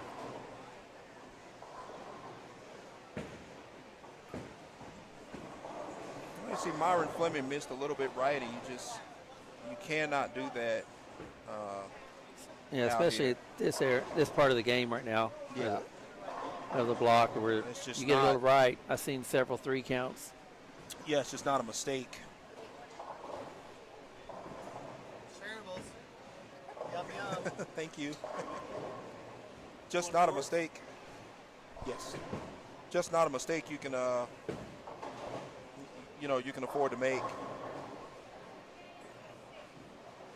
Good attempt at the spare there, just missed.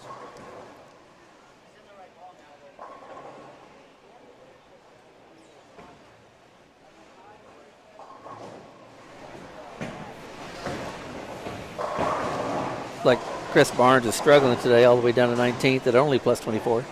Right. Yeah. For him, that's struggling. Right. For me, it's a career day.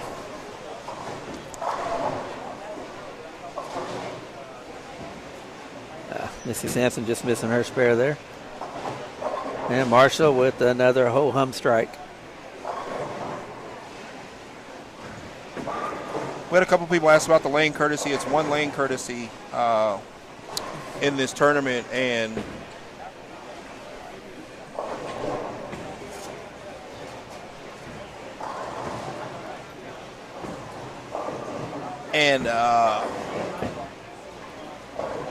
as far as the dress code, it is Texas, so we encourage the bowlers to be comfortable, but be in a bowling shirt.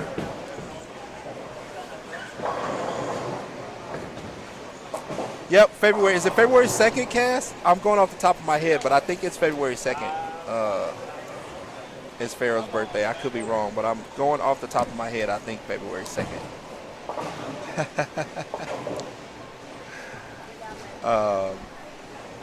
Okay, February 1st. I was close. I was close. Bowlers starting to finish up game 6. Rounding out the first block. We will take a lunch break. Strip the lanes and run them with the short pattern. With a lot of volume. Yep. Short pattern, 35 feet. The silent killer.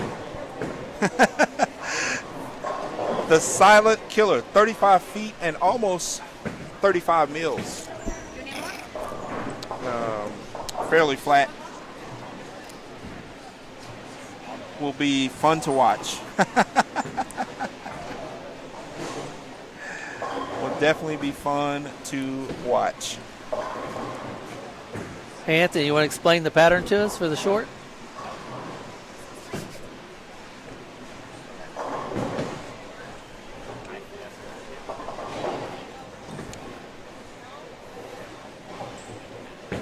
Cassette Alley is February 8th. Got it. Not a lot of knowledge in the frame. We've got Pharoah Williams, Stu Williams, and Chris Barnes. No relation between Pharaoh and Stu. Right?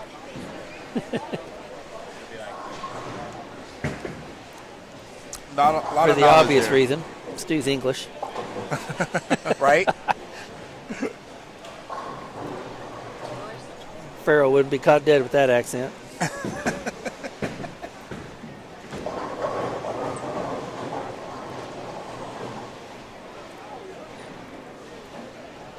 See Keith Lesko just to the left.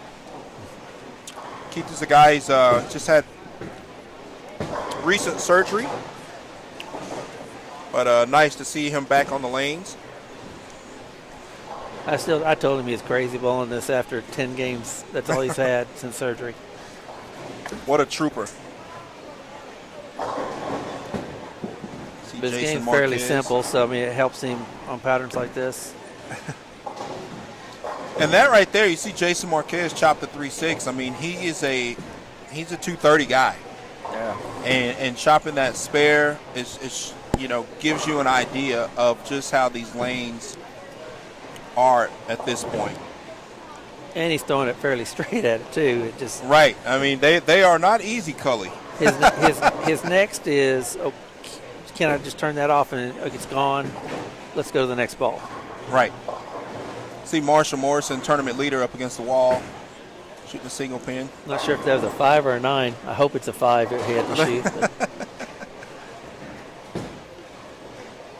Oh, it's a good shot there, Anthony.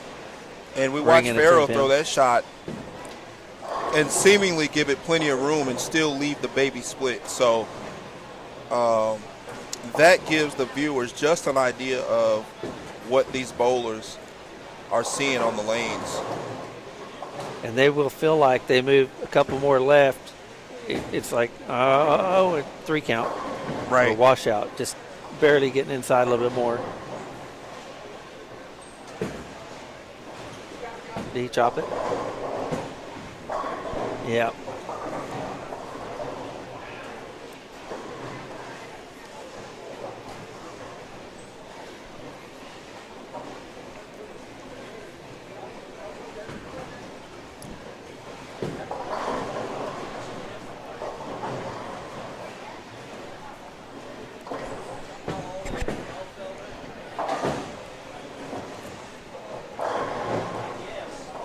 There goes Stu Williams on 26.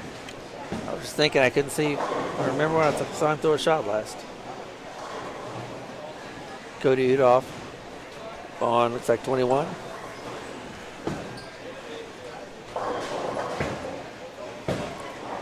And Cody Udoff's one of those guys, and he gets hot, boy, he strikes a lot. He's got a pretty swing. A little touch of Michael Fagan in his swing.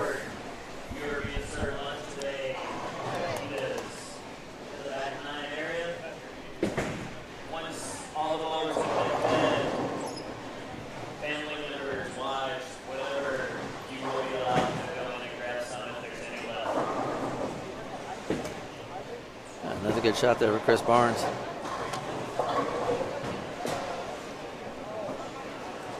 See his mind working, like what's his next move. Not many better at keeping ahead of the move than Chris.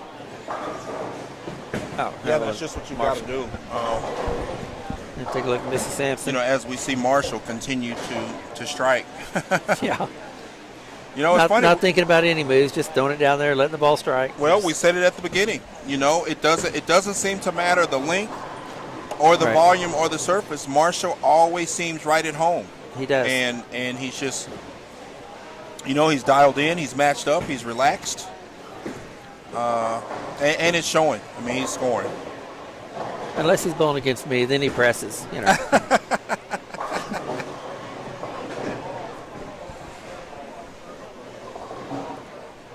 Brad Brooks in the house.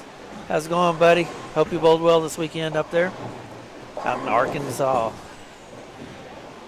He's one of those Arkansans. Isn't that how they like that, right? Yep. Brad Brooks in the building. Not really, but he's checking in. We talked a bit about you earlier, Brad, man. Thank you again for all the hard work you did on the insurance policy last year and trying to get one for us this year. And the 250 you got in through towards us to give away. We do appreciate it. Currently, it's Marshall Morrison, man. Marshall's like, oh, yeah, we're in league. He has no clue they're on hard shots here.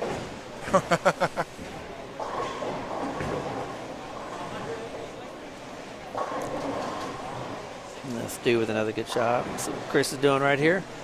Chris starting to get a little bit deep, especially for us seniors. Well, and he's very capable. I mean, he's okay. He's all right. Yeah, all right.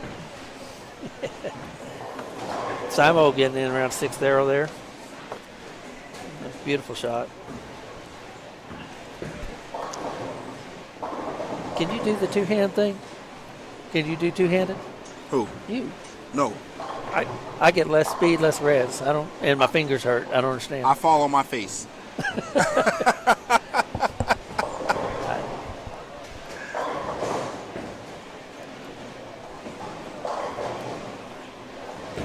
Oh, no. Nice look. Cody Udoff's getting a little left, too. So I'm pretty good at doing this. I can play the gutter. The right gutter, left gutter. It's the inside, middle, 30 boards that I struggle with. Right.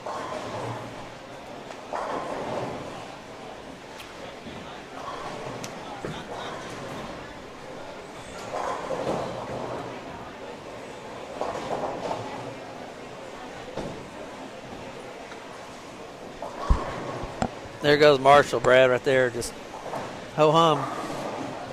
Yep, just another shot.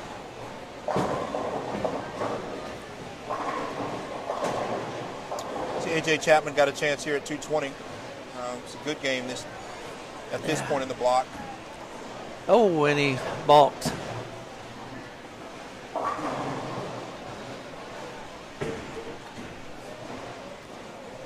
Let me see if we can hop down and see if we can get to him before those finishes out that 10th frame.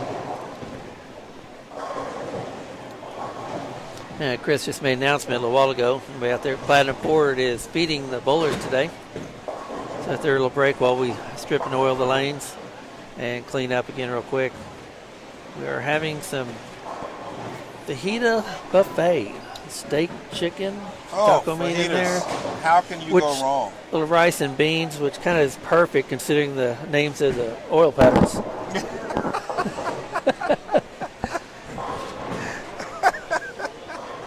And those are catered in-house, by the way. Our kitchen is, they're going over and by, they work hard in there. Chappie cleans up the 10 pin.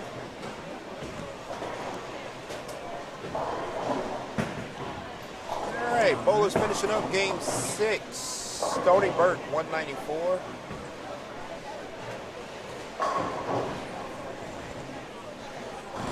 See if we can bump down, maybe catch a deal before he throws this. I see how fast it'll change, but Chappie does book 220 that game, 221, so that is definitely a good game. oh, it jumped an extra pair. All right, take a quick look at some lefties, a little Sambo Butler action, and Michael Holloman. Oh, Holloman, former PBA Rookie of the Year. Didn't like that one, and for obvious reasons. I think he kind of forgot to do something at the bottom with it. Yeah, well, it's the same on the left. You know, we talked about on the right not being able to miss wide. Well, we saw that same reaction there on the left, and that's. And there's quite a few lefties in the field this year as well, so they're seeing probably a little bit more transition than they normally do. Yeah.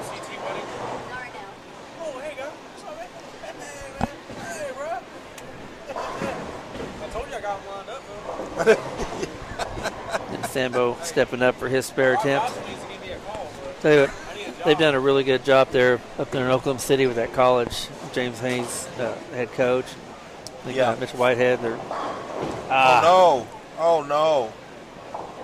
And that's just something you can't afford to do in a tournament like this. Missing those single pin spares, that will add up over 16 games. That was great. Oh.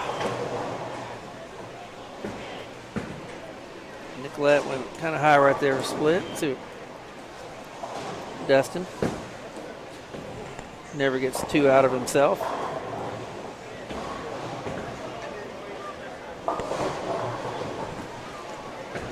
That Dustin was a right-hander. No, he should have been. He should be a right-hander. Dustin? He's not doing well left-handed. Got to mess with Dustin a little bit. Donald Davis, nice shot. Yeah. Donald is a guy, he is just an encyclopedia when it comes to knowledge. He's a big guy, who's big on PAPs and surfaces and all that. He runs a pro shop and drills quite a bit of equipment, and the guy is just full of knowledge when it comes to equipment and that sort of thing. It's good to see Donald out here competing.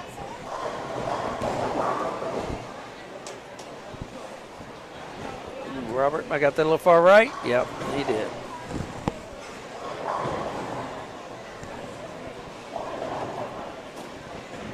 Carl Williams, good shot.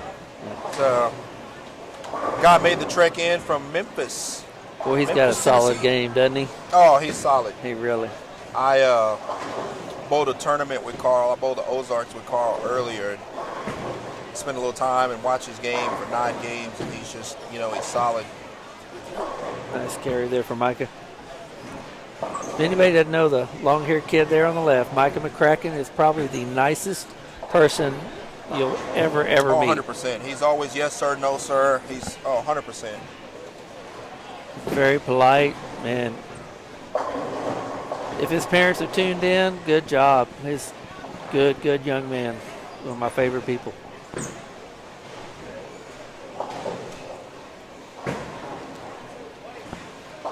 A lot of y'all know I kind of clown with some folks a lot. Well, he just smiles. I don't get a good look at Dimitri Cruz here on the right lane. We haven't got to see him throw a lot of shots yet today. Yeah, we talked to his dad earlier. We had his dad in the booth, and Daniel was, talking about how good it's been for him to be back out and able to watch Dimitri. He's such a big part of Dimitri's game. And I know not having his dad out here, for several weeks, maybe even a couple months, I know emotionally how much that affected him. So I know having his dad back has really been good for him. And again, Daniel, we're glad you're back up and around, man. And back out here doing what you enjoy doing.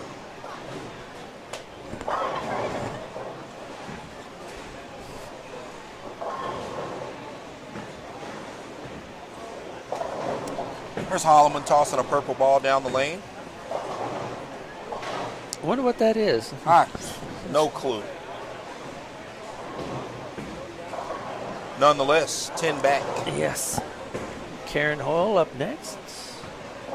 Oh, here we come with the dating sites again. Let's have to jump in there.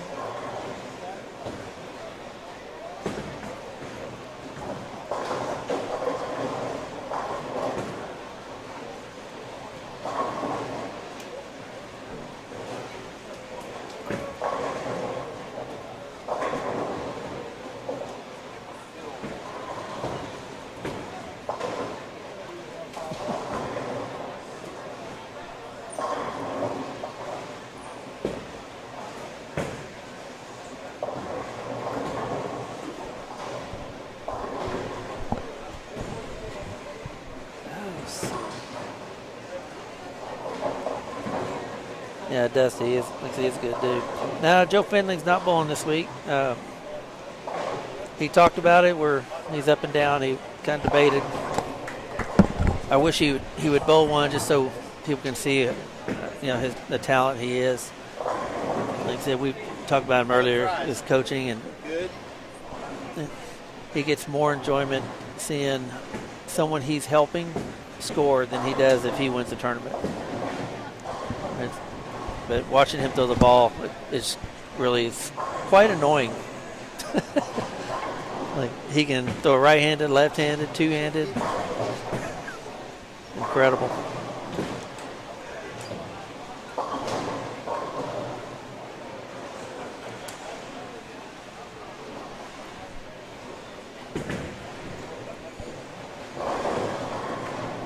He's absolutely. We talked about him has ability to fit people is just unparalleled. Helping, a two-hander seeing a pitch needs to be adjusted. It's like how things like that are just crazy. I talked early on about him taking classes about tendons, and, muscles, and joints and stuff in the arm and hand, just to be able to help people with injuries. Way over and above for a pro shop operator. Absolute best I've ever seen.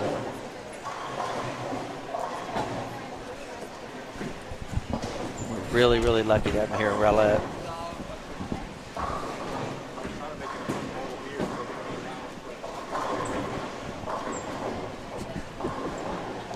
That's right, I think.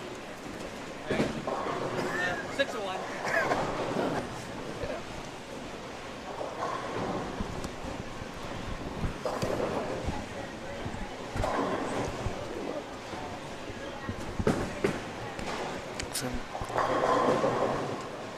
Jump down at the end a little bit, see where Marshall's doing there, how they're faring there at the end.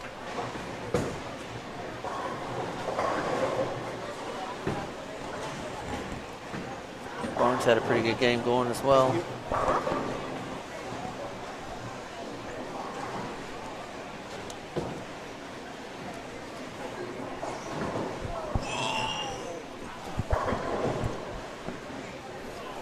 Okay, looks like we're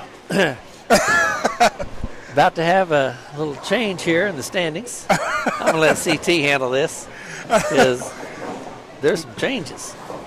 Definite movement at the top after 6. We didn't really see this coming, but we're trying to watch the entire house. New leader Johnny Ariago, a 247 game 6, puts him in comfortably.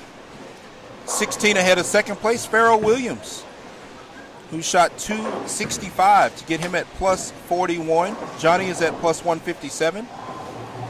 Stu Williams in third at plus 133. Nathan Bohr fourth, plus 115, followed by Bobby Holly. Hey, I'm leaving. Look at that. And a quick little visit by Johnny Ariago. Johnny Ariago checking in. I am checking in. He's checking in. Letting everyone know the tee box is his.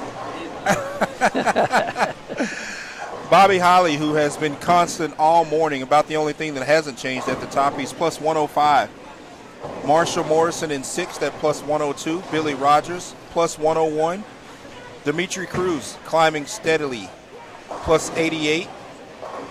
Sorolla plus 80. Ryan Barnes plus 72 in 10th. Michael Holloman plus 69. Jonathan Norman plus 62. Followed by Eric Jones at plus 59. He's in 13th. Nolan Walters plus 58.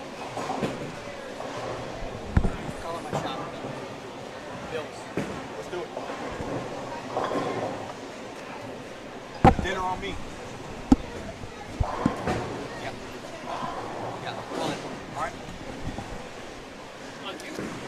Speaking of Pharaoh, it's like 2-8-10. Eric Jones, 13th at plus 59. Nolan Walters plus 58. Tommy Tran, new name, shot 244 game 6 to move to plus 58. Riley Patton still hovering, top 20 at plus 51.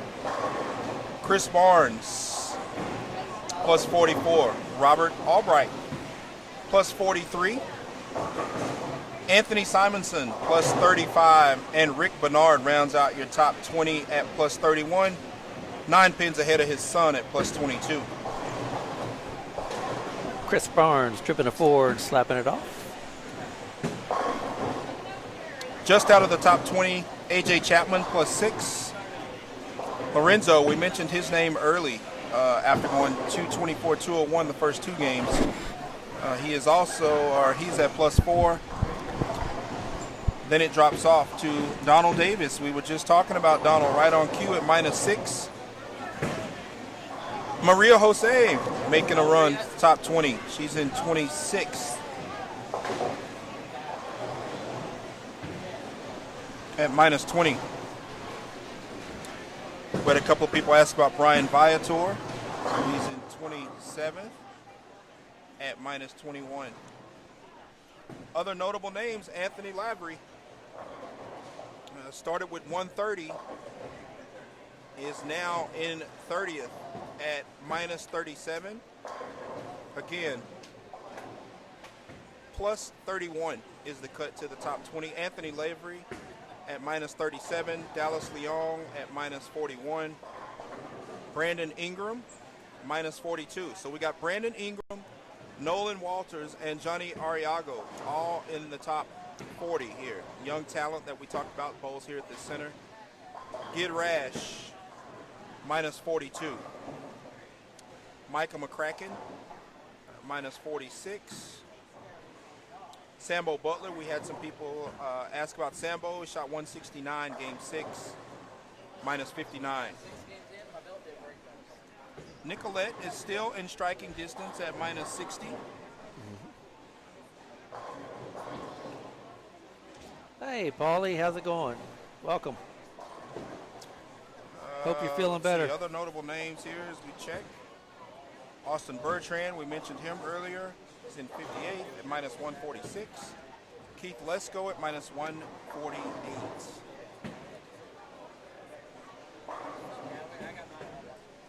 Adam Vinci, minus 321. Adam Vinci is minus 321 with 2 games to go in this block. The magic number for Adam is minus 600. He moved up though, didn't he? He did move up. 4 spots. Yeah, he did move up. The number for Adam is minus 600. He is at minus 321 with 2 games to go in this block. Got a little. Chris Martinez, he's got a lot of fans. Chris Martinez went 126 game 6, minus 218 for Chris Martinez. So he went in the wrong direction a little bit, but still fighting.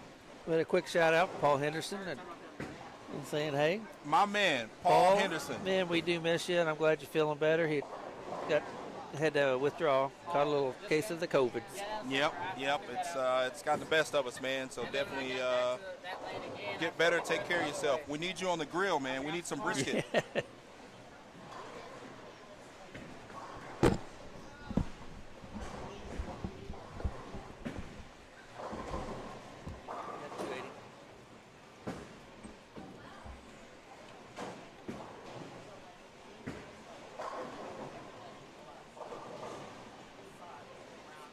Yeah, the highest we've seen so far, Ashton, is 280 from Ryan Barnes.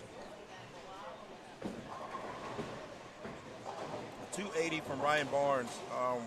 And then Pharoah Williams has shot both a 269 and 265. 280 from Ryan Barnes is definitely the highest we've seen thus far.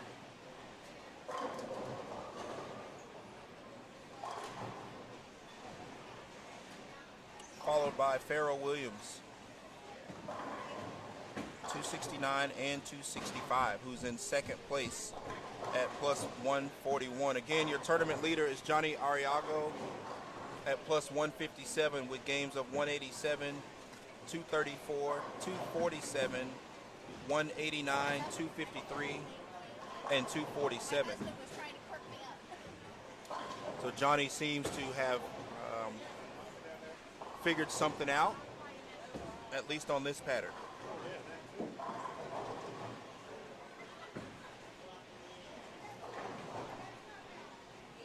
Paul Henderson, Farrell can strike with a marble. So how about in the parking lot with a marble?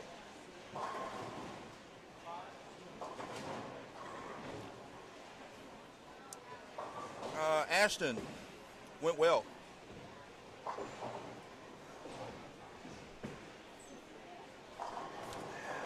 It went well. Great participation. Good meeting last night. About 13 there, so it's good there.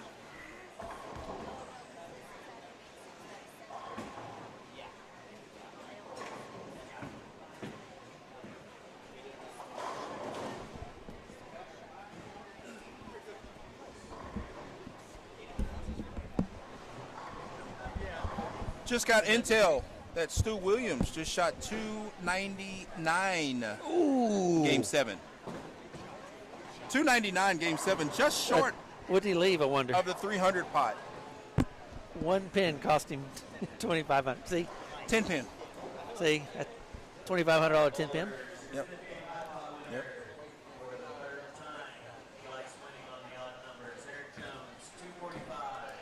That's quite interesting, though.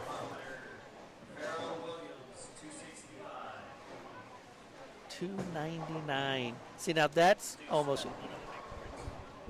That's good. He was asking me how it went. I said I think we're okay. Well, he wasn't on all because you get his spot to wait. So I'll go look at the other one. But he swept the one he was in.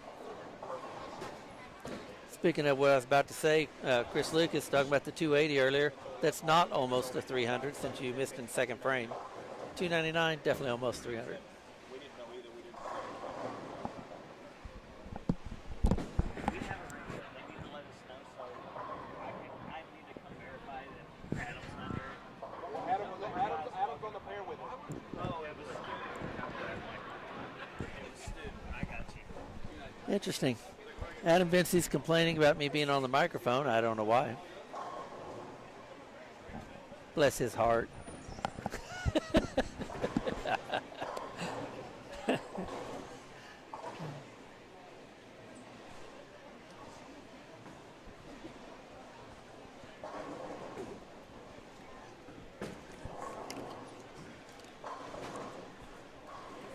maybe they get finished before some others. Maybe Chuck Landon, a gentleman involved in originally building the center, and one of the first two-handers, not counting the people from the 1919 or whatever, the two-hander back in the 90s. But maybe we can get Adam sit in, say hello later.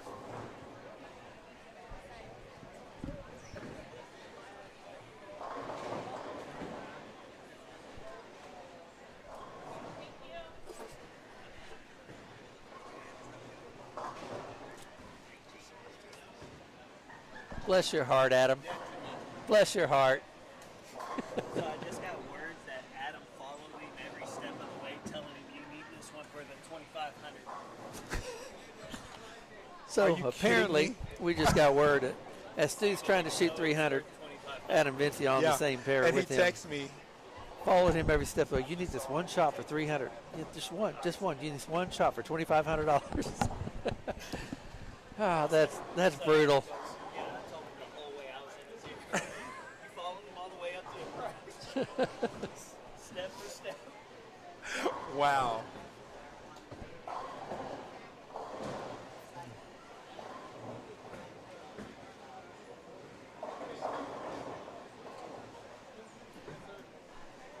I would agree with you, Paul, but that'd be mine too. I've got parts of that.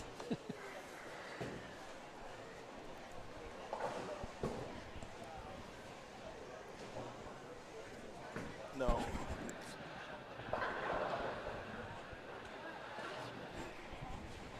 I got it big so I can hear it. Back a second.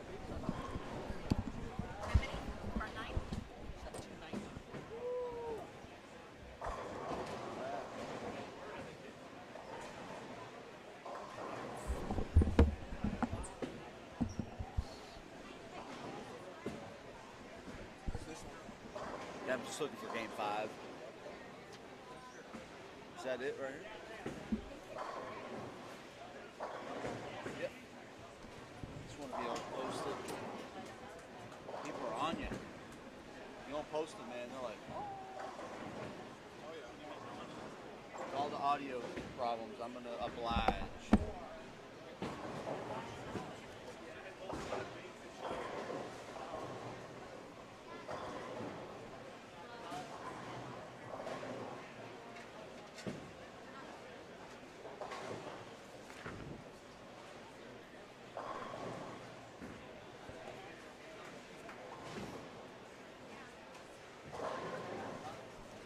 Oh, I'm missing a page.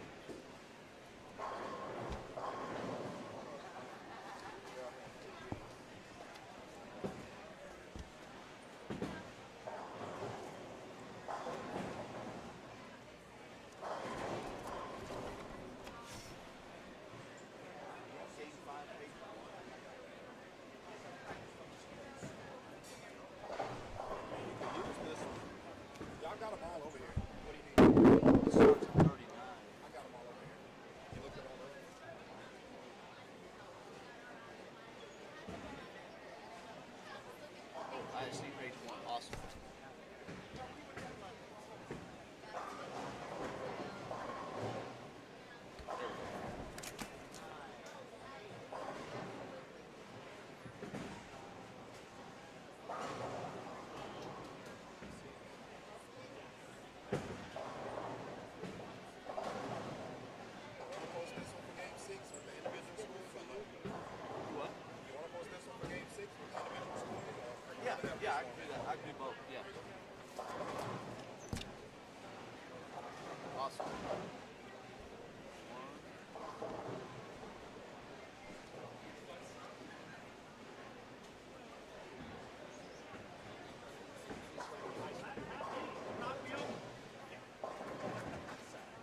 was like,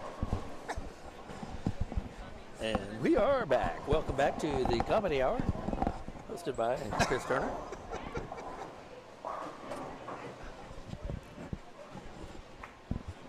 Yeah, Gabe, I heard about Ashton. Almost 10 grand. Is that right? Can you confirm that? I heard he hit the Indio 50 clean pot. Like 9,600 or something 9,600, yeah. Yeah, definitely. That might have been more pressure than the $2,500 300 here that apparently Stu didn't know about. He doesn't No, pay and I attention. asked him if he had ever shot 300 before. I told him maybe he got a little bit nervous. He said he had the front 9 in league and missed 2. So let's cheer Stu on to shooting his first 300. Go Stu. I'm sorry, is it Go Stu? Isn't that how All right, you got to get the accent. Yeah, there it is, $9,875. Wow. Ashton hit the Indio 50 clean pot for See, him. I'm going to get a lot of flack for this, but that proves that Dallas bowlers are better. That pot would never have gone that long. Ooh, ouch. But you make a good point.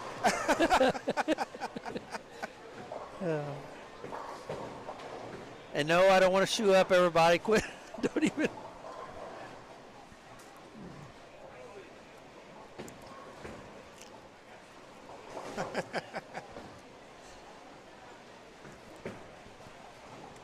Yeah, congratulations, Ashton. Yeah, man, that is amazing. I can't even imagine. I can't fathom that. Yeah, staying clean. Just looking at here, sparing the baby split. If anybody have any extra video, was his hair shaking like, like Pete McCordick's on his 300?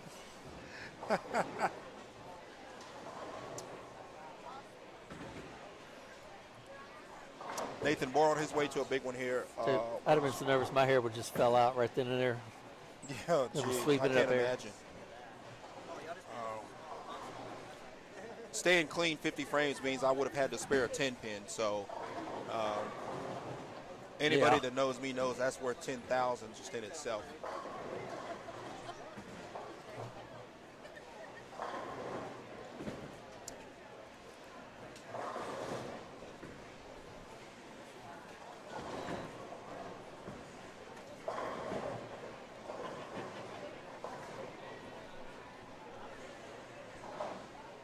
Let's see.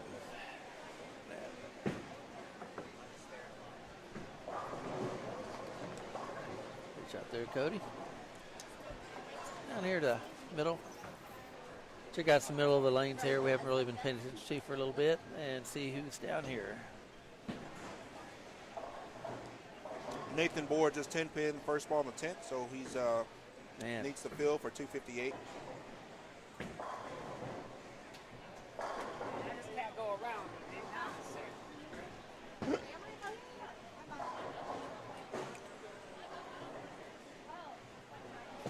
I'd have to say, Ashton, I'd probably been the same way. I would have been so nervous either actually pure it or throw the worst shot of your entire career. It would have been like a close shot or anything like that and get lucky to carry. It's going to be one or the other.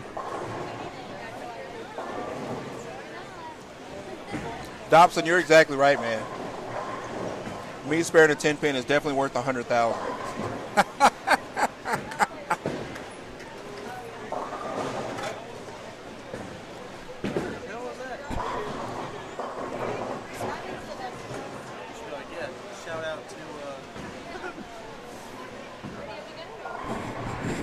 We had conversations about it. You need to quit buying viewers here, CT. You need to quit buying viewers. So again, Stu That's Williams, a good question, Greg. 299, Game 7. If you're just tuning in, a 300 game during this tournament does have a $2,500 bounty. Stu Williams, 299, very close, 10 pin. And if that doesn't get hit, they're breaking that money up in different ways and still giving it away. Yeah, so again, we just can't say enough about Platinum Forward and what they do, finding ways to just grow and feed into the bowling community here in the DFW area. Been such an asset the last year and a half, 2 years, just all the resources and everything they offer for the bowlers, from free storm ball with a test drive to putting people in cars and sponsoring tournaments. It's just Sponsoring leagues. it's just been great. Yes. I mean, this year they gave away a Bronco. Yes. A pins over average tournament for ran a couple of months, and it's a $5 entry to get in. Right. Initially, I think it was $20 for the semifinals, but gave away a Ford Bronco to one of my bowlers. Yeah. Luis Lavoy won that. Really, really happy for him. He's really worked hard in his practicing all the time. Bowls like 3 leagues, 4 leagues, something like that. Yeah, Lewis is good guy.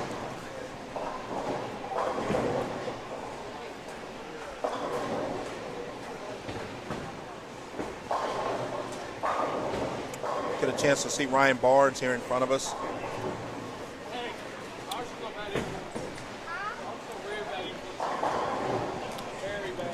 It's a good pair of Noah Phopes, David Pryor, Terry Ward, Gid Rash, Jonathan Norman, and Ryan Barnes to cross for Chad was asking for this what we're first block. there with the pattern. Tell him about the $9,800 he won.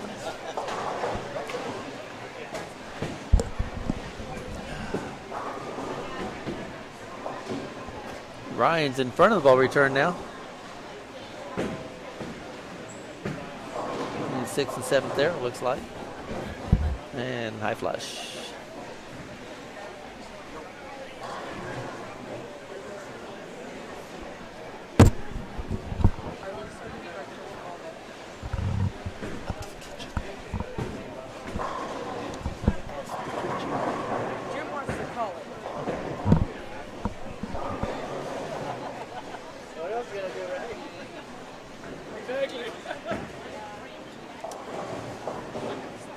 Derek Schaub from lane 8. And roll. Yeah, good shot. Looks like he dropped it a little, but got away with that one. And Dallas Leon.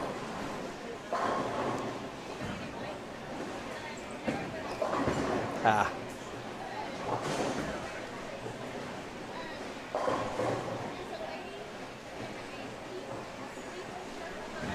Looks like this one might have had just enough volume to keep him playing without getting too crazy.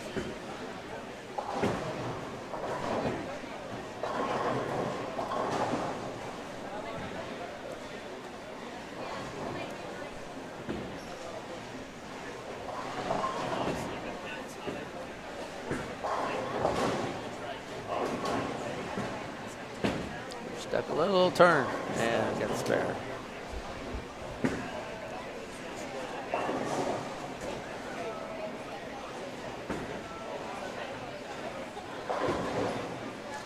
Yeah, Ashton, this tournament's really tough to get in. Usually full sometime around June. It's crazy. This one grew really quick. I'm really happy to see that.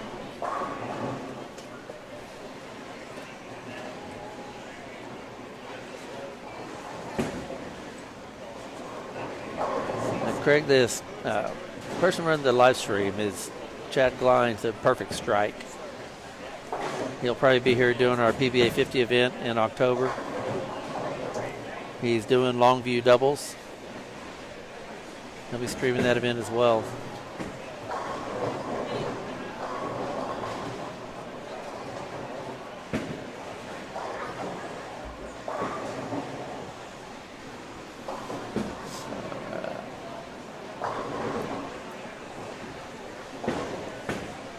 Bernard getting a little high right there. Scooch down a few pairs and so we have.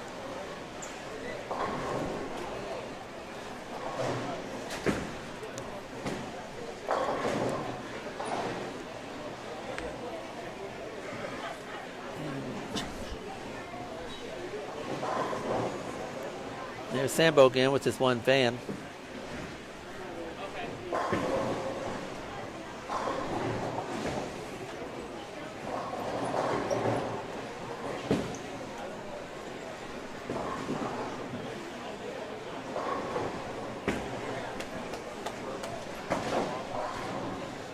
Michael McCracken. Just always there. Great shot.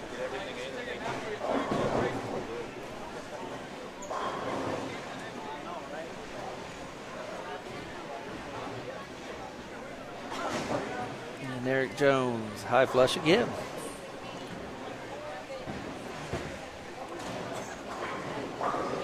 The 1 and 2 while they're changing lanes.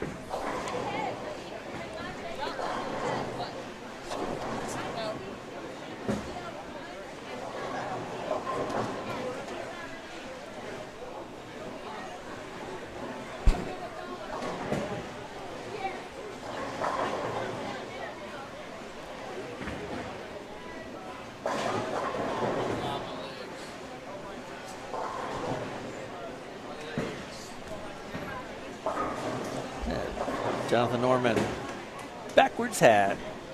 Look at that crew, all three have backwards hats.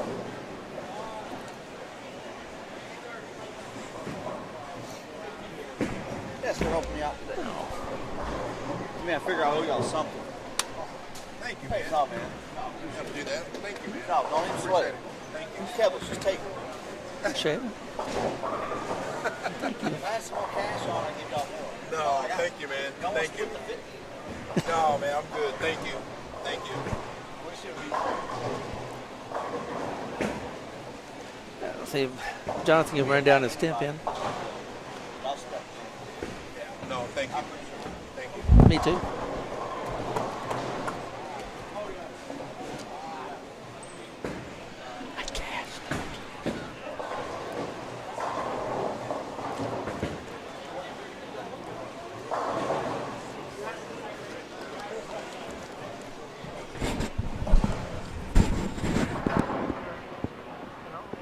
Me and you both.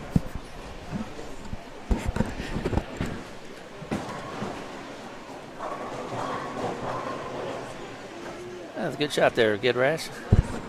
And Billy Rogers coming up on lane 4. And the Adam Vinci on lane 2.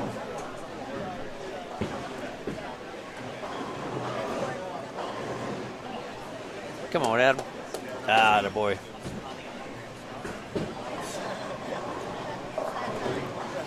Hopefully Adam can make us all eat our words, but doesn't look promising for him.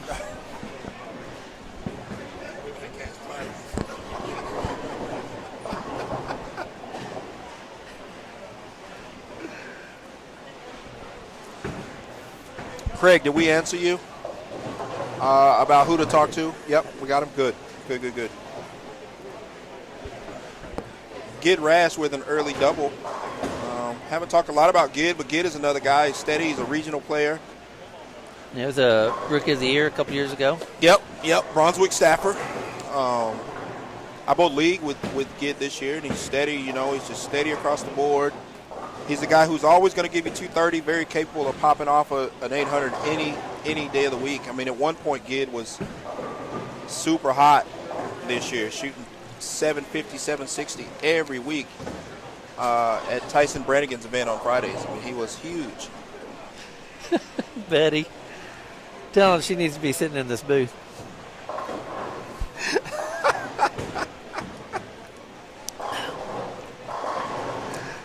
Betty, get a picture of me on your right butt cheek.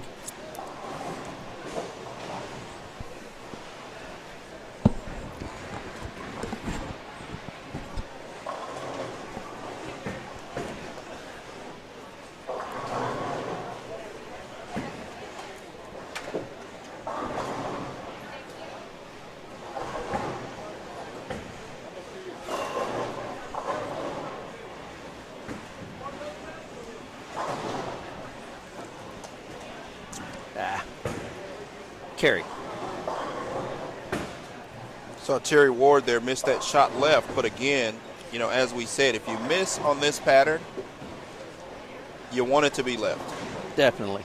You know, missing right on this pattern is just, it's so unforgiving. So we have 20 pounds of meat out. And especially as the day has gone on, it's just carry down, see some crazy leaves.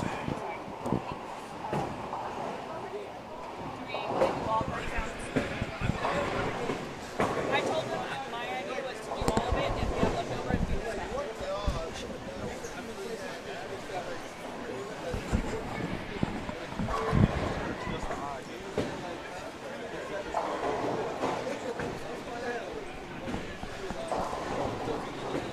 Get a nice little view of Ryan Barnes and seeing how deep he's playing now. Two-hander, probably lofted in the gutter here. Just a little, not quite yet. Maybe you should.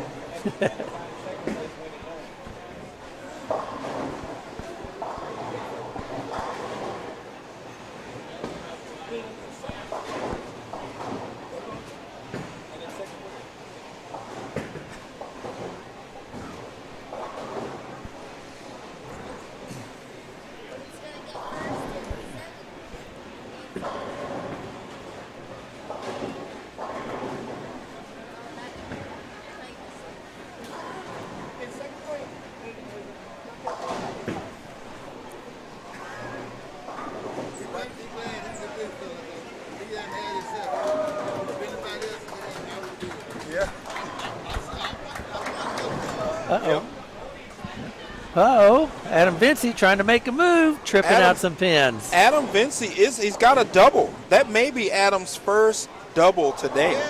It is. It is. Adam Vincey's first double. Who would have thunk it? On lanes 1 and 2, game, what is this? Are we in game 8? Yeah, I would have thought we he are would have. in game 8.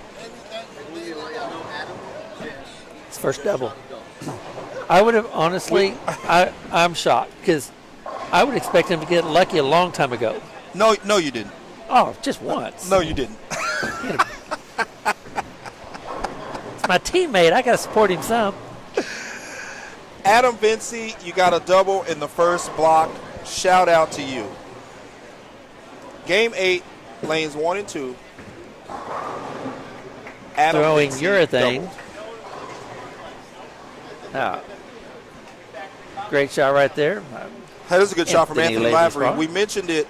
You know, I've said it all day. He spotted the field game 1, but he is making his move in true Anthony Lavery fashion. Gibbs getting a little left as well.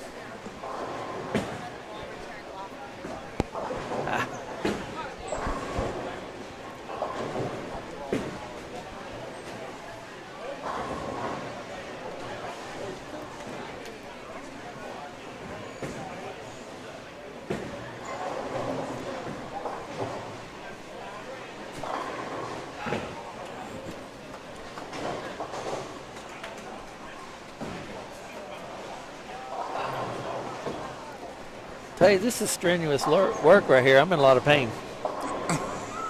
They think they've got it tough. To sit in one spot for this long, it's difficult. Gid Rash sparing the 210. Nice spare.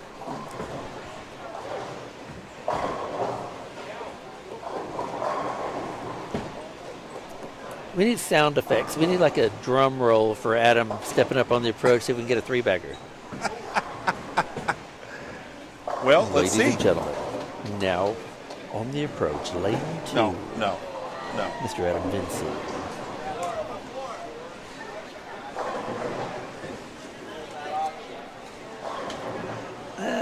Doesn't look like it.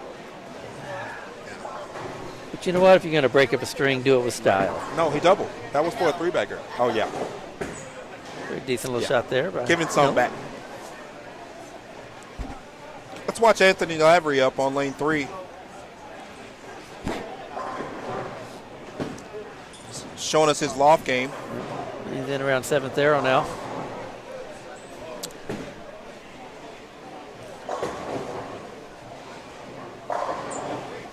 Great shot there on Nathan Bohr. 6 out's good, right? Adam doing his best to try to get as much count as he can. Great shot there by Ryan Barnes. Oh, Adam. Man, that kid's got a future.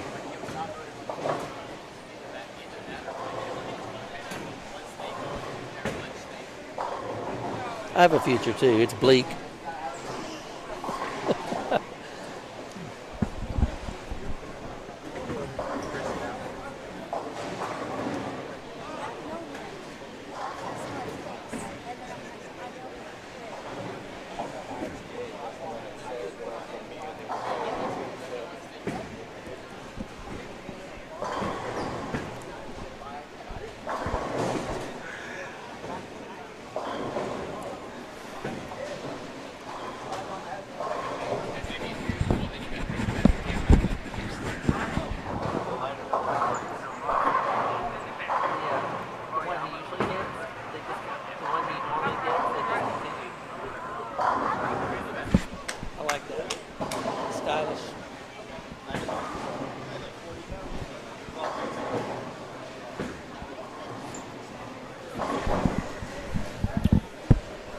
So we'll get a score update for you soon after Game 7.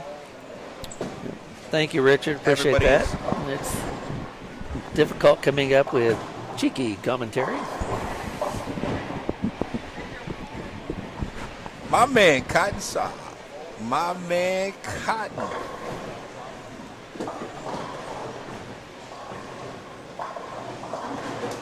A really bold move there, Cotton.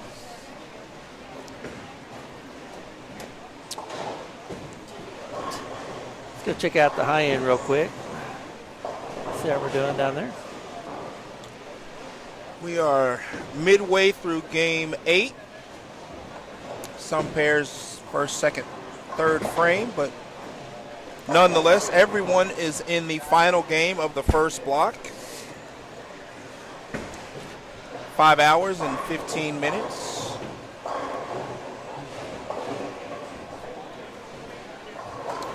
Bowling started at 9 a.m. For a lot of the bowlers that bowled the Ironman Mini last night, a 4-game sweeper on a challenge pattern. It's a custom-made challenge pattern. So it's some bowlers bowl last night and then are back today for 16 games. 8 games on a short pattern, 8 games on a long pattern. Long pattern first. Lunch break. We will come back for 8 games on the short pattern. Get them nice and sleepy, then have to come back and bowl on a short pattern. Tell you what, you and I may put Chad Glines to work. We've been sitting in this chair 5 hours. We may put Chad to work. Chad is a very accomplished, very well-known chiropractor here in the area. So for all your chiropractic needs. Yep. Genesis, back and neck. All of that good stuff. Check out Chad Glines. Definitely the go-to guy. He's seriously helping me a lot. I know Simonson comes in when he's in town. He goes by and sees him. Yeah, he's the only guy. Chad is the only person that he lets work on him. So that speaks volumes as well. So. I spoke earlier going through a decompression Chad, on my thank you neck. for your service both in the bowling center and outside of the bowling center. Absolutely.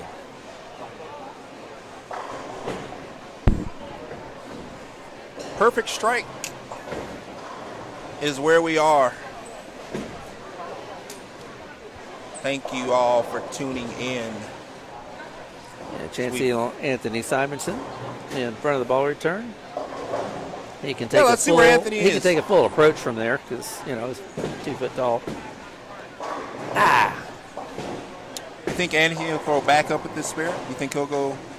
Think he'll go back up? He might. Yeah. We may get to see Anthony throw back up at this 210. I just kind of have a feeling he's going to beat up the short pattern today. Oh, for sure. I really do think so. The guy who just wants to stay in striking distance. Didn't he shoot 130 this morning sometime? Let's see. 1 or 2? Nah, 190. That was Anthony Lavery. Yep, yeah, yep. ALS. Regular. Almost. Did not go back up. Straight at it. Where's Simonson sitting? Oh, new standing. Find out. All right, here we are. Score updates after Game 7. More movement at the top. Shocker. Stu Williams with that 299 game takes over the lead at plus 232. Johnny Ariago, still a very solid 235 in second at 192. Nathan Bohr, 173 in third. Then we drop off a little bit. Josh Sorolla with a very nice 258 game 7 gets him to plus 138. Farrell Williams plus 132. Marshall Morrison plus 119. Bobby Holly still hovering in the top 10 at plus 114. Ryan Barnes with a 237 plus 109. Billy Rogers 105, and rounding out the top 10, Dimitri Cruz 216 at plus 104. Chris Barnes at plus 91. Michael Holloman plus 78. Eric Jones plus 75.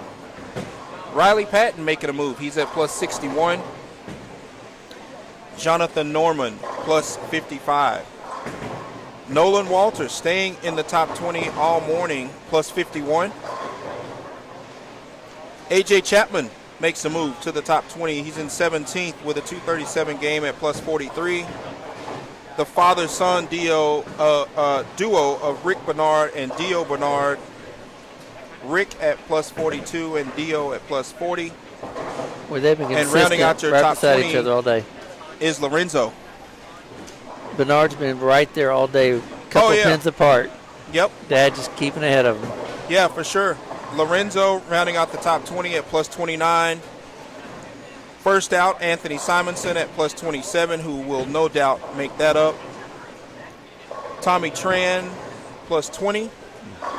Some other notable names, Maria Rodriguez making a move. She's now at plus 3 after going 223.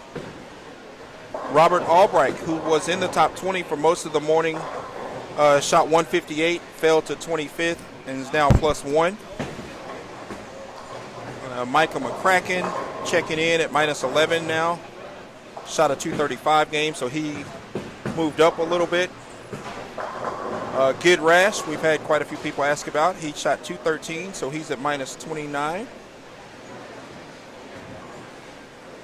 Let's see, Anthony Lavery continues to move up. After 189, he's now at minus 48. Again, the cut to the top 20 is plus 29. Anthony is at minus 48. Andy Patterson, minus 61. Sambo Butler, we've had a few people ask about, is at minus 79.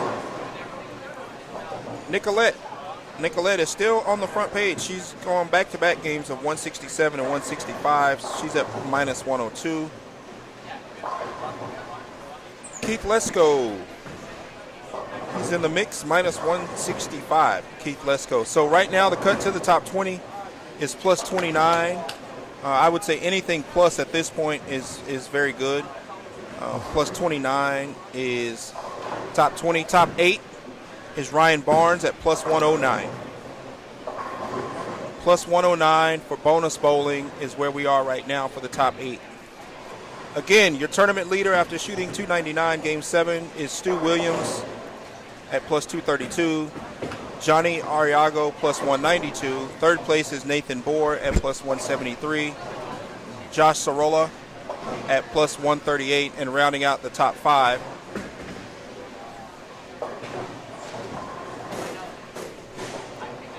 Rounding out the top 5 is Farrell Williams at plus 132.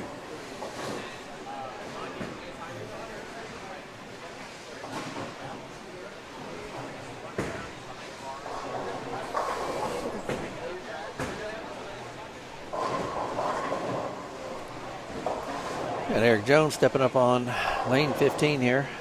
Get a really good look at his game.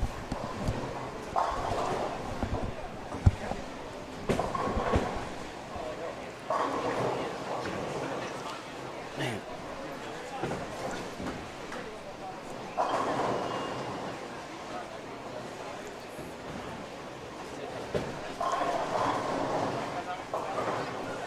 This might be the youngest pair. Might be the youngest pair. Sambo, Micah, Eric Jones. Oh, yeah, for sure.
Yeah, Ashnet.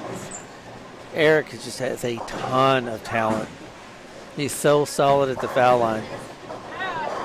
He's always imbalanced.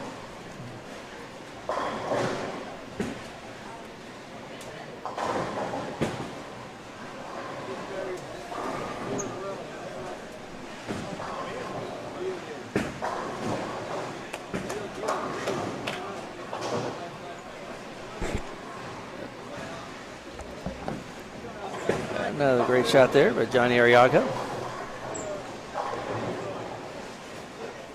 Trying to get back around Stu.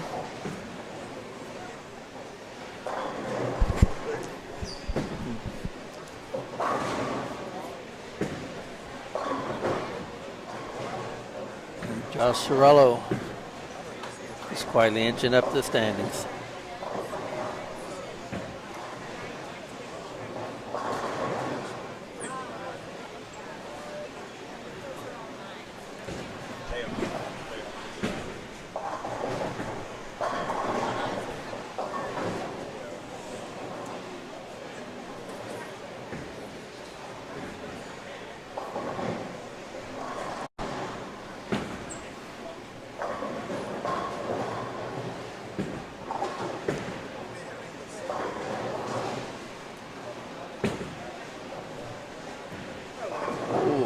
Horrible break there for Nathan Bohr. He at least got the 10 out.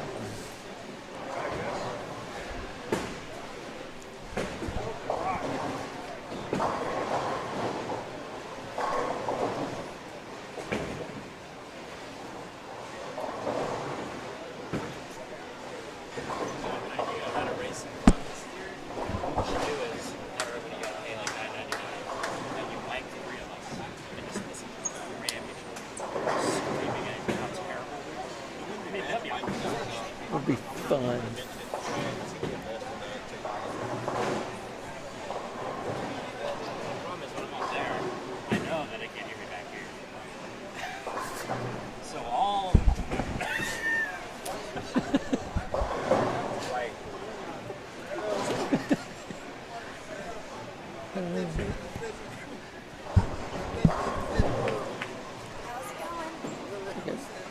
Yeah, Dallas is saying that I'm probably being too nice. He wants me to point out some flaws next time. So the next block, we're like, what are you doing?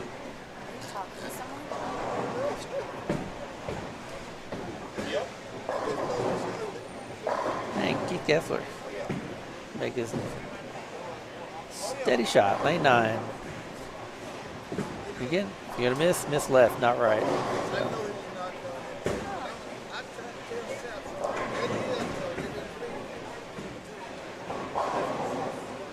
Almost had a what are you doing moment there for Johnny. Thought he might have hooked past that.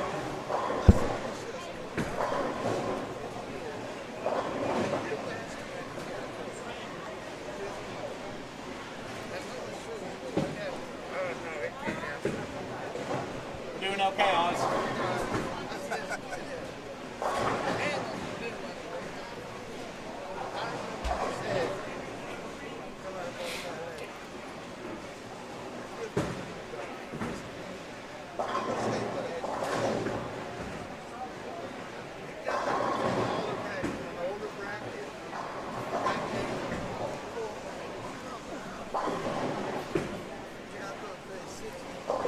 Like 1 and 2 is finished up now. People are getting ready to head back for lunch. So this last game's almost a race to see who gets to go eat first.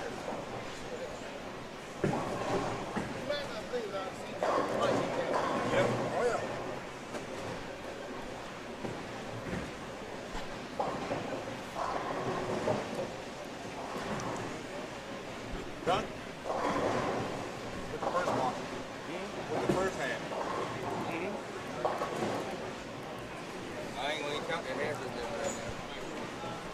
I gotta bowl so hard in the second half to make up for that. They don't make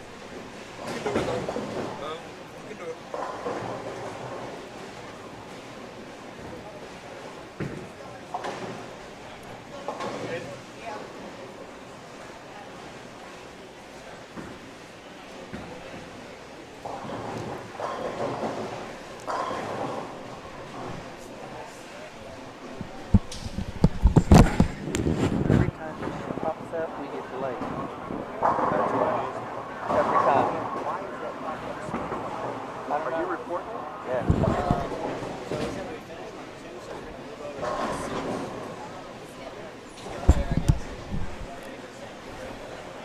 He needs to announce that. We only get better, Jimmy.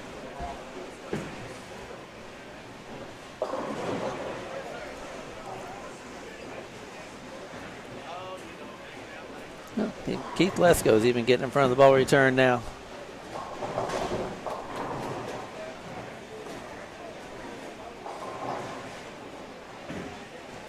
Yeah, pretty good shot. Come on, reward the man.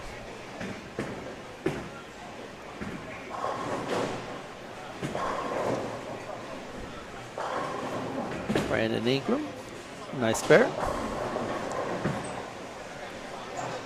Good bowling, Farrell. Huh? Good bowling.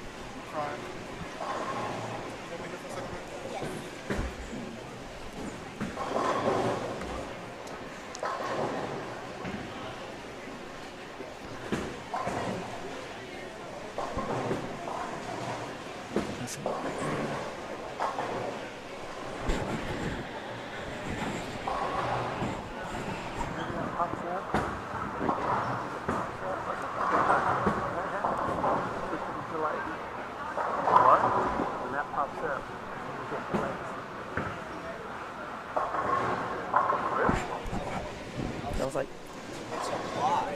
Did you hide them all? I removed them. Take a look at Brian Bachelor. Where's that? Yeah, Sean hurt his back right at the end of practice there. Tried to get through a game. Game 2, it was just hurting him too bad. Tweaked it, so he had to withdraw. Hoping he feels better soon. I think he's got Longview doubles next week.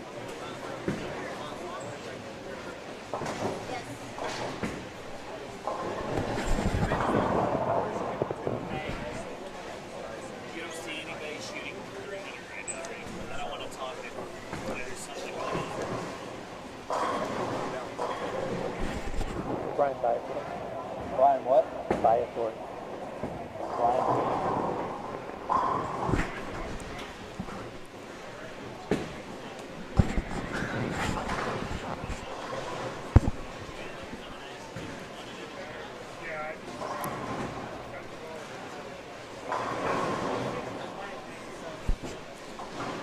All right, boulders, don't forget, lunch will be served. As soon as you're done, you can go into the back 9 and start helping yourself. Left lane.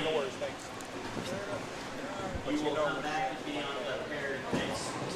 You'll keep moving the same way. He said, I forgot what the way you For instance, lane 17, you'll go to 19. Lane 20, lane 18. Yeah, fine. Brian Viator is currently sitting in 30th. He is minus 16, so he's definitely in striking distance with 1 game left in the first block.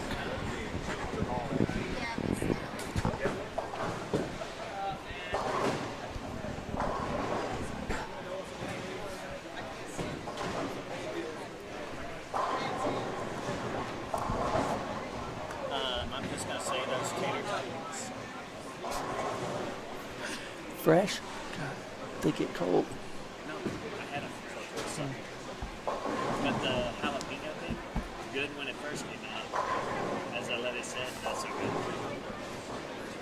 Because they mixed up the order instead of jalapeno poppers, they brought your other thing out. Deep fried jalapeno. Janice said you made it up.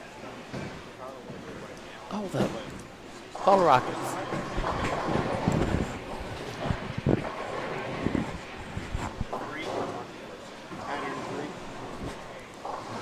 Just want to confirm.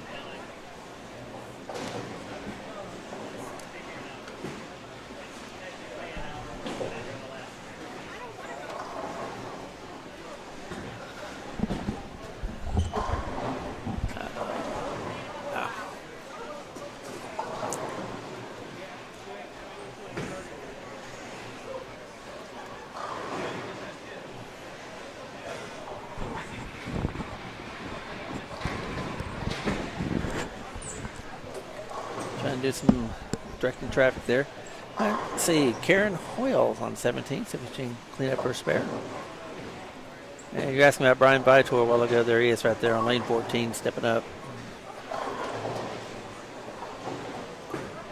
All right, good shot, Karen.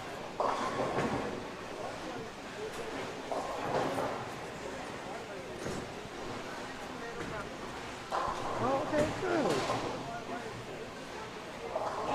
Good.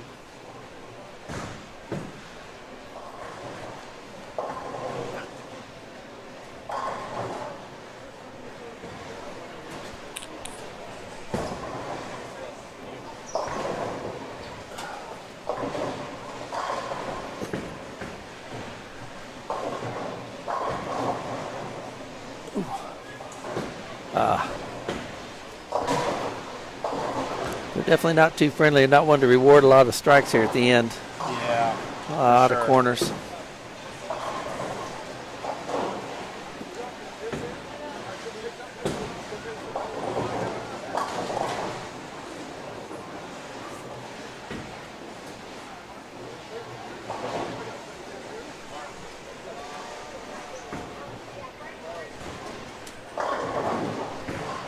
Bowlers, bring your recaps down to the bracket table.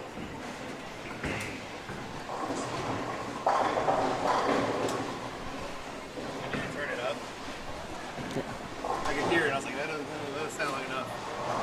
Yeah. Yeah, I'll go to 60 UL. 60.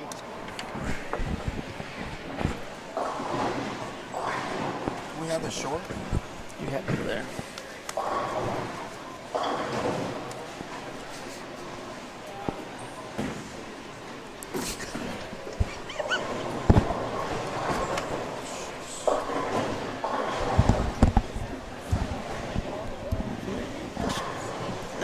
Good shot there, Michael.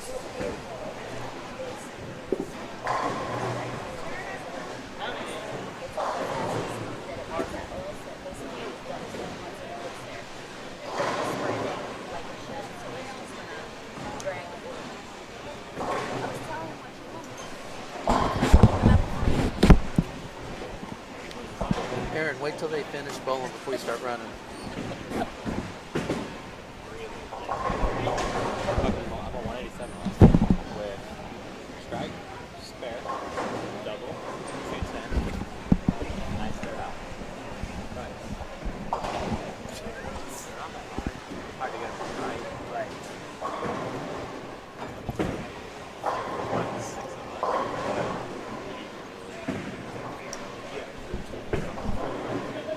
hard. Of course. This pad is soft. Way soft. Yeah. I'm gonna be out of here.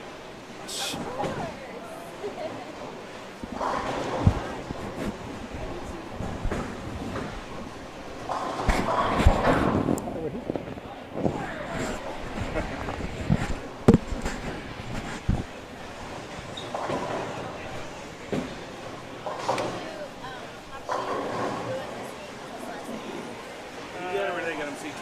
I've heard it down there.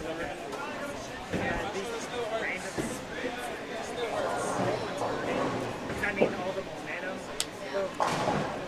So, I mean, she's, yeah, they're a little touch and go. I should come back and she's going to school. I have a feeling. So, we'll get some food in her. I watched the stream up north, and this same thing happened. It's a bot. It's a spam bot. Yeah.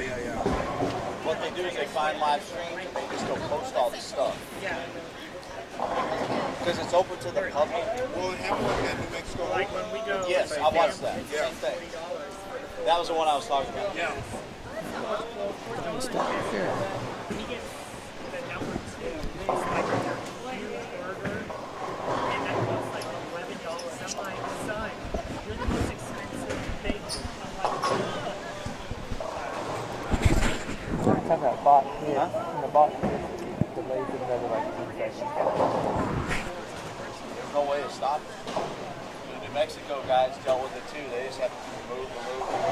Because if it's a public stream, they can just find any live stream and just go tap in. Actually, It's just Yeah. a code. she's still grinding. I mean, it's not easy. Everybody is. Once this is over, I'm going to stop the stream. Okay. That way, if it goes over 12 hours, it won't archive. So I'm going to stop it, create a new one, and then post that on Facebook. Yes. Post the link. Yeah, so just so you guys know, ones that are still watching, we will stop the live stream at the break, and we'll probably start up a little before last ball thrown. They'll have 1 hour. Hey, three's good. Well, depending on what it is. Sometimes And we're going to make sure there's no interruptions in the bowling later. So we'll shut down and we'll restart. And we'll also repost the links, make sure everyone can get access again. Everyone except those bots. That'd be nice if they weren't there.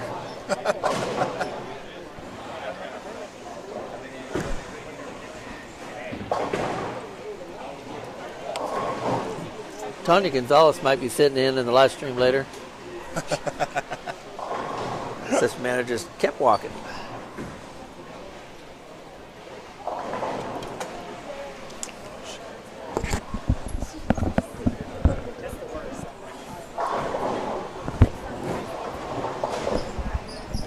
Yep.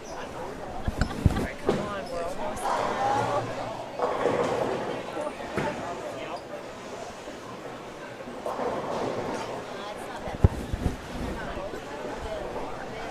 I'm frustrated. I'm just like, can't imagine what's going on.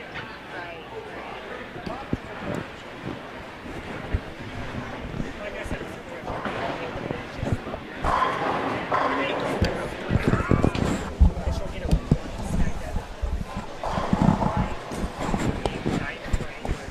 All right, guys, we're finishing up game 8.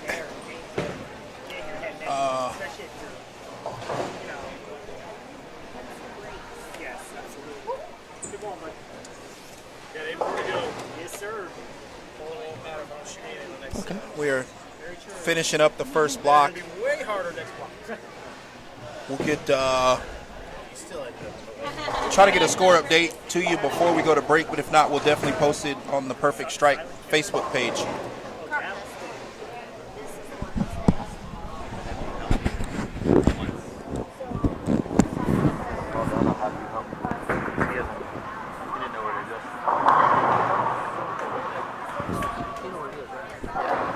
How much? I'll have you look at it. Carry out to the house. That's right.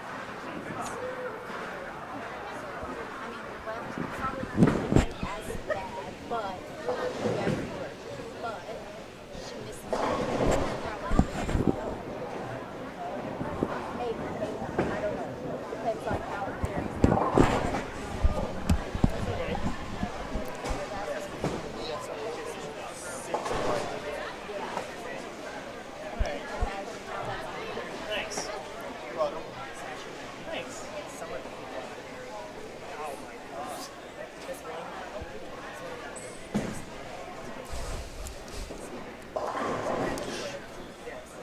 I'm like. There's a couple pairs finishing up. I'm like watching him. He's like tired. So we got Chapman, Maria. Because he's always checking this. So we can get those changed over. Rick Bernard finishing up. Josh Sorolla.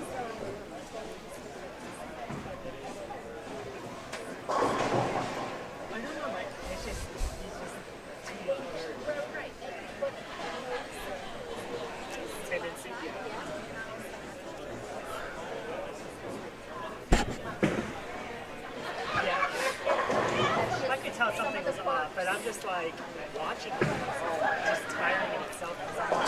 Every just like, it's ridiculous. That's all I mean, like I said, he's up Rick here. Bernard leaving that 8-pin. Rick Bernard's got 180 left. Dallas Leong 2-1. Josh Sorolla's got 2-0. Andy Barris finishing up and shoot 220.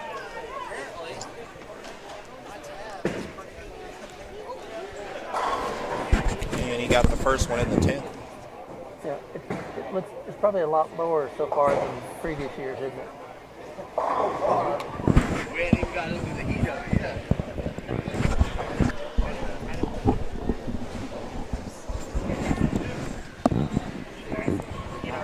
Oh, sorry. Nope. Let me go feed her. I'll be back. Okay, I look forward to it.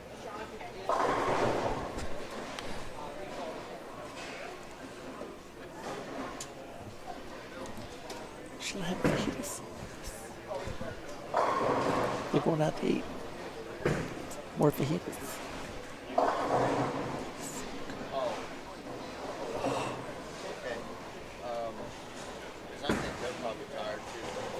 Andy Bear is finishing up with a very nice 2:21, leaving that 10 pin on the field.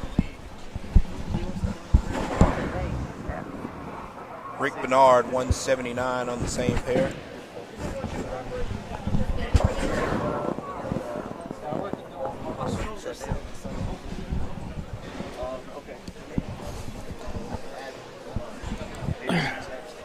We just sent somebody off to try and see if we can catch Stu to say hi real quick. Finishing as a first block leader. I don't see anyone probably going around him there. So. Dallas Leong's got a chance here to finish with 2-1. Strikes out in the 10th. Great shot. Got the first one. I'll post it as soon as I get it.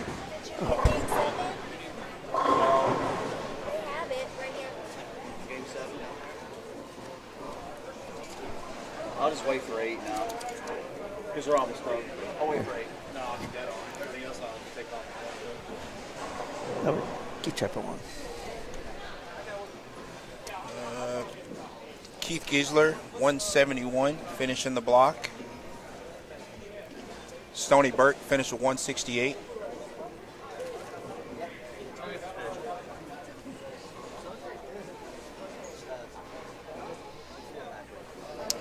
See if Dallas could get the second one, save 200 this game.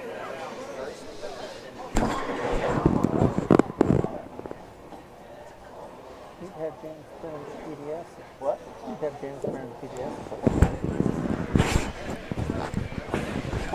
That would be way cool. 4-9, but he's still going to be plus this game.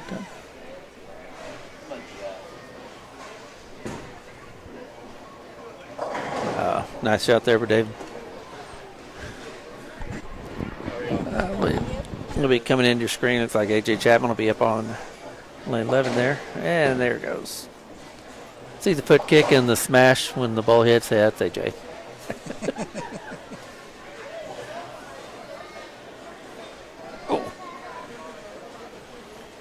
So Dallas goes strike 8-1 in the 10th to finish with 2:02 game 8.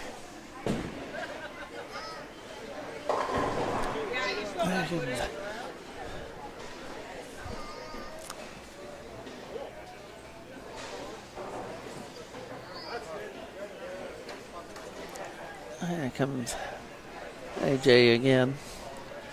David with the 8 count. Cover that up to fill out. And he missed that at the bottom. We're about 10-second delay, so.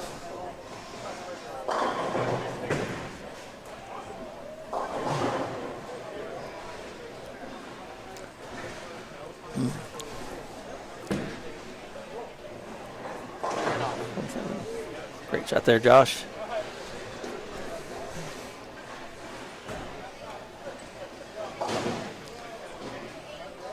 What's Josh sitting out up there? Josh. Josh Sorolo's got 2:03 left. Yep. He got the first one in the 10th. Stepping up now to double. I didn't get to see what Farrell shot to finish, but he'll still be 5th or 6th probably at the end of this game.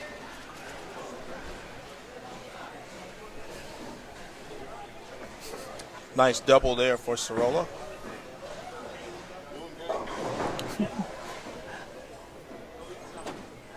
So Josh will go plus this game. Good count. See that man break?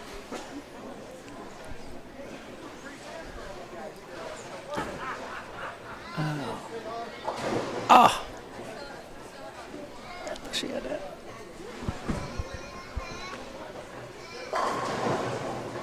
finish there, Josh.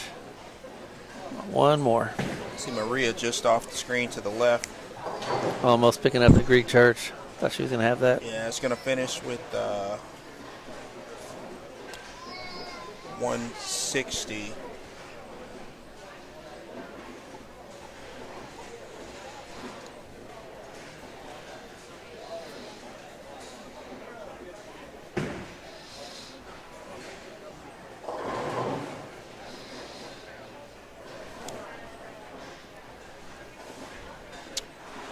Just a couple more shots left.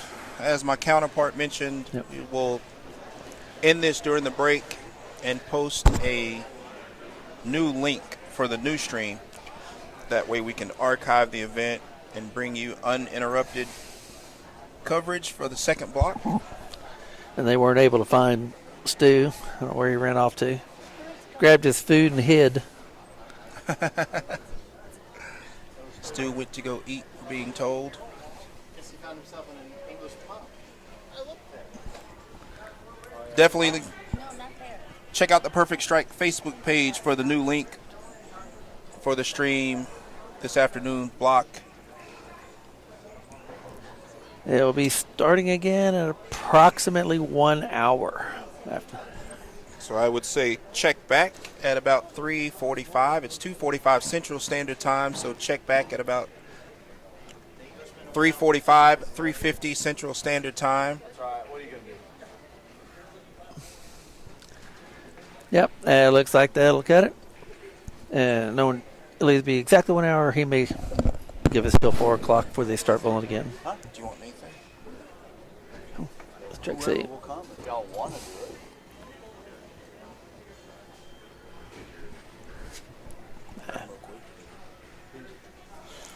Nathan?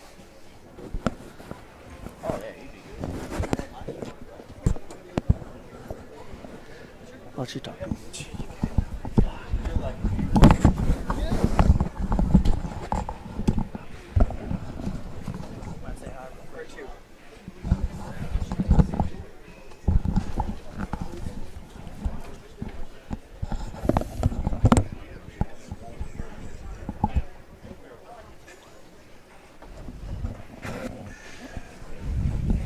So I want to welcome Nathan Bohr into the booth. And Nathan, I won't keep you very long. I know it's been a long morning already. I want to take advantage of this break, but just quick, some thoughts. Did the pattern play like you expected it? Yeah, I think so. I think it was kind of felt like they were pretty hittable to start, and then once you started changing pairs and moving ins, you got just different people playing different parts of the lane, and the front started to go a little bit, and then they just kept getting tighter and tighter down lane. It was harder to get the ball to go through the pins. Yeah, and I think that's what we've heard. Feedback is just the variant levels on the pair makes it probably a little bit harder, right? Than what you're used to out on tour. So, as a tour player and a guy that bowls a lot of higher caliber tournaments, how do you combat that sort of challenge? Is it mental? As far is it as physical? as far as the number of bowlers, or just the different types of styles. On your pair. Yeah, I mean it's a little different than bowling on tour. The transition is, which actually probably benefits me a little bit more than most. But it's just figuring out how the best way to knock down the pins are, what the best way to knock down the pins will be, and going from there and making adjustments quickly.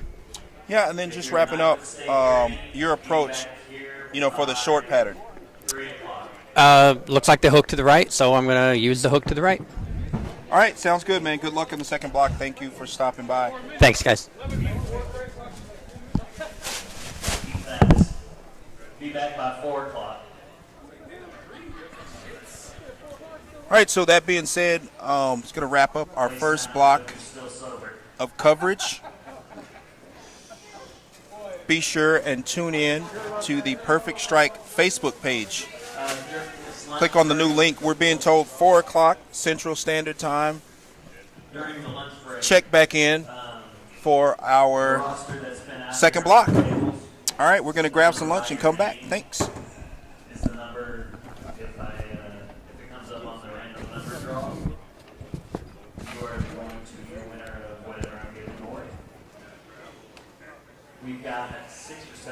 give away today. That might be all. And I'll create a new one real quick. And then achieve not mailing. Okay. End it. Yeah, appreciate it. Oh, no problem. Yeah, no problem, man. Thanks for stepping in. No problem. The guy who does